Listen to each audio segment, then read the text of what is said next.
reckon well. I'm lucky? Yeah, it's working now. Is there anybody out there? Can somebody say hello, guys, so we know that we're broadcasting? Yeah, Stu's on. Nice one, Hi, Stu. Thanks for the hi, Stu. confirmation, mate, and great to see you as well. What happened there? Got no idea. No idea at all. It was set up just like this one is, exactly the same, just change the time. And About, ooh, ghost, about. ghost in the machine, eh? Yeah, Hello, Rob. Good to that see you, was mate. really strange. So Got a we bit were of a sat freak here going on here. chatting away. Went live at 8 o'clock. Chatting away. I checked on my phone and it wasn't live. It was like, what? Weird. Weird. Strange. Strange. Ooh, So nothing to bring a sweat on, eh? Oh, let's get the nothing to so bring a sweat on. we were talking about the heat. We were, and how you been dealing with it? Aircon, fan, Yeah, yeah, you lucky all the thing. curtains closed, all the windows closed, all the house Yeah, locked up, yeah. keep the heat out. How's the animals dealing with it? Well, that's strange because the cats were outside lying in the shade Yeah, like idiots. It's yeah. like, hang on a minute, it's colder in the house. Um, and the dog, she just sleeps in her bed. She follows me every time I went outside. She came outside and then soon went back in. So yeah, how about your pets? Well, weirdly enough, I've discovered a new trick, and I've listen. This is a bit embarrassing, all right, but this is me being me. So, lived in this house 18 years, and it's only in the last couple of days I've figured that out. Um, I didn't realize these blinds came in as do you know what I mean? So you can turn them the other way. Do Oh you know what yeah, I'm saying? So I've yeah, I always do know had what them you're saying. pointing outwards, so I can see out and nobody can see in.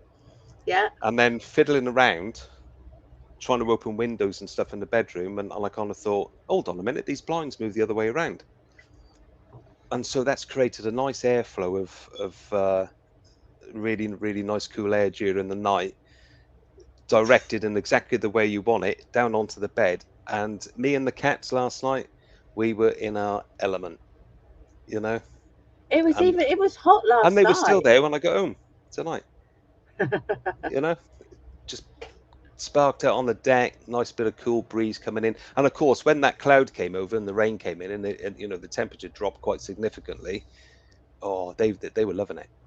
So was I. And it's still hot in here. You can see it's horrible, Yeah, yeah, but you know. you are sporting a nice shine. But it's been a funny couple of days. But today was a bit of a funny one. I started in a new office today, so I went to visit my new team. Great bunch of people. New building, all that kind of stuff. No aircon, no fans, no windows that open because they've got window restrictors on them, so you can only open them like an inch at a time.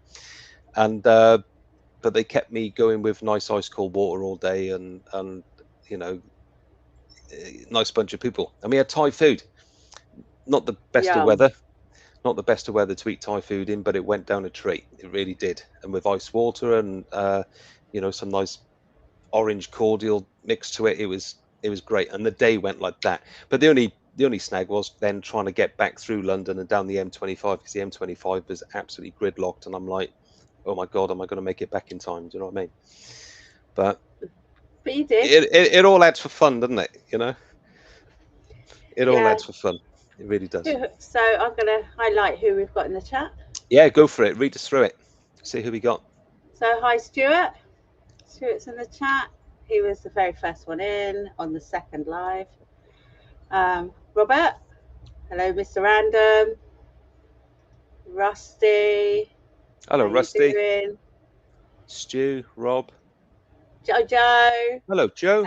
Hello, my lovers. I wonder if she's been watching Cleggy. I was going to say, can you try that again with a Western accent? No, I can't. No, okay. And Philip, you were a bit slow jumping over. Everyone beat you.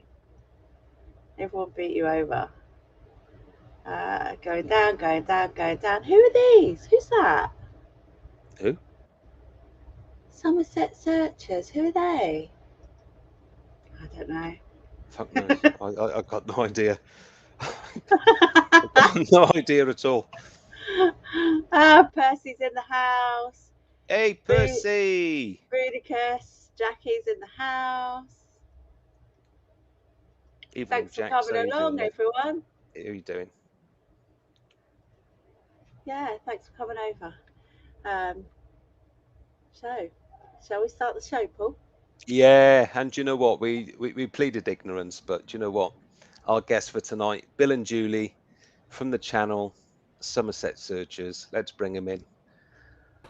Good evening to you both. How you doing down there in probably hotter than hotter Somerset? Oh, yeah. I've received a lethal dose the last few days. Well, it looks like you've been enjoying it, mate. You know? Oh, trust me, I haven't.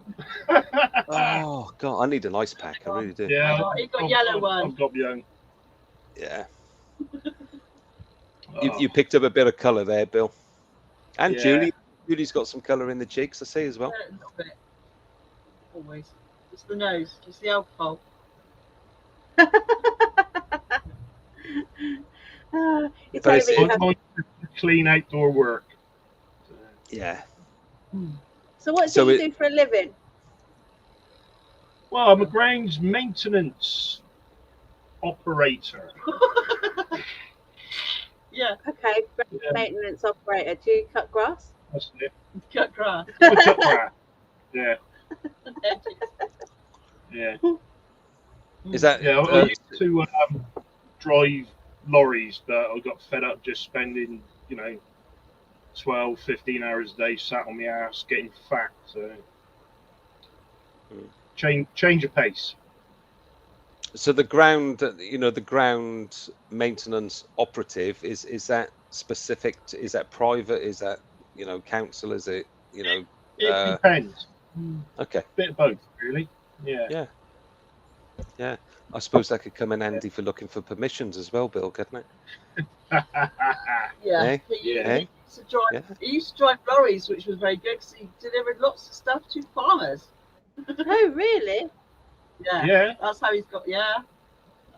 Picked up quite a few permissions that way. Delivering concrete, specifically, cement mixer driver. 50% of your work goes to farms. Farmers love concrete, so Mm. Okay. you go to a few places. You start getting a bit of banter going with them, and then when the time's right, you pop the question. And what do you call Yeah. it? Billy can schmooze for Schmooze. England. Schmooze. He schmoozes. Yeah, he does. Oh dear me. Big damn schmooze. Yeah, we don't get too many no's, if you know what I mean. Yeah. That's really I'm I I'm don't mean- skidding around here. Sorry. It's so wet. Yeah. Yeah, it doesn't mean we get all yeses, but we don't get any. We haven't had any nasty people. We've just had no, sorry, we've already got someone. No, not interested. But Yeah. just basic. No sort of angry response. I don't want to see anyone digging holes in my, Yeah, get off my land and all that, chasing you off at the bloody drive. no, None of that. I did see your video about your the farmer putting green waste on the land. Ooh. Yes. Sorry, that had to be done. Had to be done. Don't And blame you. that's a shame Because because potential. there's a lot of land, an awful lot of land, and it's only a 5-minute drive. So, on your doorstep. Yeah. Yeah. I agree. Why do they do it though? Why? They think it's cheap, or they get paid for it, or Paid to do it. Lord knows what. Yeah. No. I think it Either is way, meant to be. It is meant to be clean through. Well, the thing is, I've looked at some statistics. Yeah. Spit it So- out. Yeah, we know. Yeah, The statistics. yeah. I mean, the UK produces something like 6 million tons of green waste per annum. the government has set a limit, percentage by weight of 2.5% contamination.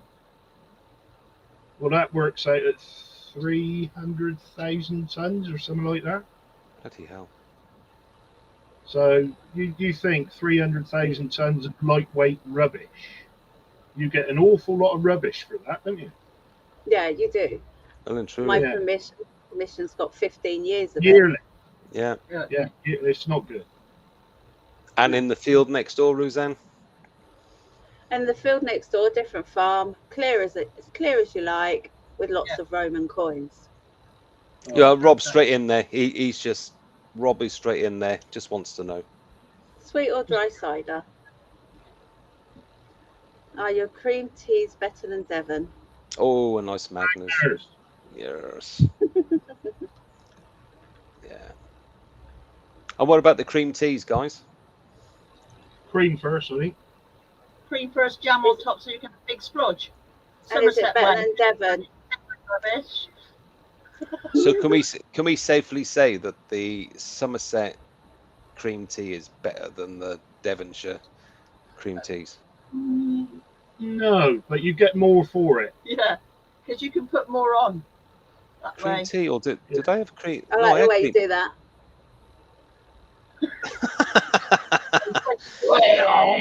Yeah. A bit like a big old. Is it cream tea or coffee? Did I have coffee when I was down there? Cream coffees? I can't remember. That's Such a long Well, time you ago. can get coffee anywhere. Yeah. Yeah. Yeah. We got the in the kitchen that do that. Yeah. I drink tea now and again, but I'm a coffee lover, so you know. Place in Wales I love going to, and if Scotty jumps on, Dirt Diggers UK, he'll know exactly the same cafe place that I'm going on about in Wales. There's a place there that does the meanest, they do, now should we say scones or should we say scones? I call them scones. Yeah, scones. With, nice creamy scones with jam, and I flick the jam. Someone else can have the jam. I don't like jam, but I just have, but coffee and thick whipped cream and all that I love it. It's the best ever. But So I've never tried it in cream. Somerset. I've never tried it in Devon, but I will make the effort every time I go. When I do go down that neck of the woods, I'm going to give it a bloody good go. Yeah. And see what happens. But you're going to maintain that your cream teas are better than Devon, yeah? On a scone. Or a scone? Yes. No, Yeah. no, scone. Scone. It's Scone. scone. Oh, come on. It's gone, is it? Where's it gone? It's gone. Where's it There gone? we go. It's gone. It's sad enough. It's not rubbish talk. This is, yeah. No, it's Yeah. a good old argument. It's a good old So there you go, Rob. Hope that answers your question, but I really do. And hey, George, good evening. Don't worry, How are you Eric, doing? I'll probably need it anyway. He'll eat it, whatever. So come on, guys. We're itching to know, when did you get in the hobby and how did you get into it? A year and a half ago. Okay. I gave up my passion for one reason or other. The main reason being the UK weather was absolutely rubbish for what I was doing. Okay. Which was? Astrophotography. Yeah. And the second reason was Elon Ruddy Musk and his Starlink satellite array, which was, basically just ruining what I was trying to do. So I gave that up. So I decided to do something. It didn't matter if it was cloudy, raining, sunny, or whatever. Yeah. Something we could do together. Yeah. So, about a year and a half, something like that. And how did you, sort of broach the, did you just get the detectors with somebody to, somewhere to go, or did you have somewhere to go originally and got the Of course, detectors? yeah. I mean, I didn't give her a choice. I just bought her a flipping detector, and that was it. He's a researcher. He researches everything into its life. So he basically knows everything before he even starts doing everything, but then learns as well. But he has to research things to death, otherwise he won't do it. But that's right. But I have said it's only for fun for me. Yeah. I like it, but it's he's more passionate. And what did you do? What did you guys start out using when you first started going out? Picked up a couple of Garretts on eBay going cheap. There was a 250 and a 300i. But I picked up some 2 Nell tornado coils that go on them. And we still got the 300i. Yeah. I love it. That's a good machine. That's, married with that big tornado coil. Yeah, it's fantastic. Little bit weight on the weighty side, but good fun. Yeah. I can't use it. I have to wear a brace thingy. I have my little harness on. I can't do it. Yeah. I mean, look. Have you seen these arms? I can now. Yes, it don't matter. I'm fine. Yeah. And it's belligerent as well. So yeah, I'll just keep going. I mean, those Garretts. I can see Percy just come in there with a comment about Garrett, but the 400i, which is the Garrett I first started using, and I know that's the machine that Percy uses. I think I'm right in saying that it's around about 1.4 or nearly 1.5 kilos with the tornado on it. That's quite a significant weight to carry around for like 7-8 hours when you're on an all-day dig. You feel it, compared to other things that are on the market nowadays. But okay. And how were you getting on with that machine? What were you finding? What was your?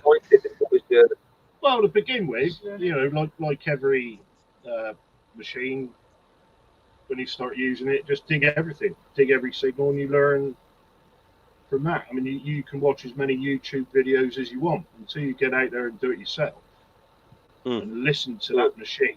I mean, the first thing I dug up was a really great horseshoe. It was sounded sweet. But you get used to what the machine's telling you. Yeah, that's the only way to do it. And it's all learning. Get used to how to pinpoint with the big coil. Yeah, it's all good. But another question. 800 now, so another question in there from Rob. Hello, Rob. UFOs out detecting. Not when I've been out detecting, but when I've been out shooting of a night time. Back in years ago, we used to do such things. Yeah. Seen a few odd things. Yeah. Julie doesn't seem impressed. It's fine. You can carry on and shoot in the night. I don't really care. It's fine. That's what he wants to do. Because when he's passionate about something, he is passionate about it. And all or nothing. Yeah. I listen. He thinks I don't listen. I do take it in, and I can bore everyone else and baffle them with bullshit. Learn by repetition. Yeah, repetition, like a kid. I am. It sticks in somewhere. We've got 3 people on our sofa. There's no one in the middle, but he seems to think there's some really intelligent person he's talking to, and it's me. But it's obviously the person in between, the non-existent one that hears everything. Stop putting yourself down. You just said it all sticks in there. So somewhere, eventually. Yeah. So is this stuff you've seen? Strange lights in the sky. One you've been doing, sort of zooming up to do your astro sort of photography, Rob? Well, no, not so much with the astrophotography. Because you're watching a screen, you've got a camera on the end of the telescope, and a lot of the time when it's set up and running, I fall asleep. And let the equipment and the computer do the job. I'll just wake up every now and then just to make sure everything's okay, and fall back to sleep again. And that's more so because they're doing long sort of exposure shots. Is that right? Yeah, that's right. Yeah. I mean, 5-minute exposures are quite short. Yeah. We got some nice pictures actually. Should we look at them now? In sure. terms of what you sent me over. Just let me get the So this is what I used to let me do. get the pics back up because it's all cancelled now. I had to reset the room. There we go. And let's share that. I'm absolutely fascinated by this, and I would love to have done this myself at some point. But my God, some of that equipment can get so expensive. It's a lot of it I bought second hand, and even that was, But he made his own. There we go. Look at that. Wow. Rob, talk us through what we are looking at. Obviously, right, this is going to be something there. Yeah, now that's. Do you know the constellation of Orion? Not Yeah, kind of know what it looks like. Right, if you look at the constellation of Orion, you've got the 3 stars in the belt. Yep. That star there, the bright one, is called Alnitak, and that's the lower star in the belt. And what you've got there is the Flame and Horsehead Nebula. Wow. So, yeah, but that's exposures using a black and white camera and 3 lots of filters, and you combine them to come up with a color image. So how long would that shot have taken? That particular exposure? 5 hours for each filter. Oh. So 30 exposures for each filter. Something like that. Yeah. And that's It's a beautiful picture. It's awesome, isn't it? And that's 90% of it is processing once you've collected the data. Yeah, so there's a lot of work after you've captured the data. Yeah. And here we've got a picture of. Here we got that's a picture of the moon. Yeah. Okay. So. Can you zoom in on that at all? I shall try. Sometimes I'll lose it. Zoom in on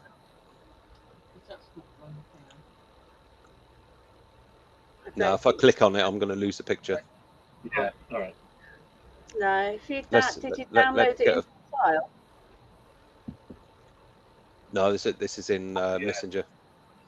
Yeah, no, it won't be able to. That's as good as we get. Yeah, no, that's obviously that's the moon. You can see all the craters in it. The seas, the rays. Yeah, it's amazing. I mean, I enjoyed doing the planetary imaging as well. Yeah. So looks like the back of somebody's skull, doesn't it? When you look at it from a certain point of view, but it's only an if they've awesome got scabs picture on their heads. John Merrick's head, but we won't go there. Or the elephant man. Yeah. Yeah. I am not an animal. Yeah. Yeah. Oh, a picture of Uranus. Green cheese. No, that's Jupiter, isn't it? Yeah. Yeah. Yeah. No, I couldn't resist a Uranus joke. Sorry. Yeah. But a picture Phil, of Jupiter. How big is that little red spot on there in comparison? Right. Where you can see the little the great red spot. Yeah. You can fit about 7 Earths in that. Oh wow. Yeah. Okay. That's unreal, isn't it? Big old thing, Jupiter. Wow. And an exposure like that, Bill, how long would that have taken to have got that level of detail on your camera film? Well, this is a different method of capturing. I mean, you're using very, very short exposures. So maybe 250 frames a second, something like that. Okay. And you capture about 15 seconds worth. And you're hoping to capture moments when the sky is still for a few seconds. Yeah. Yeah, because there's an awful lot of atmospheric turbulence which can, play havoc with imaging.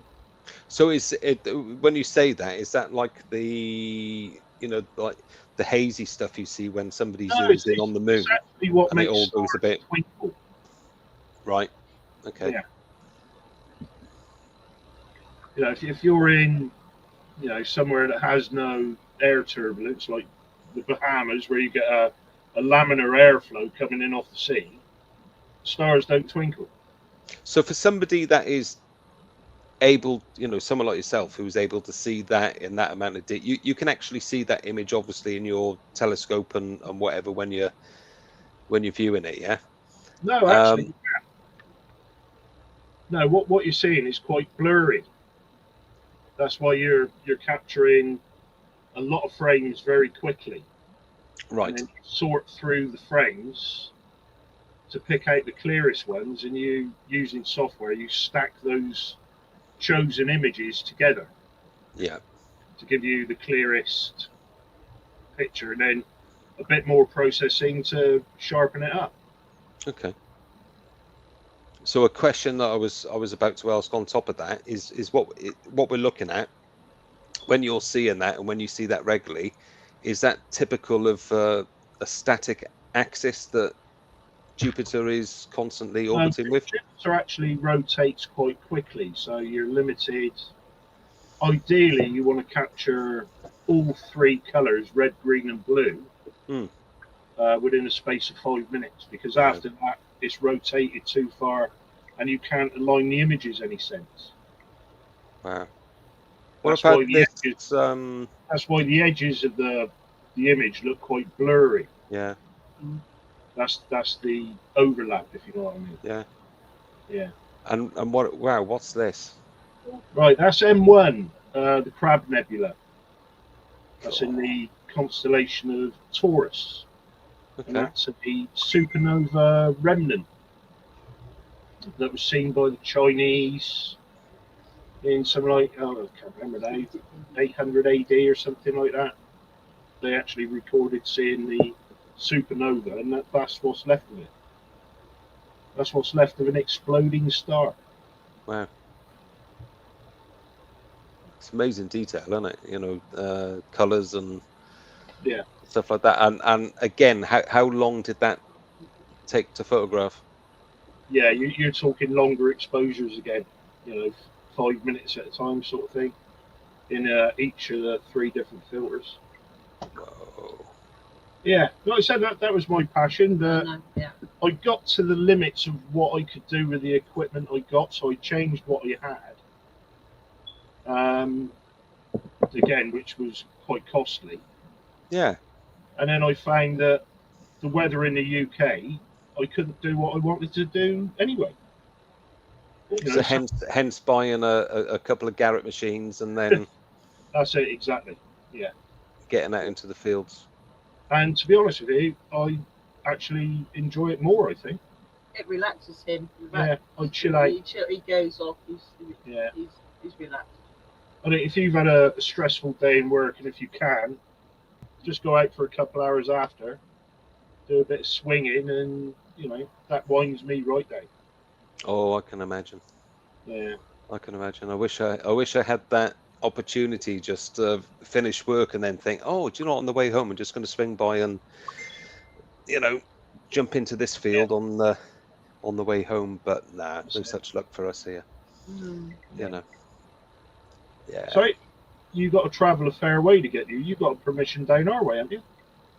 Yeah, I think you might know the area actually. So you guys are in. I've got a feeling I've seen some of your videos and I recognise some landmarks in the distance. So, yeah.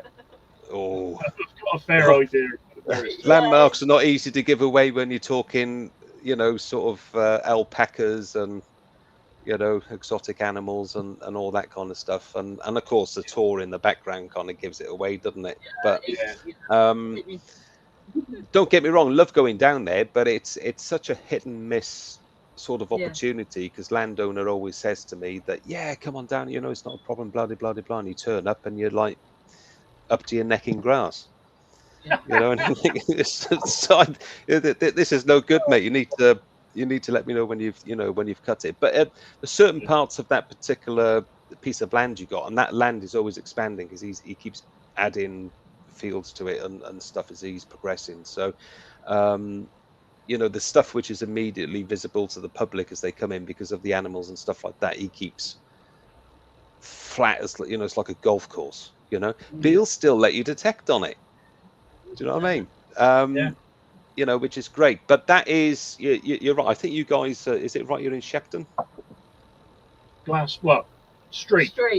Street.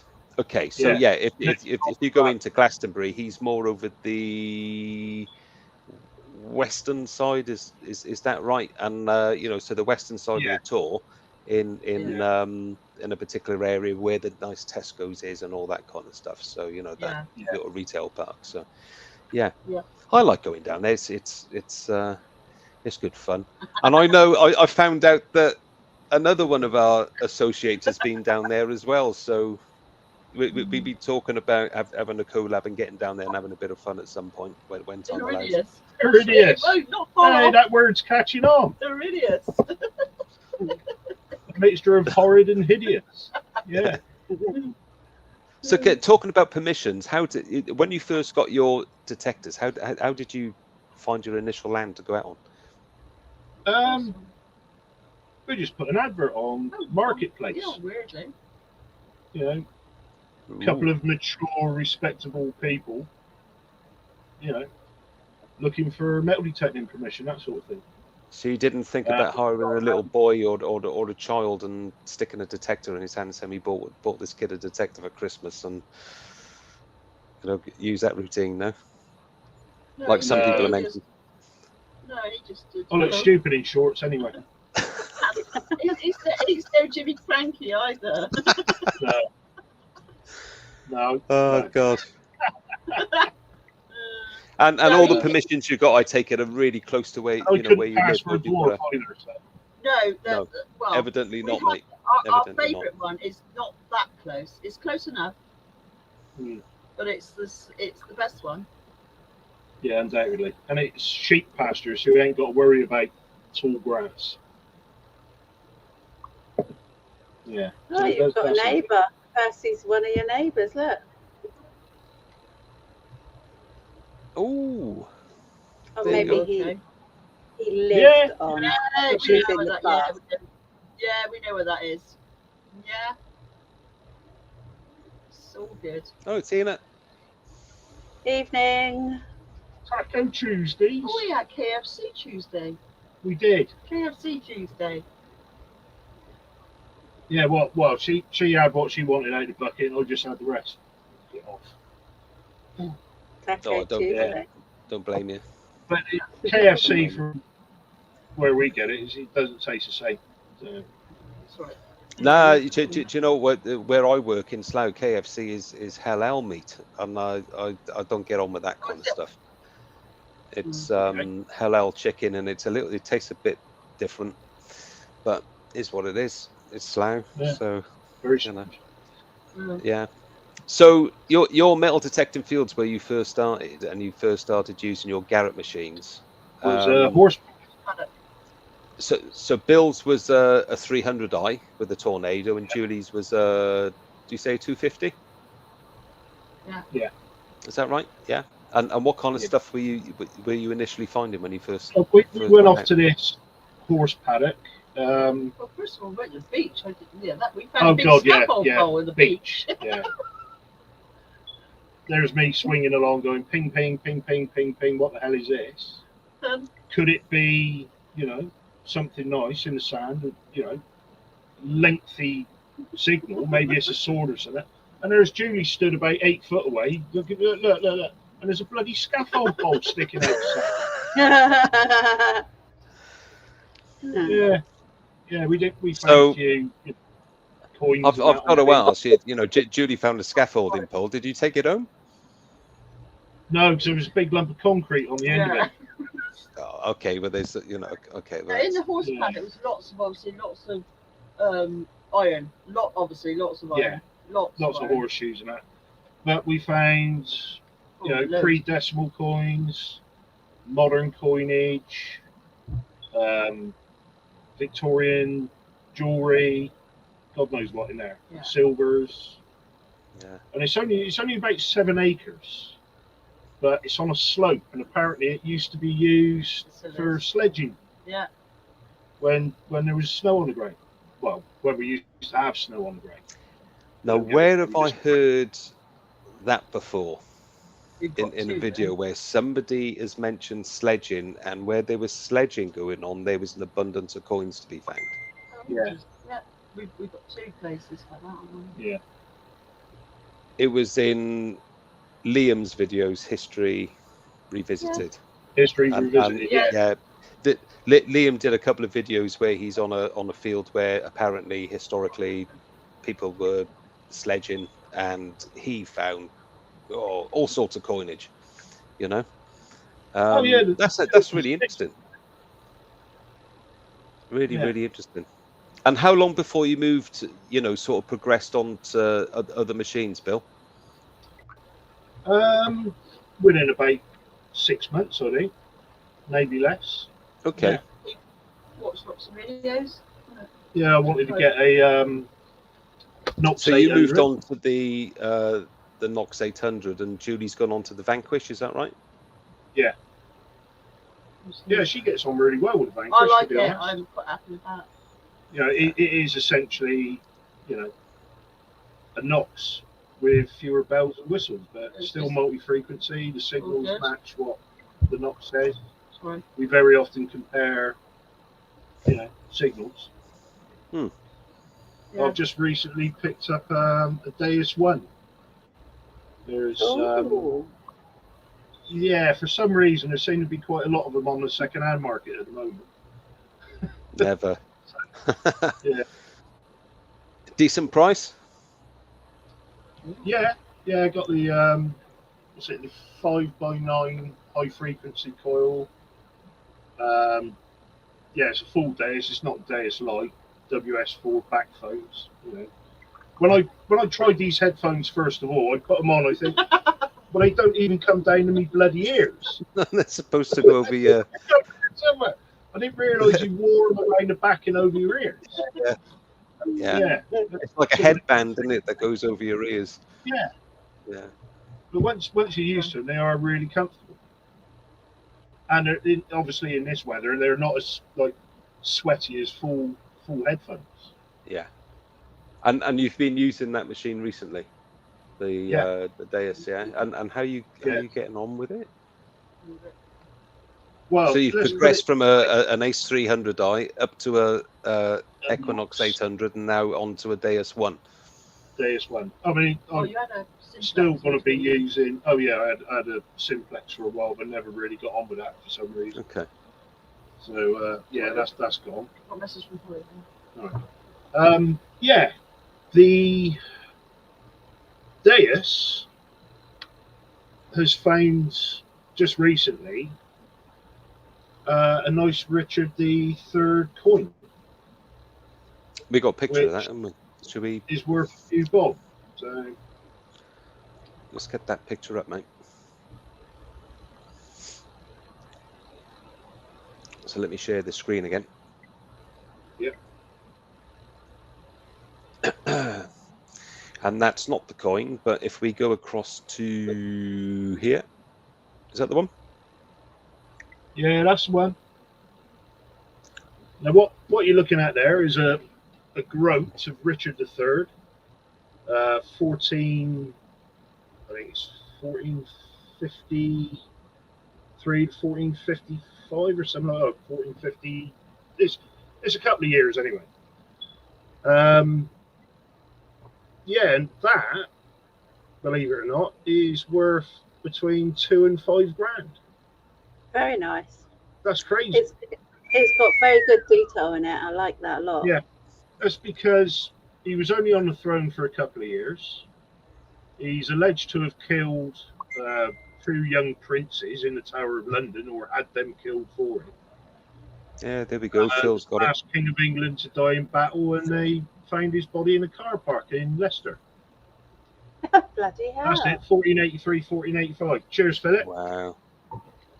And that's the mint mark at the top, is the half rose, half sun. So that's this thing we're looking at the top there, Bill. Yeah. Sorry if I go it on looks like a little starry there. Look. thing. There Yeah, we that's go. it. Yeah. That's the half rose, half sun. Yeah. And the legend on the outside is Richard, by the grace of God, King of Britain and France. And on the reverse, Civitas London, which is where it was minted. Mm. And the Latin on the outside says, "I have made God my Hot friend," rod. or something like that. Okay. Yeah. Yeah. Well, I've put God on my side, or something like that. See, I've always struggled with how people identify. I mean, what kind of character is that there? It looks like That's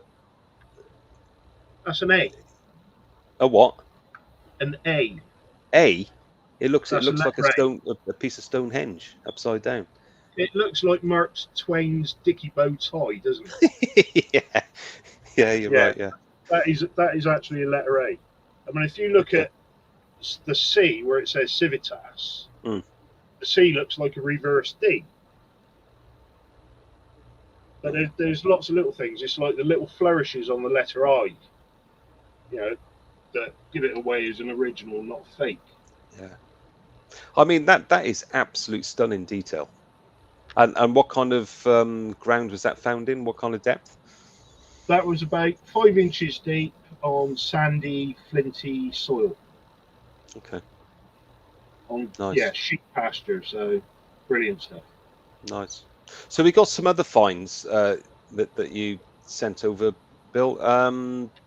Should we just go from the beginning of what you sent over? Yeah. So here we go. Talk us through some of these, mate. Well, that's a little Georgian buckle that was found on the horse paddock. Other than that, I really can't say, but it's really, really nice. It's really decorated, as you can see. I think it may well have been a child's shoe buckle.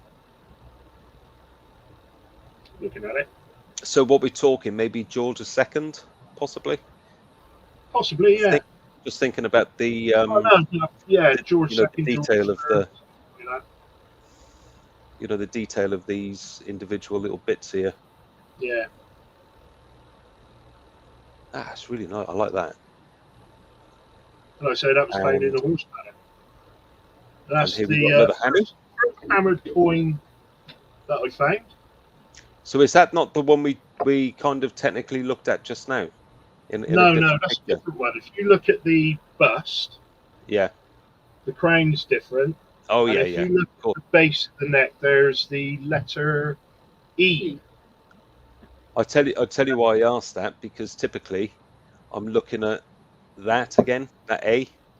Yeah. That's the first thing I kind of looked at, but then obviously this is different. And obviously you've got that little symbol there that's different. And this is amazing. Letter E. York. The beautiful coins. Beautiful coins. Yeah. That's York used to be called E. Barassi, which I believe is the Roman name for it. Yeah. And that was with the equinox, yeah? Yeah. And what kind of field was that in, pasture or? That was on arable. Okay. Yeah, just been ploughed up. Yeah. Lovely. And what we got here, that's different. Right, that's a Corps of Signallers shoulder badge. I like that. So that would have been worn by whoever was in the Signallers Corps to say that he was qualified to do signalling. All right. So what kind of era? Are we talking sort of pre-First and Second World War, or badge right through the Second World War? I believe now it's obviously a cloth Velcro patch, I think. Yeah, so yeah. But that's that was the first sort of thing. And we got a Roman. And we have a Roman. Yeah, that's Antoninus Pius. Hard to find. Yeah, not the best picture. My the phone doesn't take very good close-ups, if you know what I mean. No, I know what you mean. Yeah, but you can see so much detail on that. You can. Yeah. What kind of soil is it you're digging? Which one? Is it? Right, that was a Perry. Yeah, it was. That was. Yeah, so again, that was That very, was- very stony soil. I mean, they only do a shallow plough on that because if they go too deep, it's basically bedrock. So it's worked land. It's not Yes. got animals on it as such. No, you know? it's just ploughed. Hmm. Yeah. They generally put maize on it 1 year, or maybe 2 years running, and then chuck a barley crop on it. And sorry, Bill, which emperor was this again? Antoninus. Antoninus, which would have been what kind of year? Oh Christ! I think that would have been 350 AD ish. Yeah. Like that, Okay. without looking at that. Yeah. Yeah. So if you look on the back of it, you can see the upright. I think it's a goddess. I'm not sure, but she's actually holding a cornucopia, Which would be this like the horn up of here? plenty. Yeah, Mhm. that's it. No, on the other side. on the other side. Sorry. Yeah, Around here. That's it. That there. Yeah. Yeah. Cornucopia. And at the So bottom, this would have been a it says staff or a Osprey. standard, wouldn't it, or something like that? And then this would have been the horn of. Yeah. Yeah. Okay. But at the bottom, you can see where it says Kos, and there's 3 little lines. Yeah. Yeah. Now that means he was the consul 3 times running. Hmm. Oh, Yeah, so he was Interesting. basically an emperor 3 times running. or Well, whatever it was. that's a level of detail I would never have thought of looking at, sort of legions on coins and stuff like that. And wow. And what kind of size would that have been? Is that kind of like a That's probably about the size of a little smaller than a modern penny. yeah? Okay. So I couldn't tell you what denomination it is. Yeah. Because I know these Roman coins, they go in really strange kind of lettering, don't they? Like AE something and AE something else and blah de It's blah. bigger So than a minim anyway. Let's put it that way. yeah, I like that. That's and was it technically that kind of clean-ish when you found it? Was it Yeah, it just needed a in little that kind of scrap, detail when you found it? Like brushing with a toothbrush, and there you are. Yeah, nice. Oh, what we got here? Well, that's a lovely little medieval plate brooch. I initially thought it's a bit of crap, until I cleaned it up. And that's what it is, little medieval plate brooch. Okay. Now, if you can sort of like put any sort of like period, this is one of the things that I contacted the Flow about, and I've never heard anything back from them. Yeah, so, but there is a few examples of it on the the Portable Antiquity Scheme website. Yeah. And obviously different design on the front, but the fixings on the back are the same. Okay. And sort of typical age. Well, I know you said medieval. What period of medieval history are you kind of talking about? Sort of later, maybe Tudor time and above? Possibly. No idea. Yeah. Maybe earlier. Yeah. Okay. This is interesting. What is this? Right. That is a 9-carat gold Victorian brooch. Nice. Okay. Tell us more. And that's got the Chester mint mark on the back.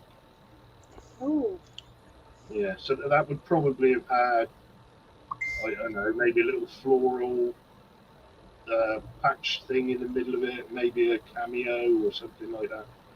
But it's very thin metal. It's there's hardly any weight to it. It's all really. But it is nice, and that was found in a field quite locally.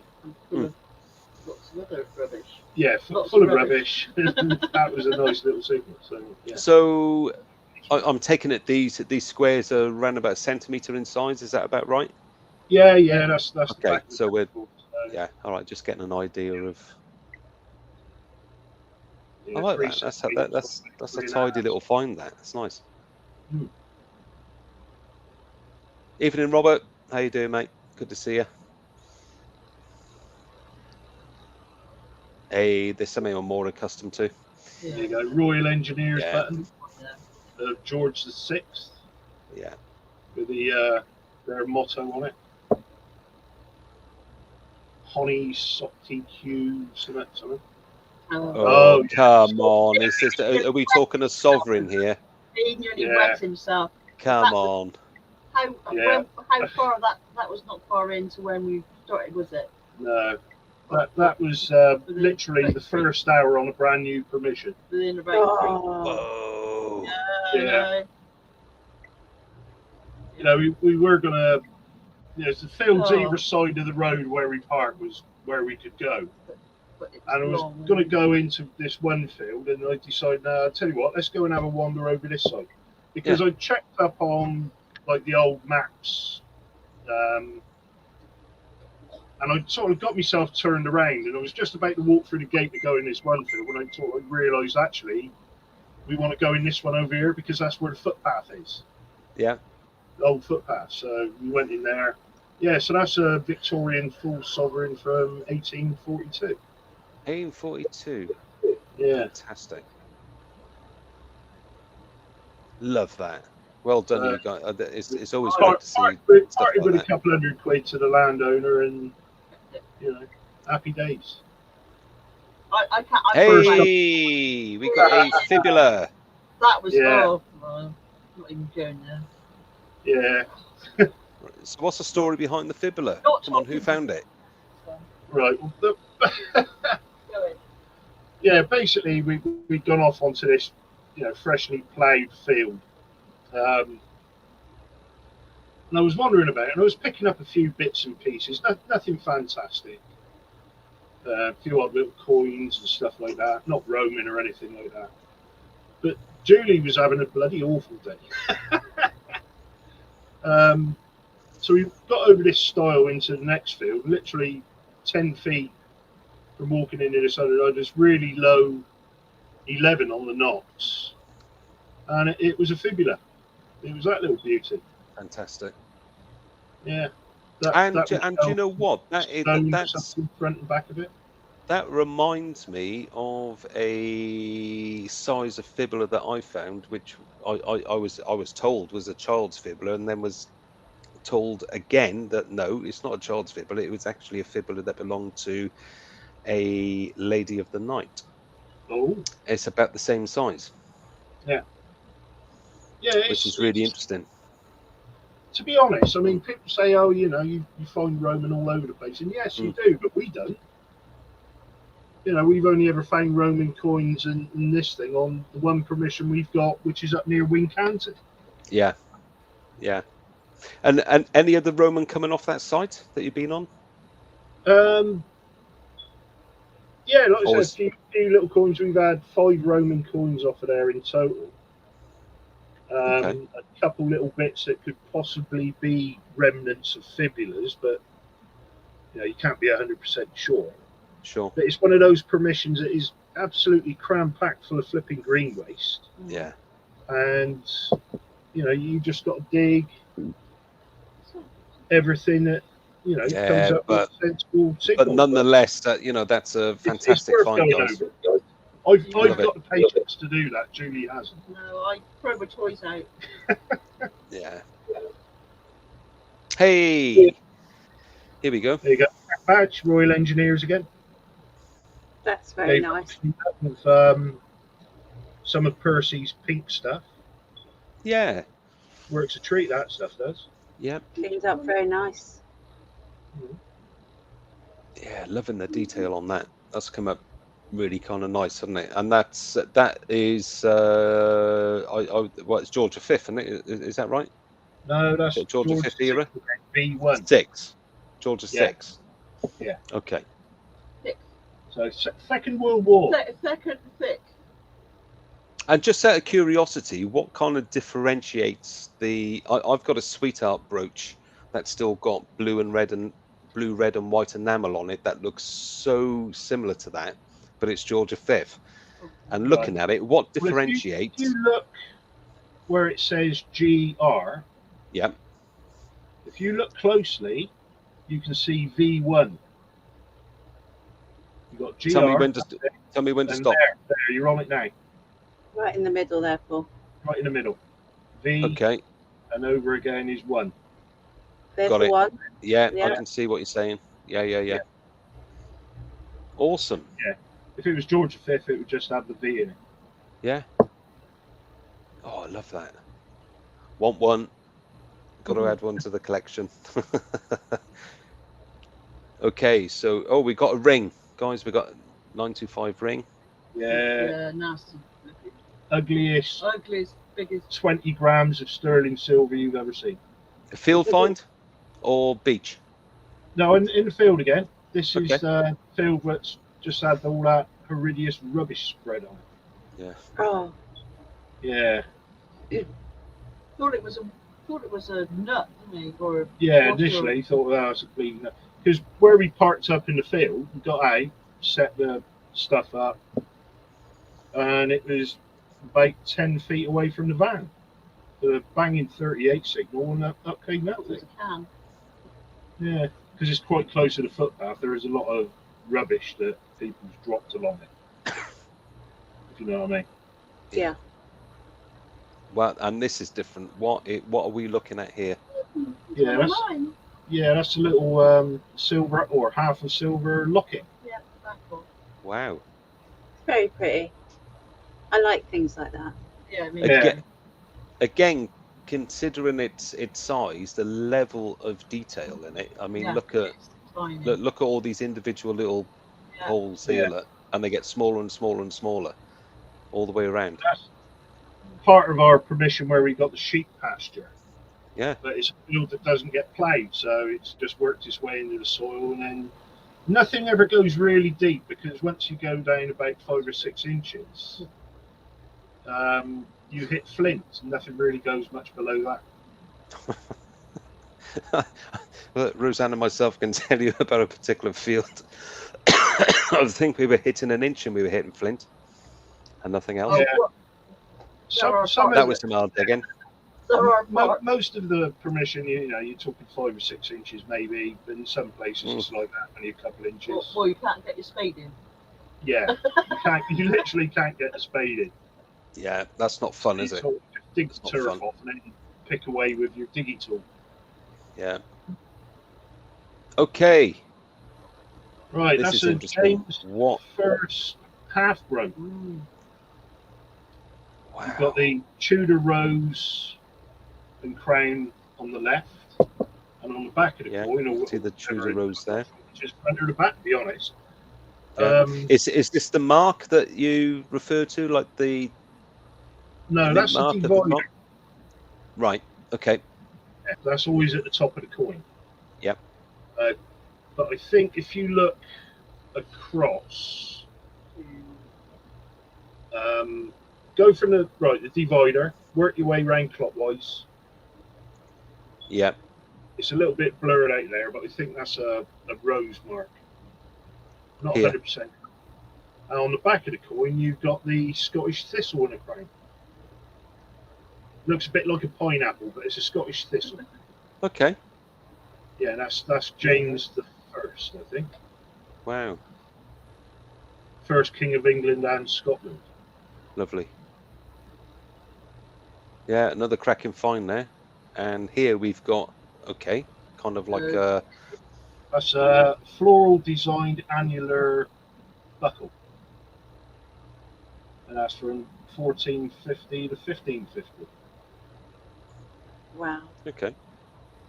And I take it that would have been where the pin here, that would have been where the pin would have Yeah, gone in. probably. Yeah. Lovely.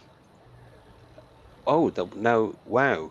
That is a little bit on the different side. That's a little different. Is that a Roman Coke spoon? No. Yeah. No, initially we thought it was a snuff spoon. Snuff. Okay, Roman snuff spoon. Yeah. But it actually turns out to be a bodkin, or half of a bodkin needle. Oh, okay. Now, they were used for sewing up corsets. You remember back in the day when women used to wear corsets? and they had to have the strings at the back threaded through and pulled tight. Well, that's what that needle was for. So the threads, where you've got the gap, obviously the needle part's broken off. But where the gap is to, threads would have been put through that and then threaded through the eyes of the back of the corset. Wow. Tight. Now, what the spoony bit for at the back on the top was, yeah, this is a weird bit. It is a spoon, but it's for earwax. Nice. Yeah, so if any of the threads were starting to fray, you used to stick that in your ear, dig out the earwax, and then rub it on the end of the thread to stop it fraying, and then thread up the corset. Yeah. Nice. A bit like licking your thread before you thread the needle. Yeah. All right, I'm just trying to take all that in. That's a bit weird. Okay. Yeah, but it's nonetheless, it's a fantastic find. It's so different. Lovely. Yeah. And I take it that's silver, is it? It is silver, yeah. Yeah, And fantastic. I've been over the area where we found it Meticulously. very meticulously. I've set the detector up to go as deep as it possibly can, and buggered it up to find the rest of it. Certainly not for want of trying. I bet you do, Rob. Yeah. What you need is 20 stone pulling those bleeding threads tight. Oh, look at that. That's Yeah, that's got to be a coin weight, is it? Yeah, that's Julie's little medieval coin weight. Lovely. That's from Antwerp. Yeah. Now, the back of it is not very good at all, to be honest. But you can just make out the hand and 81. So that's 1581. That would have been from a bloke in Antwerp called Hans Fonk, F-O-N-C. Okay. He's got a photographic memory. He knows. He remembers where he finds everything, and he does. That I like that. I would have guessed without you saying that was a bit older than what you said, but it's interesting. It's stated what it is, but I like it. I like it too. That's that's time of the day, and I didn't know what it was, and Billy found nothing that day. Yeah, so I was my day to be looking at her thinking you're having a laugh. Yeah, I like that. For a while. Yeah. Nice one. Yeah. Okay, well, thanks for sharing the pics with us, guys. That amazing. Absolutely love it. That's right. What's the last one? Is there a last one? Yeah, it's the thumbnail for the. Oh, right. Okay. Yeah. It's a thumbnail for the YouTube vid, which for whatever reason didn't go live, and we still don't know why. Yeah. Weird. Yeah, but okay. So what time we got, Rosanne? Let's have a look. 9:15. About quarter past nine. Yeah. Yeah. So you're gonna stay. We're gonna take a break, but you're gonna stay on with us and do a giveaway when we come back. Yeah. Yeah. Absolutely will. Cool. Nice one. So unless anyone's got any more specific questions, is now a good time to take a break? Do you think? Because I'm absolutely sweating bricks. We could take a video. I wanna go. Yeah, I'm going to be a nanny soon, so I've just my phone's on the plane. So. Okay. Yeah. Oh, it's Yeah. what? How soon? Pretty imminent, to be honest. From what Bloody hell! That imminent. Yeah, it's not mine. Well, no, because she's going to be a nanny. Yeah, that's right. But what I'm So saying that would just be. I'm not going to be a granddad because we're not married anyway. Oh, but you Yeah, a will lot of be. people get that. granddad. Mistake. Scott. Oh yeah, we're husband and wife, but we're not. No. We're just very good friends. Oh, so you're not a couple? Yeah. Yeah, but Oh well. You know, we're very good friends. Bill, come on, tell us how many years. Come on, tell us how many years. It's over 20. There you go. That's good enough to hear, mate. Well done, you. Yeah. Yeah, you don't have to get married. No, I don't see the point. Yeah, it's just too much frigging red tape and too fucking expensive to get out of these days, isn't it? So why bother? As long as you've both got good wills, that's all that matters. Because otherwise, you're entitled to nothing. You've got spooky light going on again, Rosanne. My mum and stepdad got married when he was 83. After being together for about 40 years. Whoa! And they only did that because he had cancer 3 times, and if he popped his clogs, she would be entitled to nothing. Yeah. I keep telling him this. No, I'm. Grab one of those spray bottles I mean, out of the box. Do you see how long we've known each other? No. He loved me at school. Rob said 2 years. Is that right? Yeah. He said 20 years. Like Oh, 20 years. Well, Sorry. I know. I don't know why. I don't know why he keeps calling you.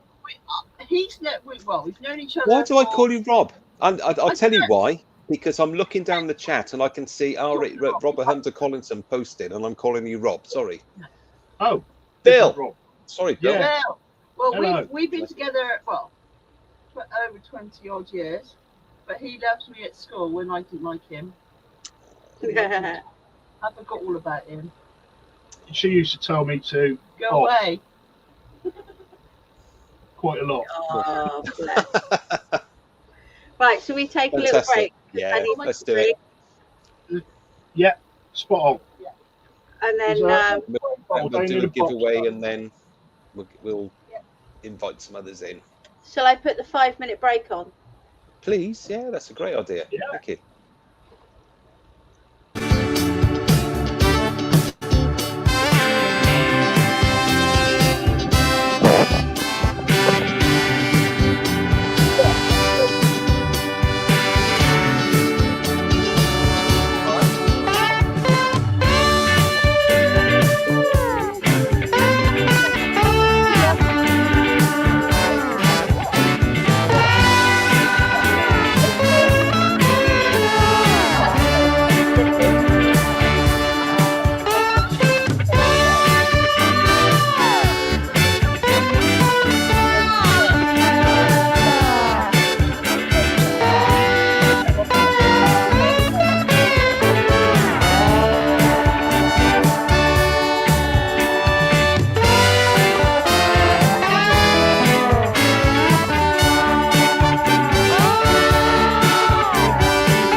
There you go.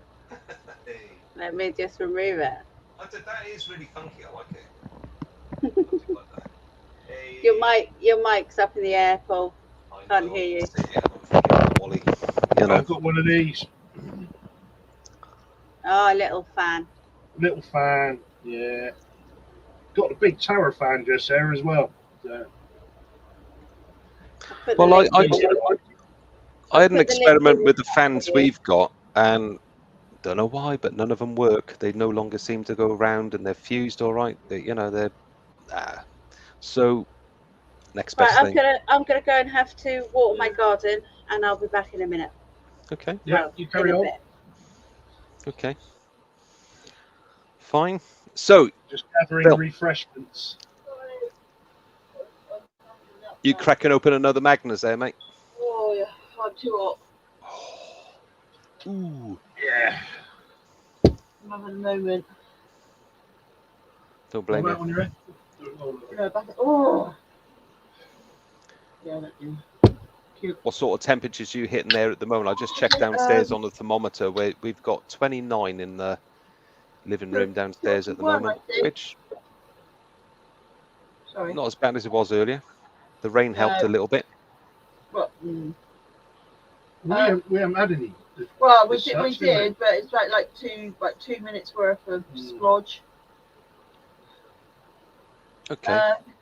But it's in the last hour indoors. It's just got ridiculously. It's got silly. hotter and humid again. Yeah. The cat's bugging up again. Yeah. You got an Mine just old cat. Oh, he's an old cat. He's 18. He's in Oh, love. bless. He's in love with someone else's house at the minute. Okay. Yeah. Any particular reason? Anything you can think of? No, it's just a party old cat.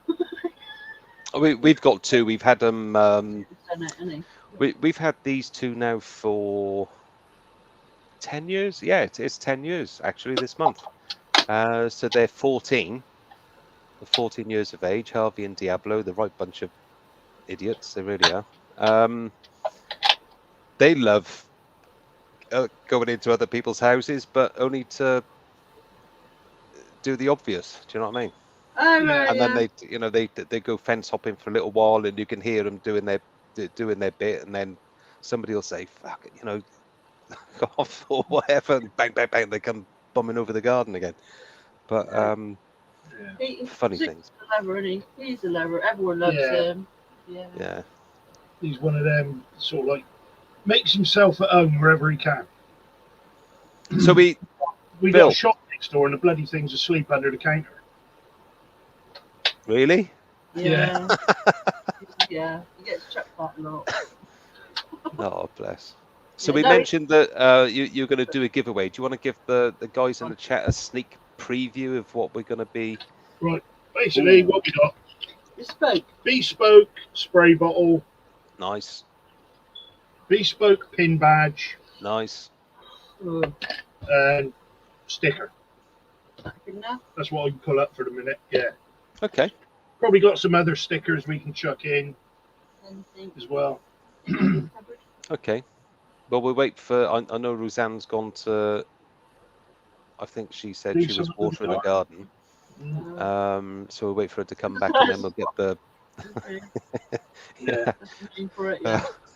Interpret it as you will. Sort of the garden now. And then we'll get that going. But it always makes me laugh when get that message, gone to water me garden. I'm like, the one question you never ask is like, what's your strangest find? Oh right, yeah. And I've got it right here. Now what you've got, hold that up. Oh yeah. See if I can make you. Let's get you a bit bigger. Right, go on. There you go. I think you've seen that. I will come back. Right. Zoomorphic horse's head. Right? Yeah. That's what I thought it was for all of 5 minutes until I showed Julie what I just found. Oh, I remember this. It's a ruddy chicken. Chicken. Yeah. I remember the video now. Yeah, he yeah, went- yeah. Not a lie. He went a sweat on his head at the time. He was getting all excited. I went, Yeah. "Sort of bloody pudding." Yeah, bloody chicken. I don't What? know. It's a bit hot, isn't it, man? But then you got this thing, which I absolutely love this. This is what Julie found on a bit of Playland. And that's a powder measure, lead powder Yeah. measure. Yeah. But it's still. I've actually got obviously one in it's front. plastic, I've actually got one in front of me here. but Let's still got see the if I lugs can- on the bottom of it. Hang on. Yeah. Oh, sweaty Betty. Yeah. Look at that. This is the same the Yes. same bill. If you can see that, Oh yeah. Yeah, that's it. and it's still got the Yeah, still got the string holder. So, oh Yeah. wow. yeah. So that would have hung off the bottom of the, the watch a bit, the bit you hold, the wooden butt off the gun, and a little measure to pour in, That's for it. your musket ball, and I know. yeah. But Oh yeah. the one thing we find a lot of, and I've got no idea why this would be the case, Continuously. but virtually every field, on whatever permission we go on, we find these bloody things. Oh, it's just a bit hard to see. It looks, it's not a NOS canister. It looks better than it is. It's threaded, and it Yeah. looks like the end. It looks like the end of a blowtorch to me, isn't it? No, that is the No. brass ferrule from a set of drain rods that you use to screw the sections together. Yeah, continuous. And we find loads of the bloody things. Oh, Oh, Christ. Hey, that's listen. Gonna be amazing. I mean, That's going that to be one I amazing. found in my back garden, digging a bloody garden over the vegetable patch. Found it there. You could start an amazing live stream, couldn't you? Just posting up random crap, saying, right, we want to identify Yeah. And this a nice this random. level of random crap. Yeah, here. yeah, What yeah. is it? All sorts of random crap. I just, it's a random crap artifact. But then, Yeah. out of the same field, you pull up that. Let's make it Which bigger is- again. Queen Victoria, obviously it's reverse there, 1837 to 1887, Jubilee leather mount. Nice. Yeah. Do you find a lot of it's a bit of a weird question, but do you find a lot of the old oil cans? So you used to have like Yeah. SO and did you find many of those down your neck of the woods? Yeah, I think we've got three at the moment. Yeah. The tops, Yeah. Yeah. Pratt's Spirit, Yeah, that's it. Shell, that sort of thing. Yeah. Sorry, I'm They're quite asking because collectible. and that's the reason I mention it, because I stumbled across something I was watching the other night, and somebody was mentioning that, believe it or not, these are actually becoming quite collectible and starting to raise quite a little bit of money on the second-hand market. Yeah. And all right, they're brass at the end of the day, but once they're cleaned up, they can be quite nice. Yeah. Well, if you're into automobilia, that sort of thing, Yeah. and you've got an old can, but you're missing the top because it's been left in a ruddy field somewhere, Mm. there is a market for them. Yeah. And I've seen them on eBay for about £15 each, something like that. Wow. Mm. That's a bit more than what I was anticipating they were going to sell for, but yeah. It's not all about Yeah, money. I've got one or two. I've got two Pratt's ones, and I've got a I've got I'm not sure if it's Esso or something else, but they're definitely Pratt's. Yeah. Seen Yeah. better days. Sure, they can clean up all right if I put my mind to it. You have a look. Let's Hang go on, he's quickly. going to have a look because he knows where everything is. And obviously, he knows where he found it and probably what day Yeah. and what part of the field he found So, it. He wants- Julie, I've got a question for you, my love. Oh. And I know you're using the Vanquish. Yeah. And if you actually had to go on the Equinox. He keeps trying to get me. He keeps trying to say, "Oh, you need to do this and you need to do that." And I said, "No, I'm quite happy with what I've got." He goes, "No, it's really right. It's really good. Yeah, I know, but I don't want to know. I'm happy to do what I am. I just I can't. just The reason I was asking is I know they're the same brand and everything, but I've never used a Vanquish, and I was just curious to know how close they are in terms of the settings and the parameters that you can I set don't them know up with. because I don't technically. I'm not technically minded, so I know what I've got it on, and I know what to listen for, and I know what I've got it set on. But like I said, we do tend to like, oh, come here, try this. Even when you're on the Vanquish, don't you? We do tests. Yeah, check each other's holes sometimes. Okay. Yeah. Fair enough. All No, right. I'm just a boring person. Pratt's Spirit. That's the one we were going on about. 2 Jason's just posted up a message as well about having Pratt's and Shell. Yeah. So show us that again, Bill. That's a Shell Mex. Yeah. There's I don't know why the picture's reversed, but there you go. Pratt's Spirit. And that's just a plain one. Okay. Nothing on that one at all. So all three that I have, and there's 2 Pratts and there's one, I think it might well even be Shell, not Esso. I can't remember, but they've only got the 2 lugs on them, not the 4 lugs.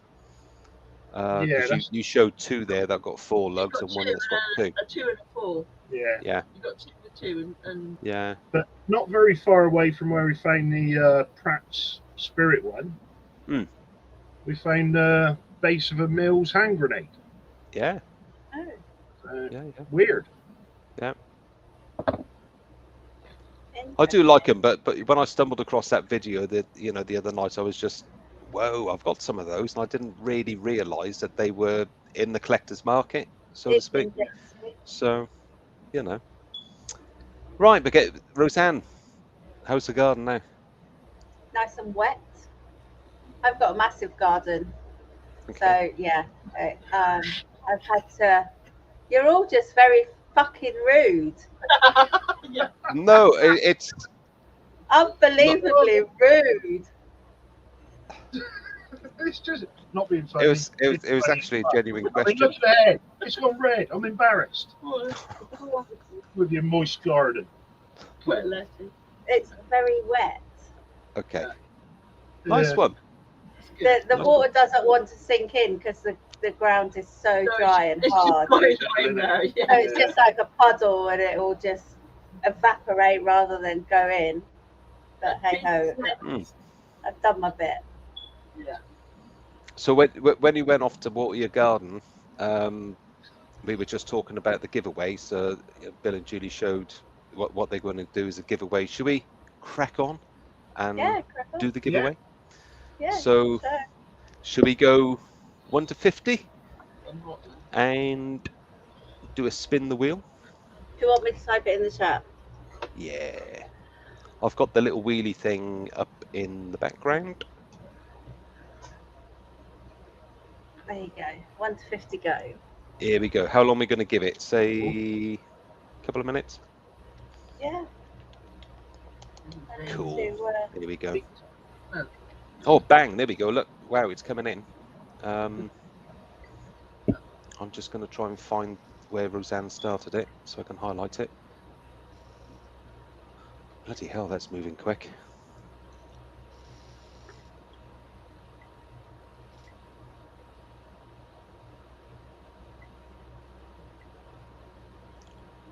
So guys, just a reminder, this is a giveaway from Bill and Julie. This is for a unique Bill and Julie Somerset Searchers squirty bottle, a sticker, and a pin badge. And potentially some other stickers thrown in in due course. So yeah, nice one. And you guys open to sending that internationally just in case somebody wins it from overseas? Yeah, not a problem. Sweet. Are you going to do any chocolate giveaway, Paul? Do you know what? No, I'm not, because I've eaten it all. I wish I could, but I got so hungry I ate it and I haven't yet replaced it. I will replace it. Saying that, I do have 2 in the fridge. Or are you going to do any kind of giveaway tonight, Paul? I can do, but it's just going to be sticker pack giveaway. That's it. So.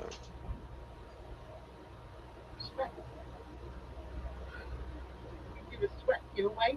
Yeah, sweat off my brow. Got plenty of that to give away. Could have topped it. Yeah, you got to top it. Okay, that's around about 2 minutes. Should we call it a day? So we're going to say stop. There we go. So Rosanne's going to type in stop, so we know where the stop sign is. And we're going to go all the way back to the beginning, which is all the way up here. There's a fair few. There's a fair few numbers in there to scroll through. There it is. All right. Let's get the Wheel of Fortune up and running. Is that visible now? Can we see that? Yes. Cool. Yeah. Okay, let's give it a whirl. 1, 2, 3. Here we Good luck, go. everyone.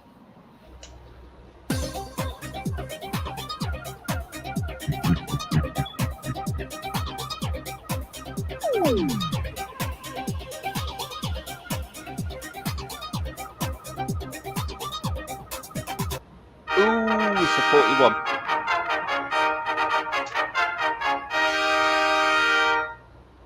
Right, so now comes the. Let's scroll through. Oh, Jason, almost. Philip, almost.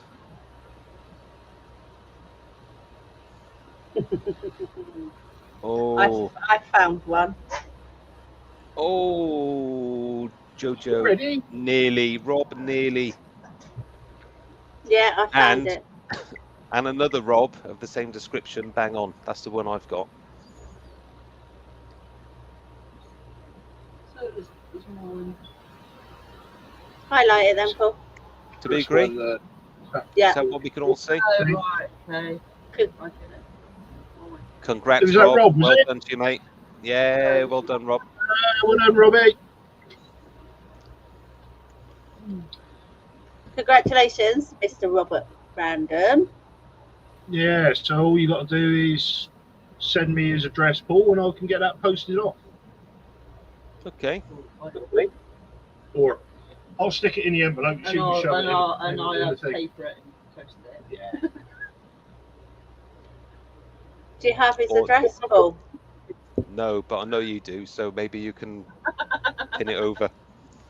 So, Yeah, just send it to me on Messenger and that'll be fine. Is that all right, Rob?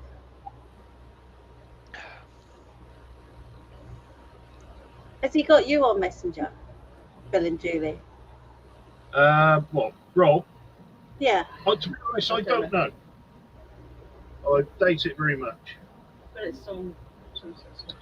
But Rob, See, if look, I send this to you, you're not going to bloody blow it up, are you? no, he won't blow it up. No? No, he's doing an auction soon. is it this coming Saturday? Yeah, This Saturday, yeah. I'm gonna put the link in, and hopefully he'll come on and tell you all about it. Absolutely. Yeah, so I'll pass his address on to Paul because I haven't got you on Messenger, and then Yeah. Paul can pass it on to you guys. Yeah, that's all good. He'll try not to blow it up. Yeah, I'll bloody, but yeah. He'll probably do a whole video of it now when he like, what is this? Ooh. He'll borrow his dad's air rifle and shoot it instead. Set it up like Tin Can Alley.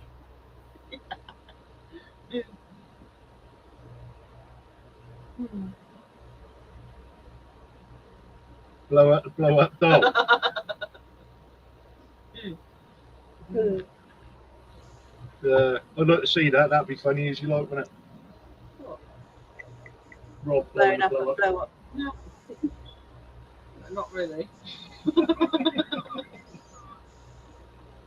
The vid, that vid incidentally of blowing up the little bin, you know, from Steve Sifter was worth waiting for. I did enjoy that. Yeah. Well,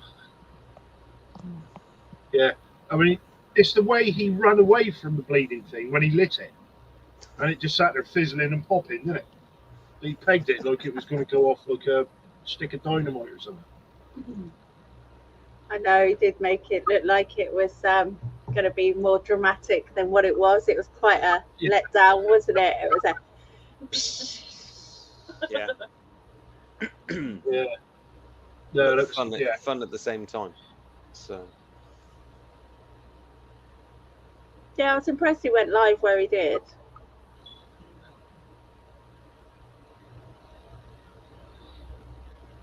was that a live video? Was it when the thing was blown up? Yeah, he did a live stream. He did quite a few little live streams, and then I think he came on too early because it was still daylight and there was loads of people about, and you know. So well, it's just that he did it in the dark, otherwise it looked even bleeding worse, wouldn't it? what, disappointed, Rob? Oh, there he is. Hello. How are you, Rob? Rob. Hello. All right. Yeah, nice one. I'm a fucking winner. Fuck everyone else in the chat. Nice. Yeah, I make a little frame flyer out of that. So whether it goes back in and that'd be fun. Yeah. Anyway, cheeky bastards, a lot of you, my little fizzle. It was a good little pop and bang. It was more extreme when you was there. Yeah, reminded me of making popcorn. Pretty much. I was pretty disappointed at the time when I did it on the live. So I was videoing it for the sort of like main video of it. But yeah, I was doing it on the live and sort of losing connection and having to sort of leg it up and put my camera up on a rock where it just about connected. Then go back there, and then it was so windy. And I had two lighters. Neither of them would fucking work, would it? So I was like 5 minutes trying to light the bloody thing. And then, like you say, and I was like,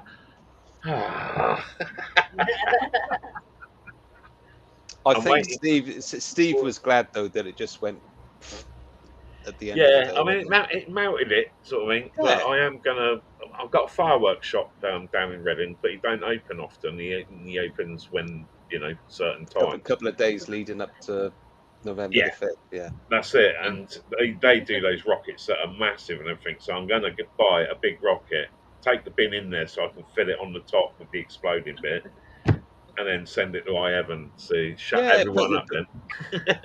Put a message in it with your address, Rob, and a Rob Random sticker and see who responds. It'd be Sifter sticker on it. It'd gone through someone's windscreen or something. It'd be getting or someone's shed or conservatory. Yeah. Don't put your address on it then, just in case. It's not a good time to play with fireworks at the moment. There's a lot of fires. I see Glenn in there saying he's going to go outside and start his fire up or whatever. It's like, oh well, that's his neighbourhood gone, isn't it? Yeah. Rob, you was losing connection. We were losing interest. Lies. You had to sit there and watch it because it's one of those things when you're doing something like that. On myself, if I'm watching something like that, I can't leave it halfway through and sort of like, oh, something could probably, some dickhead like me is going to blow their hand off or something doing stupid stuff, and you don't want to miss that live, do you? You just, No. Oh, not that particular live, no. No, absolutely not. Like I said, Rob, you need to get that bin now. Don't destroy it anymore, and give that as a giveaway. This melted yellow bloody bin thing. Auction it off. Internet sensation, isn't it? Oh, God, yeah. I can't remember where. I think I stuck it in the shed because it stinks like eggs. So it's, you know what I mean? It's a bit. I had it in my van, and it was like, it's starting to stink, this van. I should hoover it or something. Could you send me your address again, Rob? Because we've had so much of a chat since that it's miles away. so many dick pics. It's just moved it up. I know. Well, they're only short pics. Look Yes, at you that. said Both the pics. ladies got that straight away. You know what I mean? It's just sort of like Julie Crack. Yeah, it's one of those things like, yeah, oh, excuse me, So one what? way to get a bloke, go like that to him. That, you know what I mean? And just our ego just disappears. Everything just disappears. You know. What have I got to do? What did he say? Send me your address again, Oh, right, yeah, that's it. Yeah. because there's been too much chat for me to find your address. It should be just embedded in your mind. You should know it. Well, I know what number it is, and I know how to get to you, because In more ways than one. so I don't need your address now. I know how to get to your house. Jesus, you know what I mean? That still makes hairs on the back of my neck go up. Like, oh. She knows who you are. That's fear. That's not excitement, mate. That's fear. Yeah. Get a little adrenaline rush. Liam Neeson. Liam Neeson. I will find you and I will fuck you up. She's definitely got a certain set of skills. If you see her interview the other day and you see like what biker chick looks like when she gets angry, geez. Yeah, I'm used to being surrounded by assholes. Yeah. And dealing with them. Yeah, exactly. You know how to do it. She's quite savage at times, you might have noticed. For someone that wears little pinky fucking cat ears, she's a savage. Oh, dear. Sorry, what was Headphones. I cut out, Bill? Is that part of the headphones? Yes. It is. Your ears. Yeah, Yes, they don't come off. Yeah. Ah, right. You can buy like fake ones of these, because these are quite expensive. So yeah, you can buy fake ones and clip on the ears, but yeah. Yeah, she got them from Wish.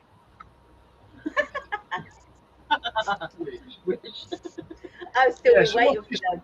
Rob, Right. What's that? what's this auction? Oh, fuck, yeah. Oh, yeah. Yeah, auction. Yeah. Tell Yeah. everybody about it. Oh, Wow. it's okay. Yes, did it? Yes, it's an auction coming this Saturday. Basically, the Rodney Cook Memorial Rally, which is coming up at the end of the month, 29th to the 31st, I think. I think that's the weekend of that. Basically, I brought a ticket for it because I missed it one of the first years they've done. Then I got on the last one they've done, and it's not one to be missed. So I brought a ticket, but I'm unofficially sponsored by one of the sponsors, so I get a free ticket and probably a guest one as well if I want, sort of thing. Guest ticket, for someone. And so I've said to them, I've already paid for the ticket, so I'm going to put it up for auction. I know before, when I was trying to find a ticket, tickets were going for quite a bit of money. So being a bit of a dodgy twat that I am, I'm going to tout it out and try and raise more money than what it's worth. And all that money goes straight to Rodney Cook. And I've had a few other items that are going up for auction from people. LP have donated a Nocta Macro accessory pack, which has got a pinpointer in there, side pockets, cap, bags, shit like that. It's 120 quid, sort of like accessory package. That's all right. It's a nice little pack, isn't it? Yeah, they donated that, and then I've got a load of coins that I've sorted out, Rosanne. Honest. Loads of sort of like silver coins and silver rounds and So stuff. read off the list then. What? What list? Well, you've got this list. You've got this list for the Oh, I auction, haven't don't, you? I don't want to give away the big surprise of what coins are on there. We've Really. also got an American friend coming over and Yeah. auctioning off. Is it a Rose something? Jason, don't, mate, don't. Jesus Christ. We won't even go into internet drama. There's enough of that going on at the moment. There's this weather is fucking people up in the head proper, because all I've had today and what's been on the internet is dramas as such, sort of like things happening that, you know, just sort of like, oh god, there we go. So, did you say it's Rodney Cook's cancer charity? Yeah, all the money they earn from all the stuff they do goes directly to cancer research. So I think last year I think they'd done about 60 or 65,000 pounds. You know what I mean? That's a big chunk of money for, you know. Absolutely. Bit of detecting charity is like people asking, how do you make that sort of money over a weekend? And it's the generosity of everyone and the people there. They're so awesome. I mean, you've got people there that are, you know, cancer victims and stuff. You know, they run it. They've got a taxi service this year, so you basically go to a bus stop and then get taken to whatever field you want, and then you get to the bus stop at that field to get taken back to the field again. So, Team Climb Bake will be jumping on the auction, and it's a rosy silver dime. Wow. I could grab some of the stuff, some of the coins and that I've dug out if you want, and I'm sort of like putting packages together, so it takes a little bit longer than just doing a bloody list. Well, you need to know what you're talking about, or it. Soon as you show it, is that me doing that? Let me turn I it down a don't bit. know. I'm not It's annoying sure. me. Not sure. Could be. Yeah, Most it probably probably. is. Yeah.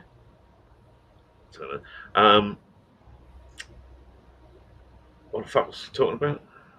Rosy silver dime. You're getting packages together.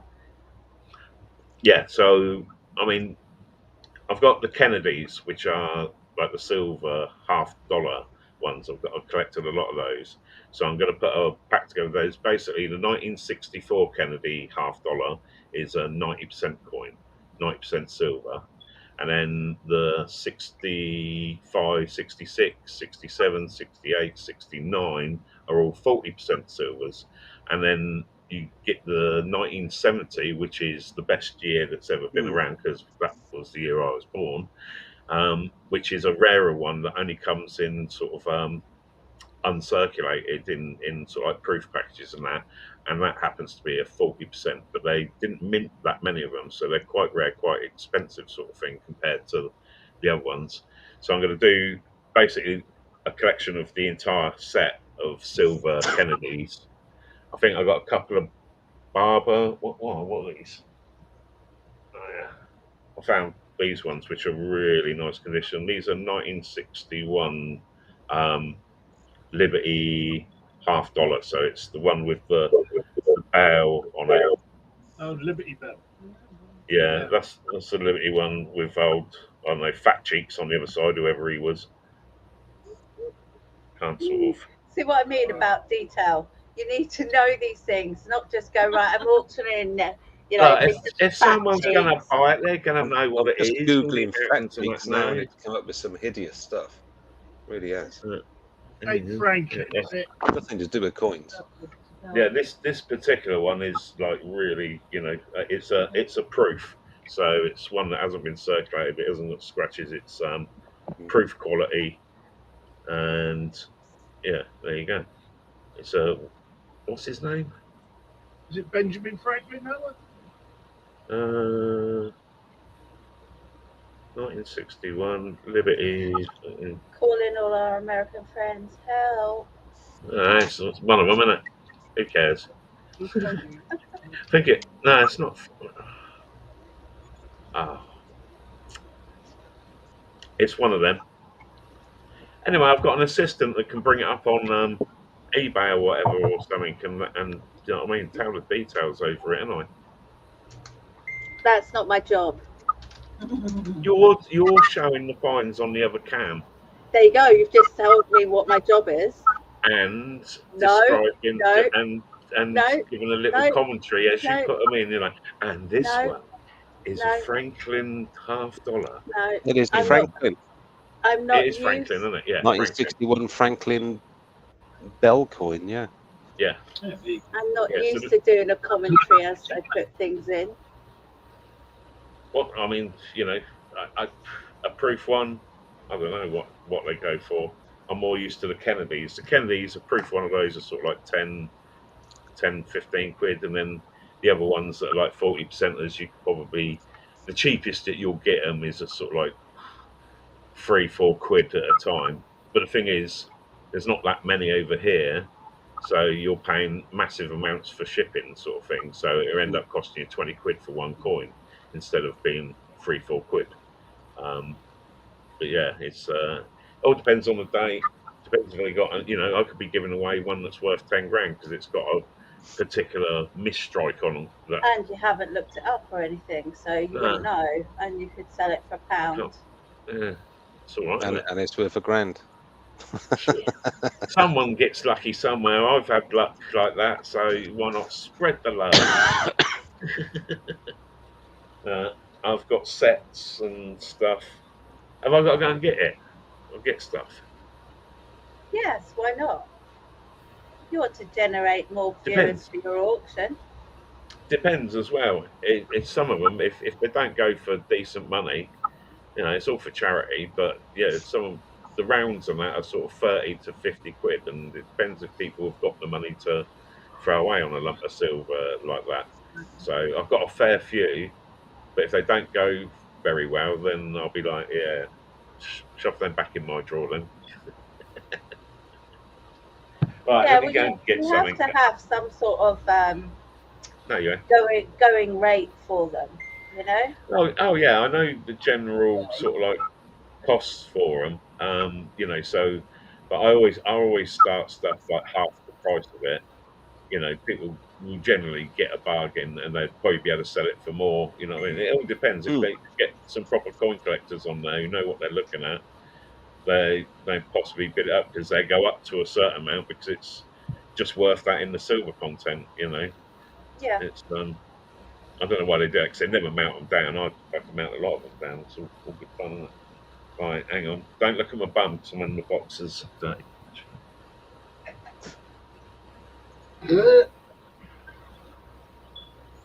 They look at his ass now. I didn't really look at his ass, but I looked at his ass. I don't know why.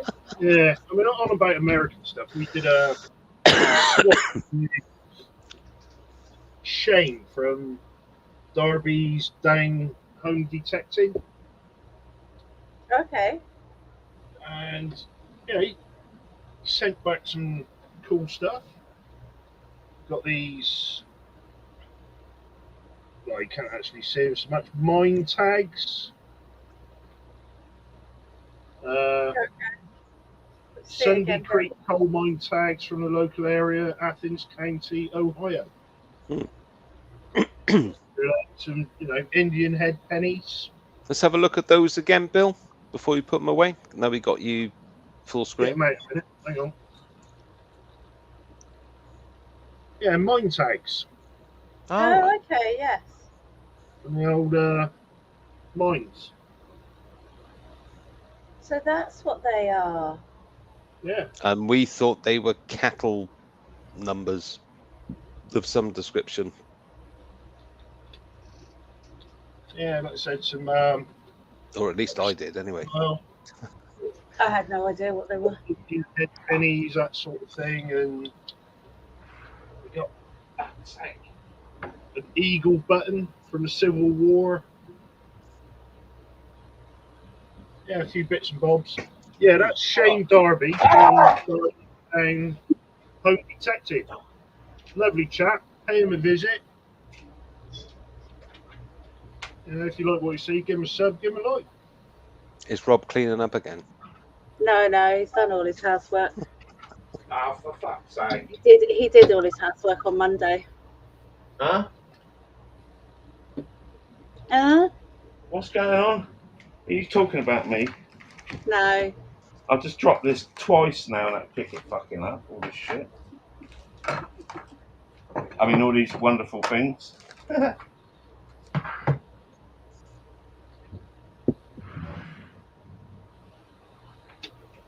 Oh, no, no. He's fucking about. Yeah.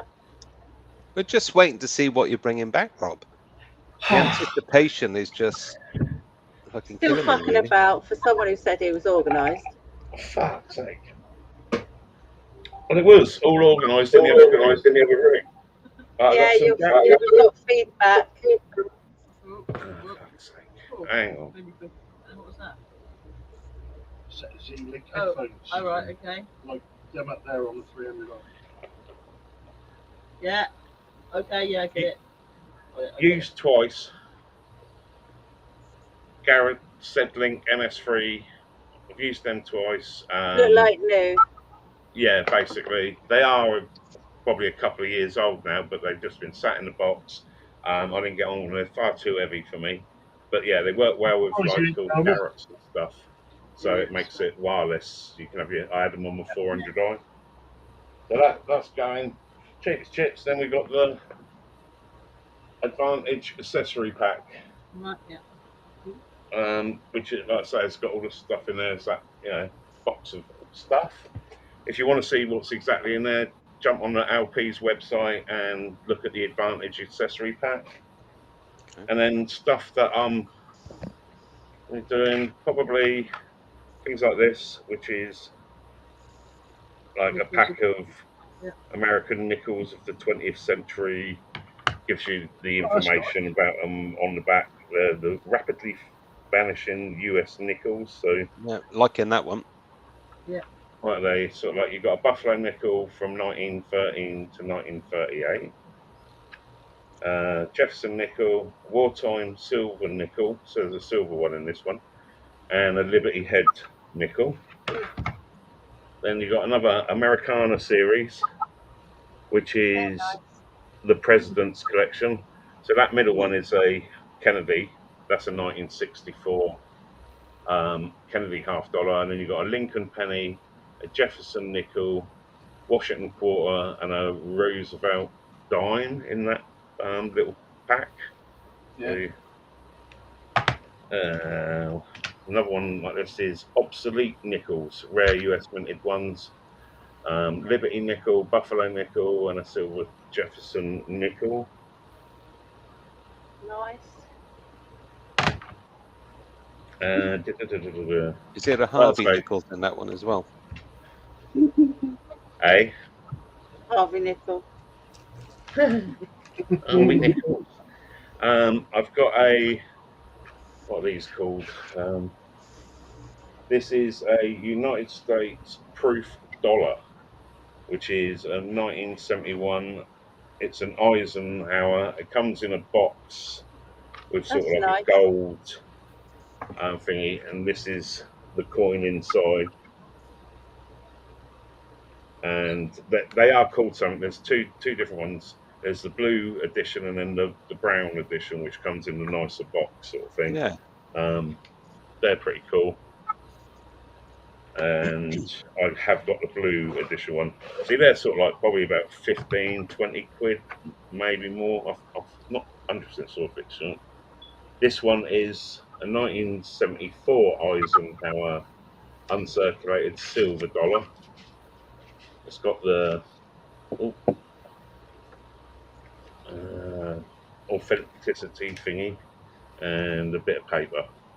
You are now proud owner of the beautifully uncirculated coin set. Blah blah blah blah blah blah blah blah. Sort of like all the info on there. And that one comes with the blue tag thing, and that is. There you go. Yeah. Very cool. That's Glenn, buy them and then sell them. Yeah, I mean, this the blue one I think is actually worth more than the brown one. But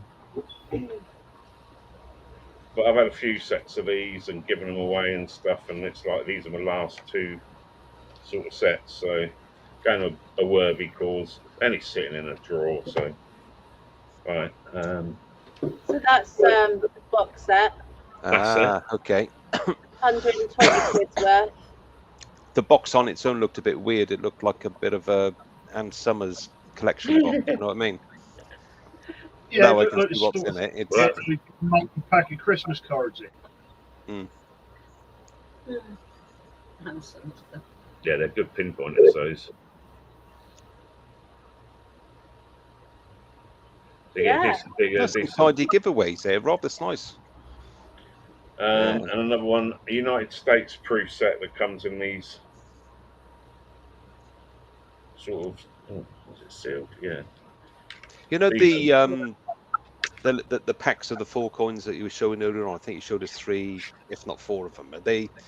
Were those kind of like a first day release for a collection pack or something like that back when they were I'm circulating? not 100% sure, mate. They were basically stuff I used to get off Oh, that's me. I heard it too. Weird. It's stuff I get off of one of the coin rolling channels. You Okay. used to get a free item. You paid like $25 and get a free item, and then rolls that you hunted through and get the dollars, silver dollars, and stuff out of them. So it just looked like a really well put together. Yeah, they seem to presentation do pack, a lot, you know what I'm saying? of those sort of packs with sort of like for collectors and that, I suppose, with these obsolete nickels and stuff. So it will be on Rob Random's site. Yeah. He'll be doing it through StreamYard, and then Yeah, that's really nice, that one. everybody will make Yeah, their payments through PayPal. Yes. And anything other than PayPal for people who don't have PayPal or anything like that? No. No. No, well, you can bring it around cash in the hand. I don't mind. Pop in. And then I've got let's see, what was I doing? It was that one, wasn't it? That's the Olympiad silver round. I think that's 90% silver, I got told. What kind of data's on that one, Rob? There is the Olympics dollar from 1988. It's S Mint. And it's, when they had the Olympics in the US survey. And, Olympiad Liberty 1988. So, Rob, have you done a link for the stream yet? It's just that people are asking. Oh, God's sake, Rob. What? I can hear myself. Oh, fuck. Let me get my headphones. Jesus Christ, you moan, don't they? Women. I don't know where they are. I've tidied up shit, haven't I? So.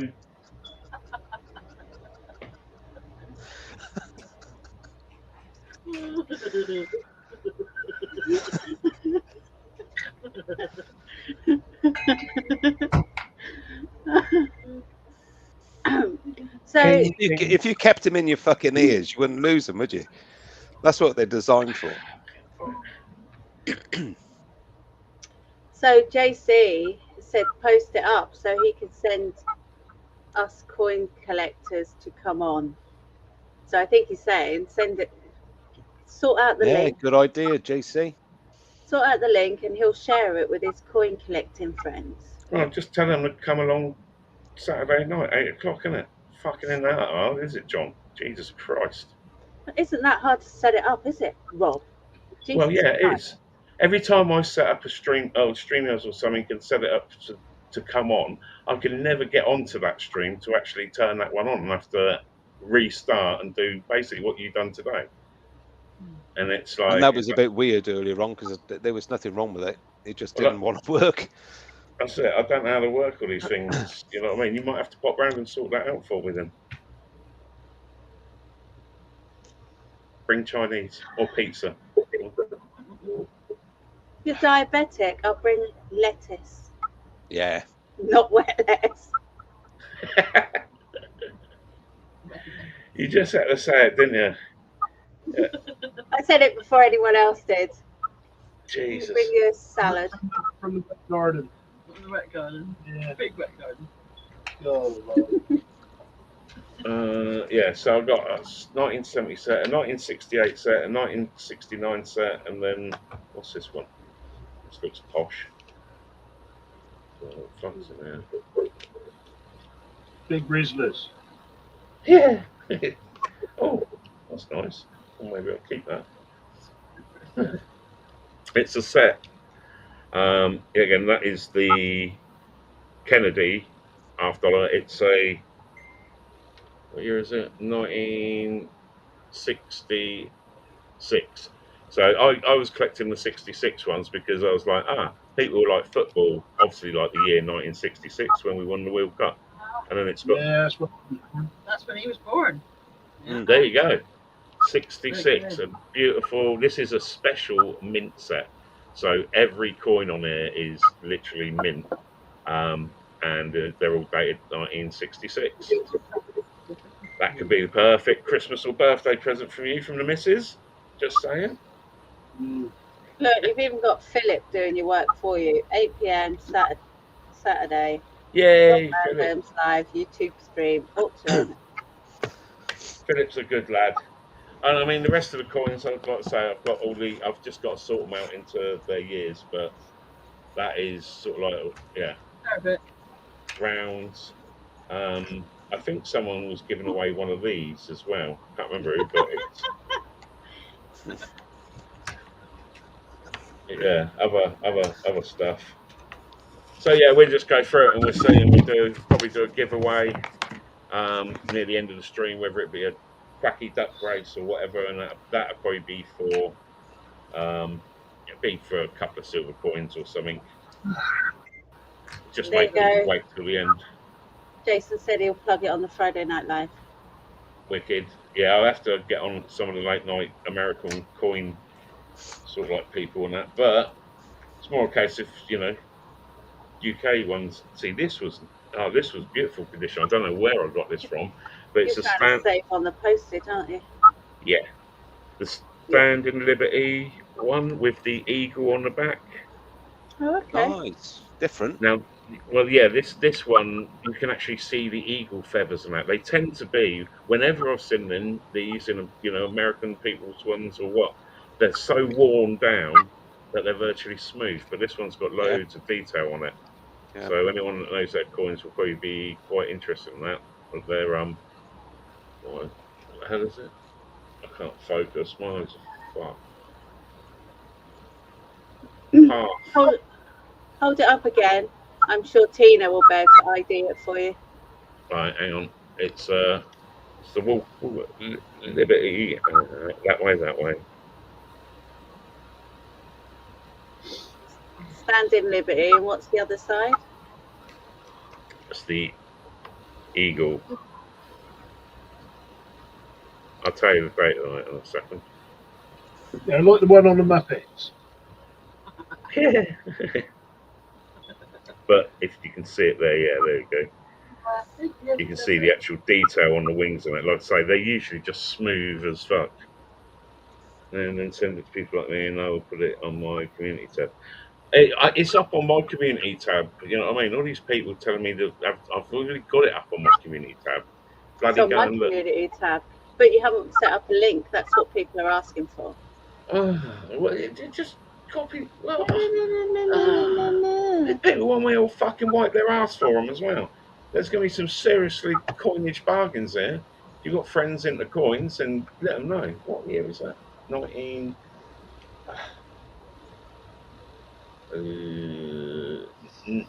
something. Put your glasses on. Just put your glasses on. Don't be ashamed of wearing glasses. Yeah, but I haven't got my glasses that are like for. I've got two sets, one for long and one for, and I don't ever read, so I don't use the close one. Yeah, cheers, bro. One for long distance, yeah. Both sets, there you go. Ah, fuck! I've got headphones on. Ow. We're both together. You can have up and downies. Hey, hang on. Let me put.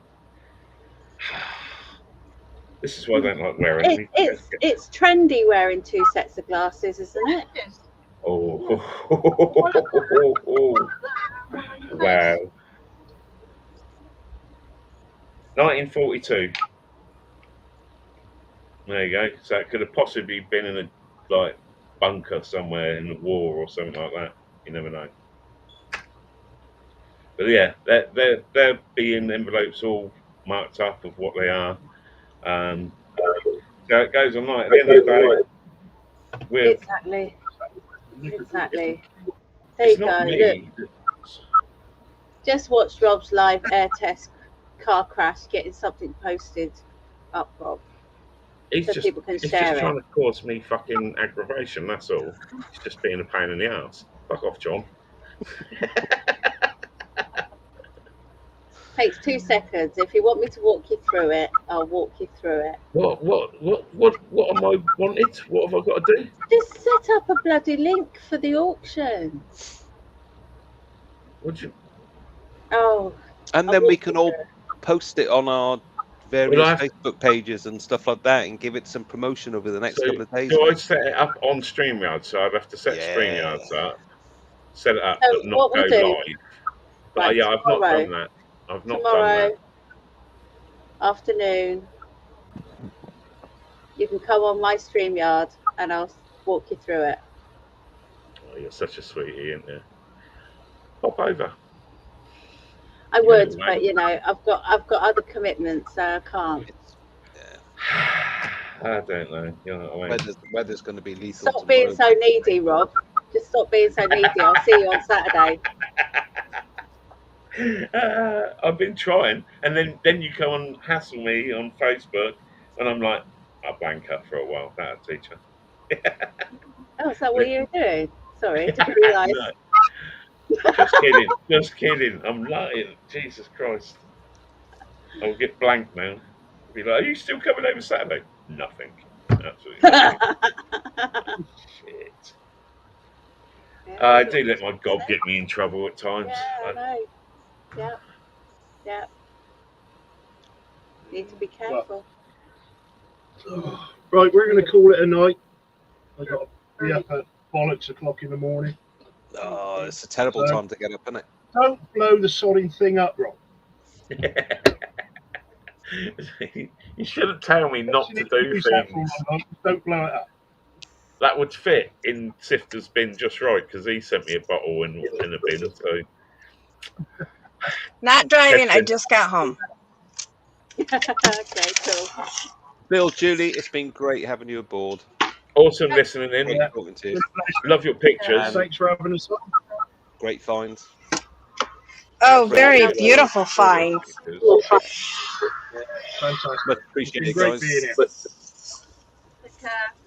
Good night. See you soon. Look after yourselves. You take care. Thank you.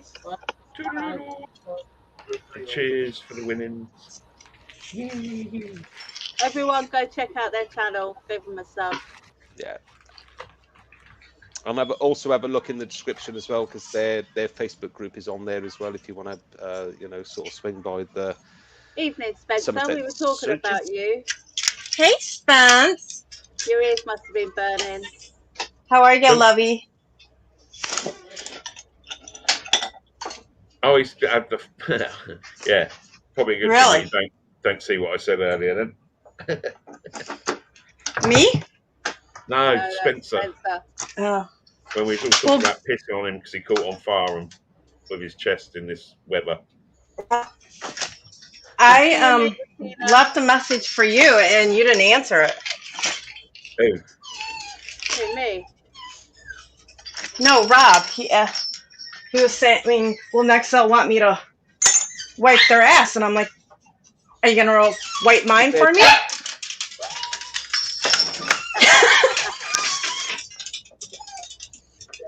I'll have you know, I've got 2 daughters, so I know it's Front to back. I was just about to say back to front and fucking Front to back. You always wipe front to back. Come on, Jipper. Sorry, I gotta let my weenie out. Gotta go potty. That silly looking cat of yours. You're forgiven, Spencer. She's not a Christ, silly is that a looking cat? cat. No, it's a miniature dachshund. It's a weenie. See you Friday, Tina. Whoa. So Team Panbake has a live coffee with Bean. 195 million. I think What it's I'd do about with that. 3 o'clock our time. So yeah, get on there. Yeah, Very entertaining. it's fun. But Rob, you need to get a hold of Tripwire. He can help you out with those sets. He's pretty good at that stuff. Yeah, it's all right. No, some impressive stuff there, Rob. I'm going to be glued. Rob, they're good stuff. Yeah, I mean, this is it. I've got to say, do enough. I mean, the ticket, I just wanted to do, you know what I mean, get the sort of like 60 quid for it or whatever, but then it's like, you know, if I can get some more money, it'd be nice to get up a couple hundred quid for the guys, you know what I mean? If it goes really well, like I said, I'll just keep throwing stuff in, fuck it. And but yeah, get a few hundred quid up, I'll be well happy. If it got anywhere above that, would be fantastic. But you know, it's only a small channel. I have the same amount of people. You know, you can only advertise it so much. People want to find it, they'll find it, won't they? I don't like to push it too much. If you never notice, I never put anything on Facebook of my YouTube. I know, but this is different, Rob. It's for cancer charity. Yep. It's Yeah. not for you. It's for something else. Well, So, yeah. Rob, you won't even you won't even Fuck you, accept my friend request and what? on Facebook. What? Oh, he doesn't do that. Oh, No. This is it. I try to keep my Facebook separate. You might be lucky and get I'll have to have a look. You'll be in my I've fucking completely ignored you list because I get a lot of Facebook sort of like, and they just, you'll get buried in. Quit. I mean, Well, I'm just not anybody. well, Me. you're going to be a fucking pain in the arse on Facebook, though, to be honest, aren't you? Oh, Swamp Rat Nation. I am never a pain on the ass. And You're female, On you're a Facebook. pain in the arse, whatever, you know what I mean? And then to have you on Facebook being a pain in the arse as well as YouTube. Oh, there you go. Really? actually, I Really? keep my Facebook very vanilla. I keep my Facebook very vanilla.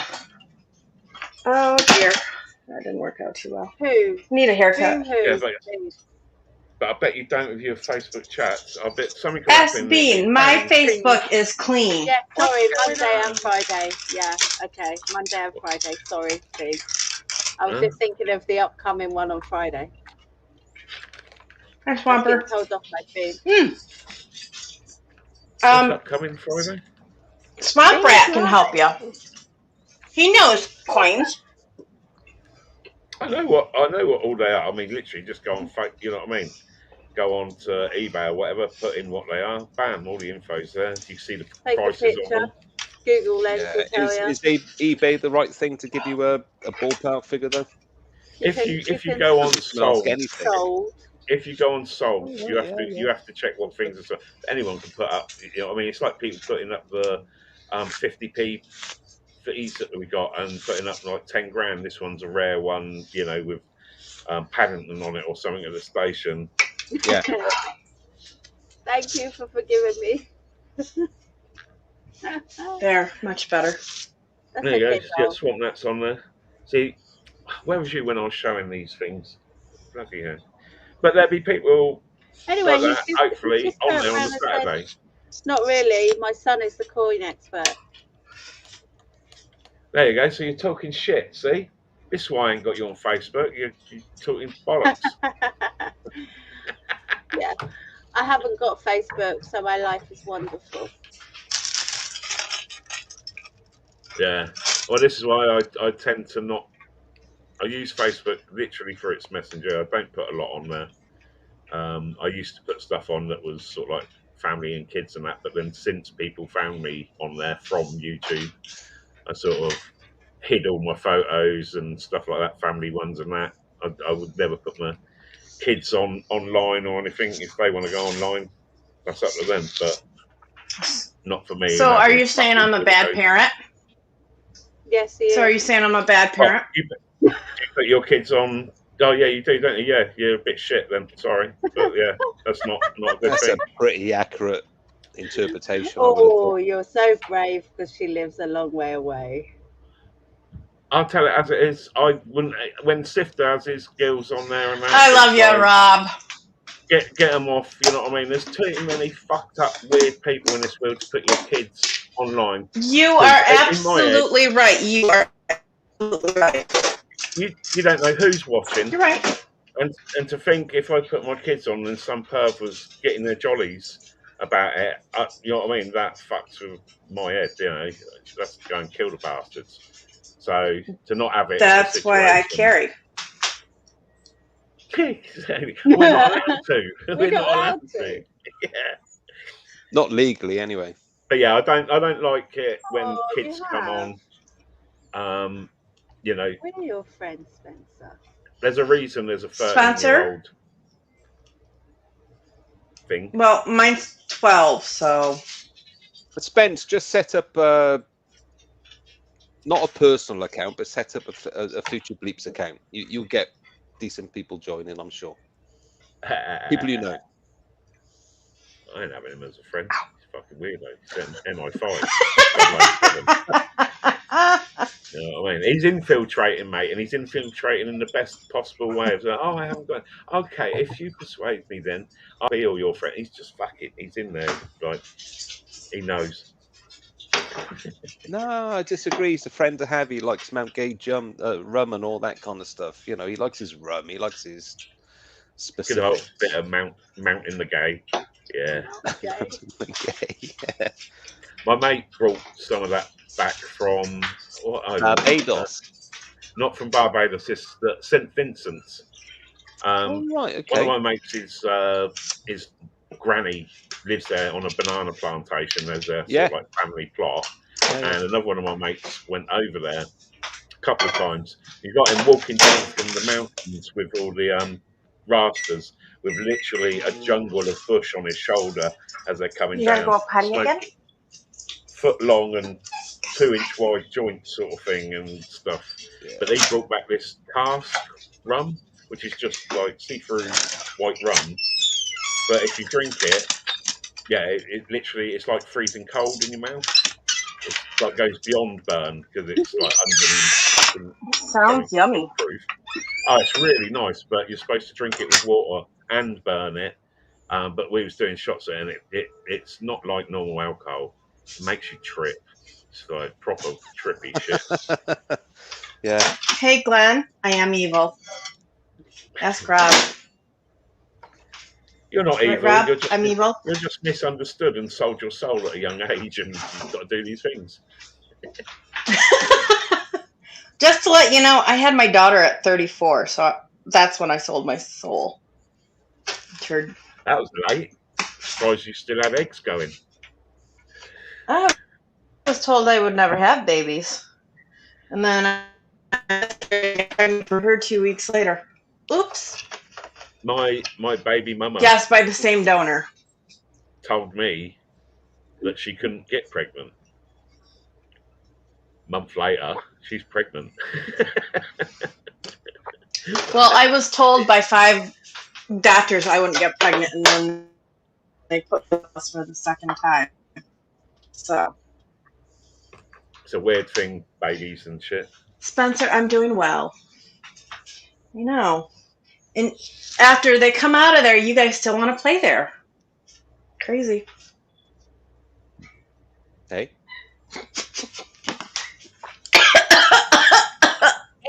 I literally spit out my coffee. But of course, that changed.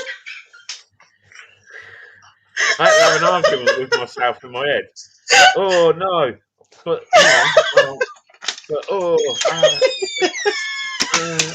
mate. Oh my god! I have coffee all over my counter because I spit it out with because I was laughing because of that face. Thanks, Rob. I'm gonna have to go. I'm gonna call it an early night. So have fun, everybody. and I will see you all. Night, very soon. Rosa. Night, Good Rosa. night, Love you, girl. Love you all. Take care. Early night, eh? In other words, she's coming over to see you. Yeah. It's all right. I've cleaned up. Okay. I hoovered today and everything. It's all good. I'm on top of things. It's okay.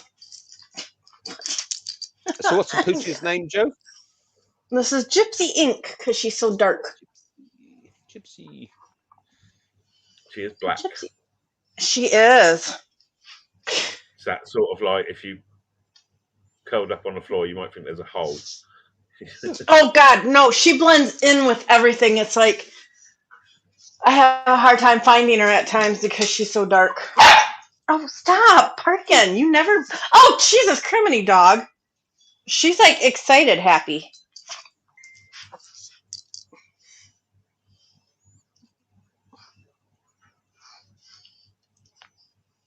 I'm just having pings come up more.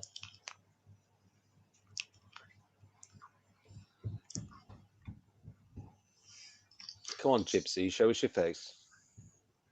Give us a smile. Give us this Gypsy. Gypsy. Gypsy.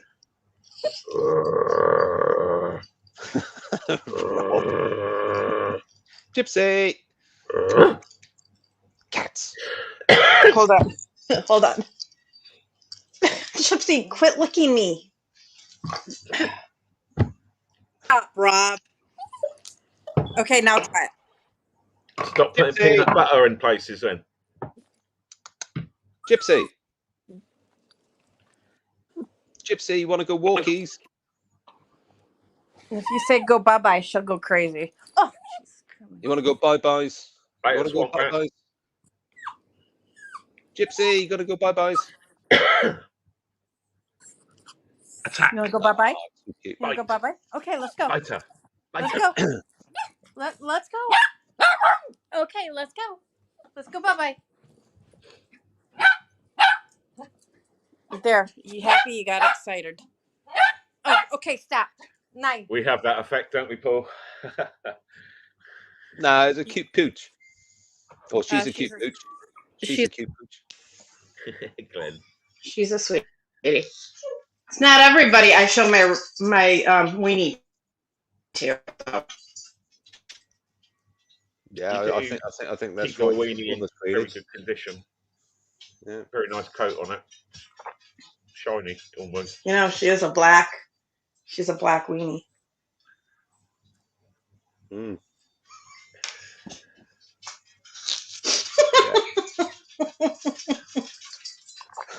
No, I keep my Facebook really clean because I've got too many rodeo families on there.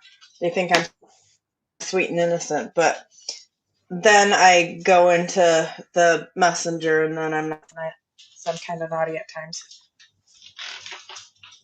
What you got now? Is that cheesecake or ice cream? Oh God. Cottage cheese. Oh, okay.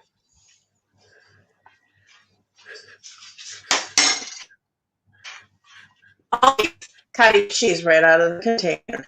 Oh, God. Go ahead, Rob. Say it. I'm gonna shut up and let Rob come out with the jokes. No, you can't. You thought of it. Come on, as well. Rob. You can't like just Come on. lay it on me. Come on, guys. You know, Bring it that's up. unfair. Bring it up. Come on, you gotta say it now. What? Chicken shits. Yeah. I love it. What, cottage cheese? Yeah. With pineapple in it, it's quite nice. Yes. Oh, even with applesauce is nice. Chuck in a couple of walnuts, bit of apple. Yeah, a chunk of apple. You know, the chunky applesauce. It's so Can I turn nice. it into It's one beautiful. of those No, not apple walled sauce. off salads or whatever. Apple and you've got you got yourself a you got it, mate. You got yourself a Waldorf, haven't you? I'm never. The only reason I know what's in a Waldorf salad is because of what was it? 40 Towers. 40 Towers. Yeah. I just want What the fuck is a What the fuck is in a Waldorf salad? the fuck? It's grapes. It's walnuts. It's mayonnaise. Yeah, it's classic sketch that. Brilliant. Hey, Rob. Hey, This is how you dream of me. See, Yeah. there I'm crazy. you go. Take note. Yeah. You need to put the whisk in the bollocks. Nah. He's got one in every Walnut, artery. apples, mayonnaise. It's a bit of a fucking weird It's salad, got isn't it? mayonnaise in it? Yuck. With cottage cheese. Ugh. Well, no, not cottage cheese, but you know, that's instead of mayonnaise, I would say. Mm. Do a weird cottage style version. Food is all about taste and texture. Why would anyone eat cottage cheese? Well, ladies seem to fucking wrap it up, mate. Because it's got associated with cheese. Yeah. You know, that's why. Rob, that was priceless. Philip's got it, all of it. That's the Waldorf. Philip, thank you.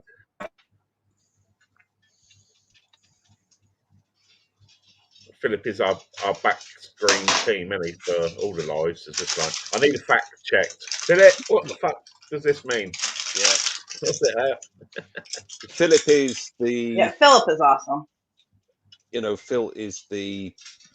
I mentioned it before, Rob, a couple of lives ago. He's the Norris McWhirter of the live stream world, and he's one of those invaluable people you just need on just to ask her. Well, I think Philip is a dictionary, really. Mm-hmm. Rob, be nice. I did. It's a dictionary. I know, you're being a putz. Typical American not to know what a dictionary is. No, it's how you said it. What? I've got a slight stammer. Don't take the piss. It's a disability. Mm-hmm. You mean you got Ola? Just admit it. Yeah. Just admit it. Fuck off. Just admit you got Tourette's. I haven't. Fuck off. You fucking have. You fucking got Tourette's. Cunt wickle. Just admit it. Hey, Rob. Do you know what? Hey, Joe. Your horses eat? Hey. Hey. My daughter told me that one. I'm like, oh, Jackson. I was going to say, you know what I mean? Come on. We're a little bit older than 5. Well, you can step up a bit. She heard it actually from our gay couple friends. There are a couple in Tell her this one then. Why did the squirrel fall out of the tree? Eating his nuts.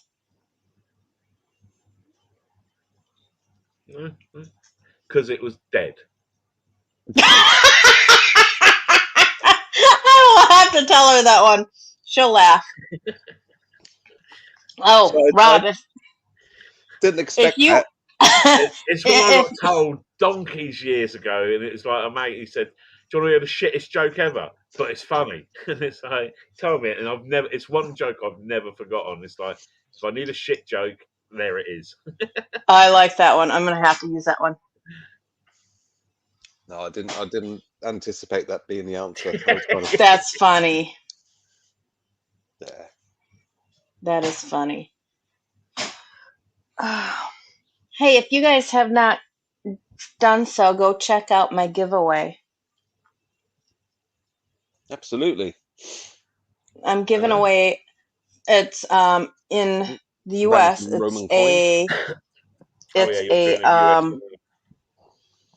It's a magnet, and then for the UK, I'm giving away a shirt. A shirt? Mm-hmm. A Michigan Gem shirt. Okay. It closes on the 29th. Yeah, any size. I'll do any size. Yeah, we've heard. Rob, I'd do yours.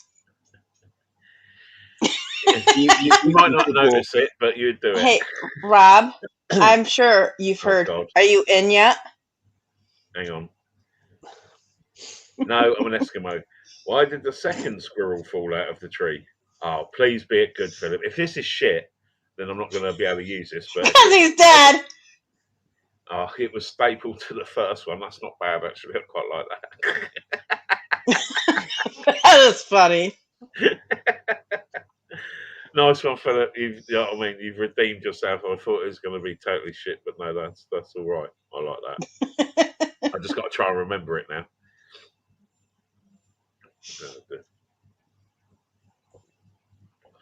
So when's your giveaway ending, Joe?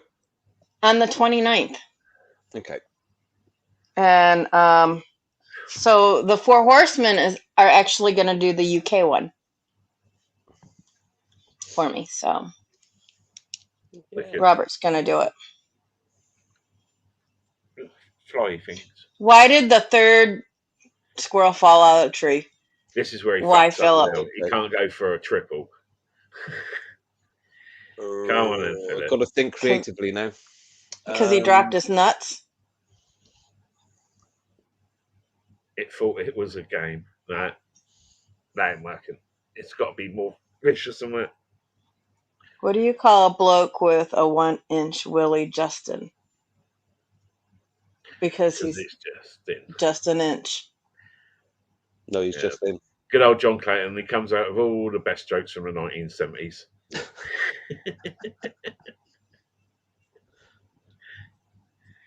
Trying to get me to do so. You may give me a fucking more jobs to do now, John. I've got to make links and things to things. I see you do it, Paul, and obviously Rosanne and Jason and that, and it's all like putting it up so that you can be notified. You'll see the notification come up that you got a live in a week's time. Sorry, yeah, I was. The only thing with that is I find it gets lost. So if you've put it up a week before, I'll get a notification for or put notify on it, but the actual post will get obviously swamped down with hundreds of other videos. If I don't look at YouTube, if I'm away and don't look at it, then on my phone it tells me how many I've missed, and it's into sort of like 300 to 500 videos that you've got to catch up on after 2 days. So stuff gets swamped down, and it seems this notification thing don't work very well after time. It doesn't ping up until 24 hours later. Yeah, it's like it's a bit sort of like it's been crazy. I understand to a certain degree what you're saying. Because if I hit the notification bell for all the notifications that things that are coming out, and the notification itself, it comes up half an hour before the thing starts. And if I click on my homepage on YouTube or anything, or click on my subs, you can't see that video for days until somebody originally posted that thing. You've got to go back weeks. Yeah.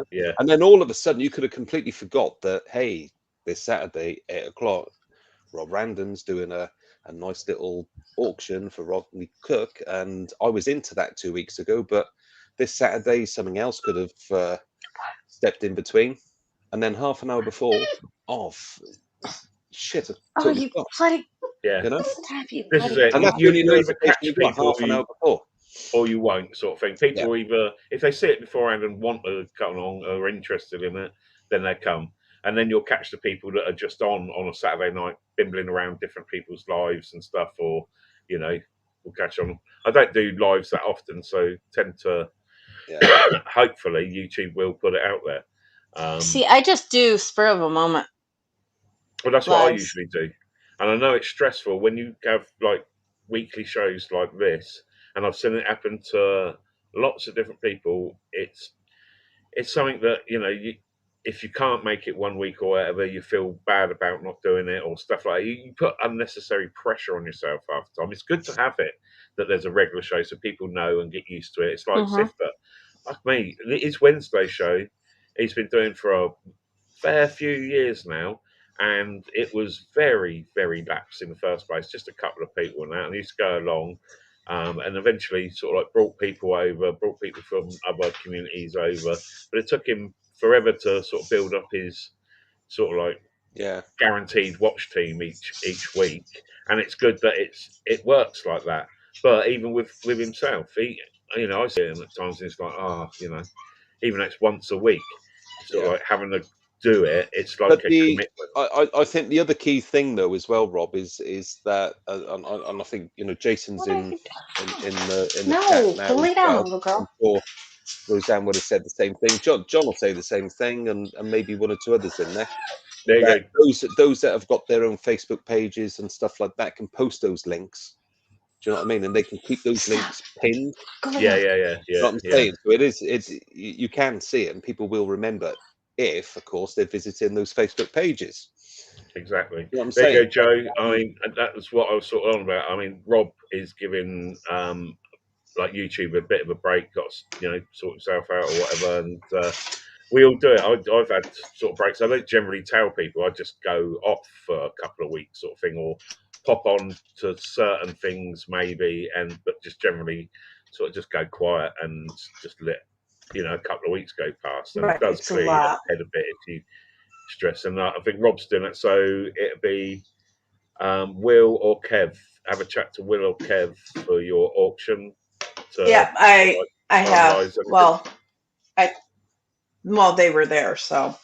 And Well, again, yeah, that's it. Joe posted into your own, if you've got Facebook group, posted into that, into Roseanne's, into mine, into Jason's, into everyone's. Just launch it in there and see you saluted at the end of the day. I will.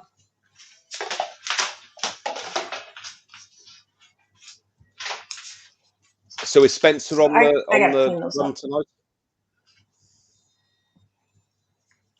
Huh? Rob, you know what those are, don't you? Ooh, brass knuckles, but look like chocolate brass knuckles. They're rusty. They're steel knuckles. I gotta clean them. I found those the last time I was out. Yeah. Well, not in Detroit. I found them in Ohio. I remember when you showed us before, and you was trying to put them on the wrong way round. How do you put them on the wrong way round? Please tell me. Well, I don't know. You did it first of all. You did. You was sort of like the bit that you have in your hand. She had on the outside.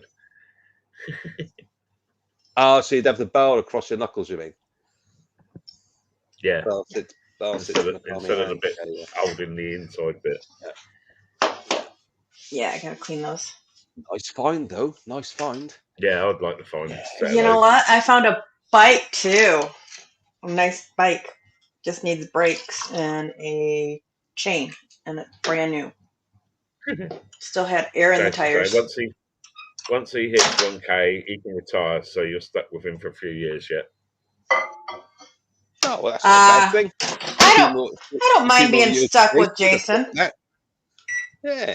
I like Jason. I'll be stuck with him. He's like a hemorrhoid. After a while, you just get used to him. Spencer's saying he's up in the morning because he's going to Blackpool tomorrow. Well, going to Blackpool, that can only mean a couple of things. You're either going out Blackpool, is that like? Or you're looking for property. I want to go. Seriously cheap at the moment. So I've never been beach detecting. There's plenty of bed and breakfast hotels closed up there, mate, that are up for grabs. Good investment. Last time I went to Blackpool, got back to the hotel at night after doing an E on the beach, and was sort of like half tripping off our tits, and got back to the hotel, and the ex went to go to the toilet, and she's come back and said, there's a naked woman like crashed out on the fucking bog in the communal sort of like toilet washroom, and I'm like, really? Is she alive? She said, I don't know if she's fucking dead or not. She's literally, and I had to go around and check, and this bird is like obviously sat on there. She's got a cax and everything round her ankles. She sort of like spreads back and like halfway down the side of the bog sort of thing, and it's like, hello, trying to wake up, but she's fucking, you know what I mean, like pissed naked, fanning out everywhere, sort of thing. And I didn't want to get sort of like caught there by someone else, sort of like, what the fuck you done to this woman in the bog? But at the same time, it's sort of like leaving someone very vulnerable like that. And then I'm like, hello, and I kicked her leg, and she did make a noise, so I knew she was alive. So I just fucked off out of there and went back to the room. But about an hour and a half later, she disappeared. But it was one of those sort of Blackpool bedsit hotel sort of places that Crazy. were. You know, you go downstairs, they had their own bar in the bottom bit, and the whole weekend we was there, I don't think these sort of like 2 or 3 blokes left the bar. They were there all the Stop. time. You know what I mean? Literally, like their Quit best whining. mates or whatever. Dave behind the bar, they're just slashing it up all fucking day long. You know, what I mean, you come down at breakfast, they're there. You come down at fucking dinner, they're there. Go out, they're there. Fucking early hours in the morning, they're there. Going out of that, you drink with us, then you summon fucking. Oh, See, I've only ever been there once, and didn't really take in any of the sights or anything like that. We just went to the, you know, the, what do they call it, the Tower? Ballroom. Yeah. Ballroom, and we went to see Chubby Brown and oh Christ, the Liverpudlian guy. How far is? I'm sorry. Go on. How far is Liverpool from Blackpool? Not far, is it? Or is it Manchester that's close? Liverpool's right next to it, isn't it? I'm just trying to get in my head where it's at. I suppose if you halfway up the country on the left-hand side as you look at it. Yeah. Thank you. Yeah. Above Wales.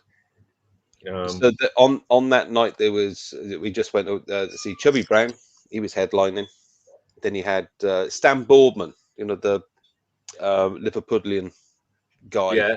You know, famous for the old fucker jokes. You know, the fucker wolf jokes that got him banned from TV. And then there was a Scottish guy who, believe it or not, he was the first bloke on. He was on for about an hour, and he was the funniest of the 3. And it was come to me, Jerry Sadowitz, and he was hilarious, absolutely hilarious. But awesome. if you check out some of Jerry Sadowitz's videos, he no longer is allowed on stage to perform. So he keeps it a little bit too close to the knuckle. There we go, Joe. So Rob's saying about 55 miles. Really? Is it that close? Blackpool to Liverpool. But that's about what, 2-hour drive for you guys because you got all those roundabouts. Oh, it's made and it's all country. For us, it's mainly motorway up to like north. It's like M6 or M1, depending which side I think of north you're going to. There's 2 main motorways that go up there, and then you go off. When you get to Blackpool, Blackpool's an absolute wanker to park. It's one of these sort of places that if you get a hotel or whatever, you have to make sure they've got their own parking, and even then it's like somewhere up the road, round the back of somewhere else or something like that. It is an absolute fucking nightmare. But we're talking hotels that have got neon lights outside that haven't got bulbs in and missing letters, and you so it's like Flint. Yeah. The hotels are like 40 towers in a way. There's a lot of them are converted houses, basically. So they're all converted houses, a good amount of them. They're not made for purpose sort of thing. That everyone does their bed and breakfast, fucking Dolly's bed and breakfast. Back in the day, people would go to their bed and breakfast yearly sort of thing. Their same one every year, you know, that was their family holiday. And, you know, all the sort of like up north people, that is their place to go. Where if you're in Essex, then you've got what's the Essex sort of area beach? Walton on the Naze, the posh part. Clacton, yeah, places like that. You know what I mean? And it's like, well, so the hoity-toity. Well, not really. No. But, we're talking upper class caravan sites. Oh, so Rob's district. Rob, upper class posh caravan sites. How can I explain it? There isn't a way to explain it. It's just shit. It's not a decent place. It's fucking bollocks. You don't want to go there. Full stop. Never. You ever, guys ever have go to to stop There you getting go. me to It's laugh just when full my of mouth is fucking full. amusement parks with penny arcades and all that kind of shit. Jason, Beers flat. Southend. Southend is another one. It's, the Southend theme I wanted park to go for 2-year-olds. in the They got 80s an because amusement arcade that the theme park down there. You got to be if Big Boy you're older Racer than 2 years of age, you can't go on the rides. all There's the no car point. club boys used to boy racers Yeah. down that way. Southend used to be massive for it. It was like, yeah, big burnout boys. Rob, if you really want to go up a class down in Essex, you got to go to Canvey. Canvey Canvey Island, Island. is it? Yeah. You got to go potty. Come on. You got to go. Everyone's got to go Pie, to pie, Canvey pie. Island. Even if it's just walk along the beach and watching dogs shit in the sea, Oh my Canvey Island. gosh. That is There you Canvey go. Island. Philip sort of like knocked it on it. Railways opened up Blackpool to factory workers. So yeah, sort of it's a big place. So as it's well, more like Blackpool, Vegas. really. So it's more like Vegas. Vegas Here. on Yeah, the sea. Walton on the Main. Yeah. It's one of those beaches that just go along. It's sand, and when the tide goes out, it goes out for half a mile or whatever, just real flat. But then it come in quite quick. But Yeah. when the wind blows or whatever, it's one of those places where you just get blown along the seafront with your bag of chips that's just gone flying off somewhere. You don't get the chance to eat any of the fucking chips because the seagulls have it before you do. Yeah. Well, boys, I gotta jump off here. I'm getting a phone call, so I will talk to you later. Later, babers. It was a pleasure, gentlemen. All the Take best. care, sweetheart. Bye, Rob. Night. No night. Walton on the Naze. Sounds posh, doesn't it? Yeah, but Walton on the Naze it's a nice place, but again, it's. I don't think I've been there. I haven't done. I'd done a little trip around the east coast, but I was sort of like more around the bottom sort of thing when I sort of went detecting. But I do want to go round to like Shell Island and that sort of bit, like the inlet of the Thames and that. Tezza's around there. Yeah. I know what you mean. Scotty and that they're all on that part of the coast, so it'd be good to bosh around there sometime. And yeah, a lot of history around there, I think, as well.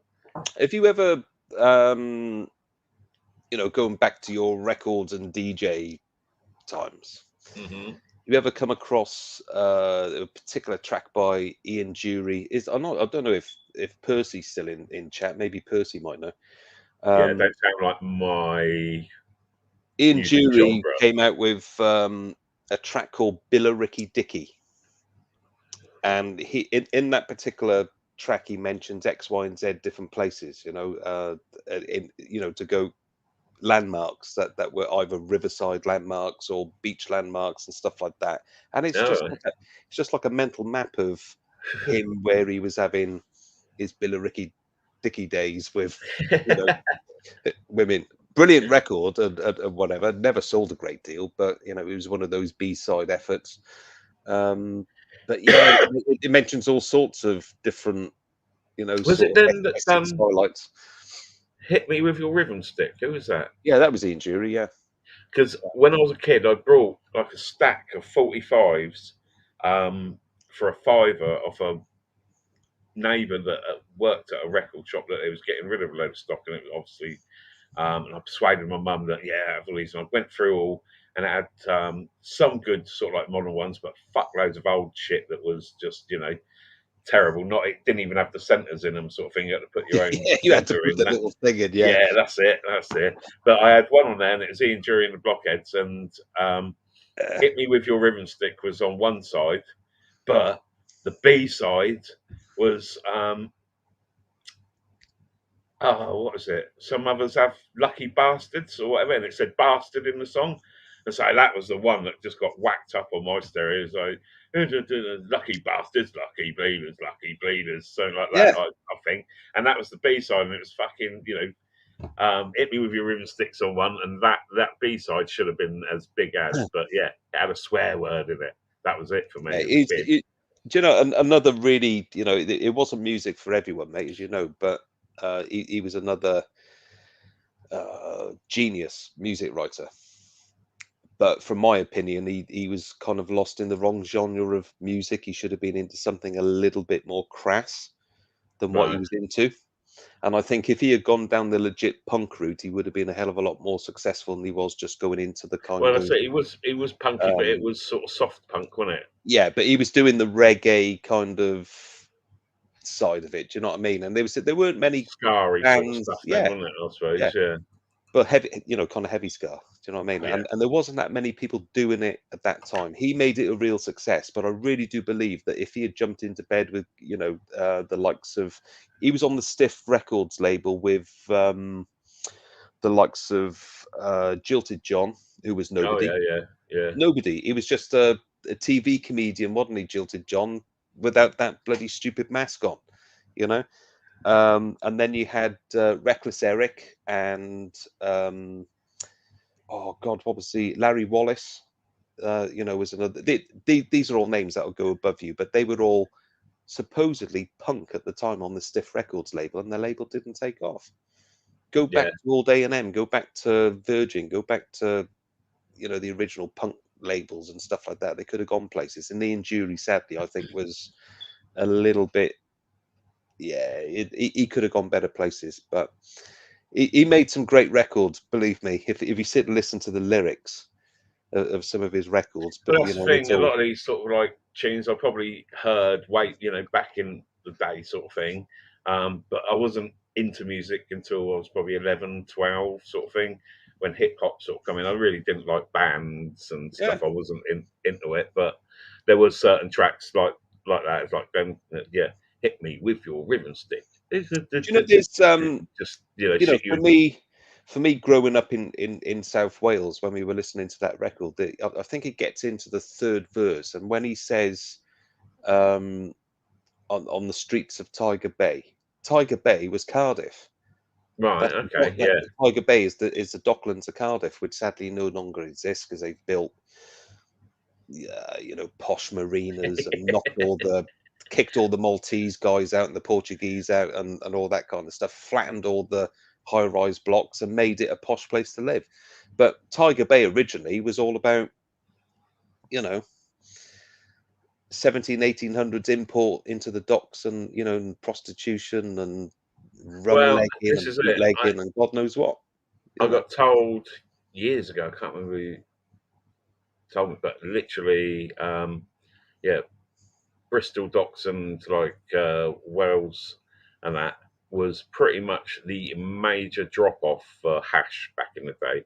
It's like you could buy hash up in South Wales so fucking cheap compared to what you buy it down, our way.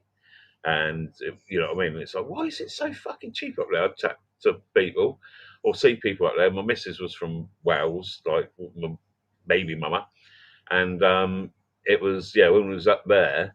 It's like they're sort of like, oh yeah, we've got a 5-spot, and it's like fucking that big or something. And it's like, Yeah.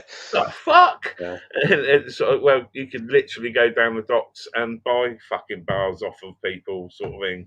And it come in that frequent and that much, and that many people have it, as their little sideline or whatever, bringing it over.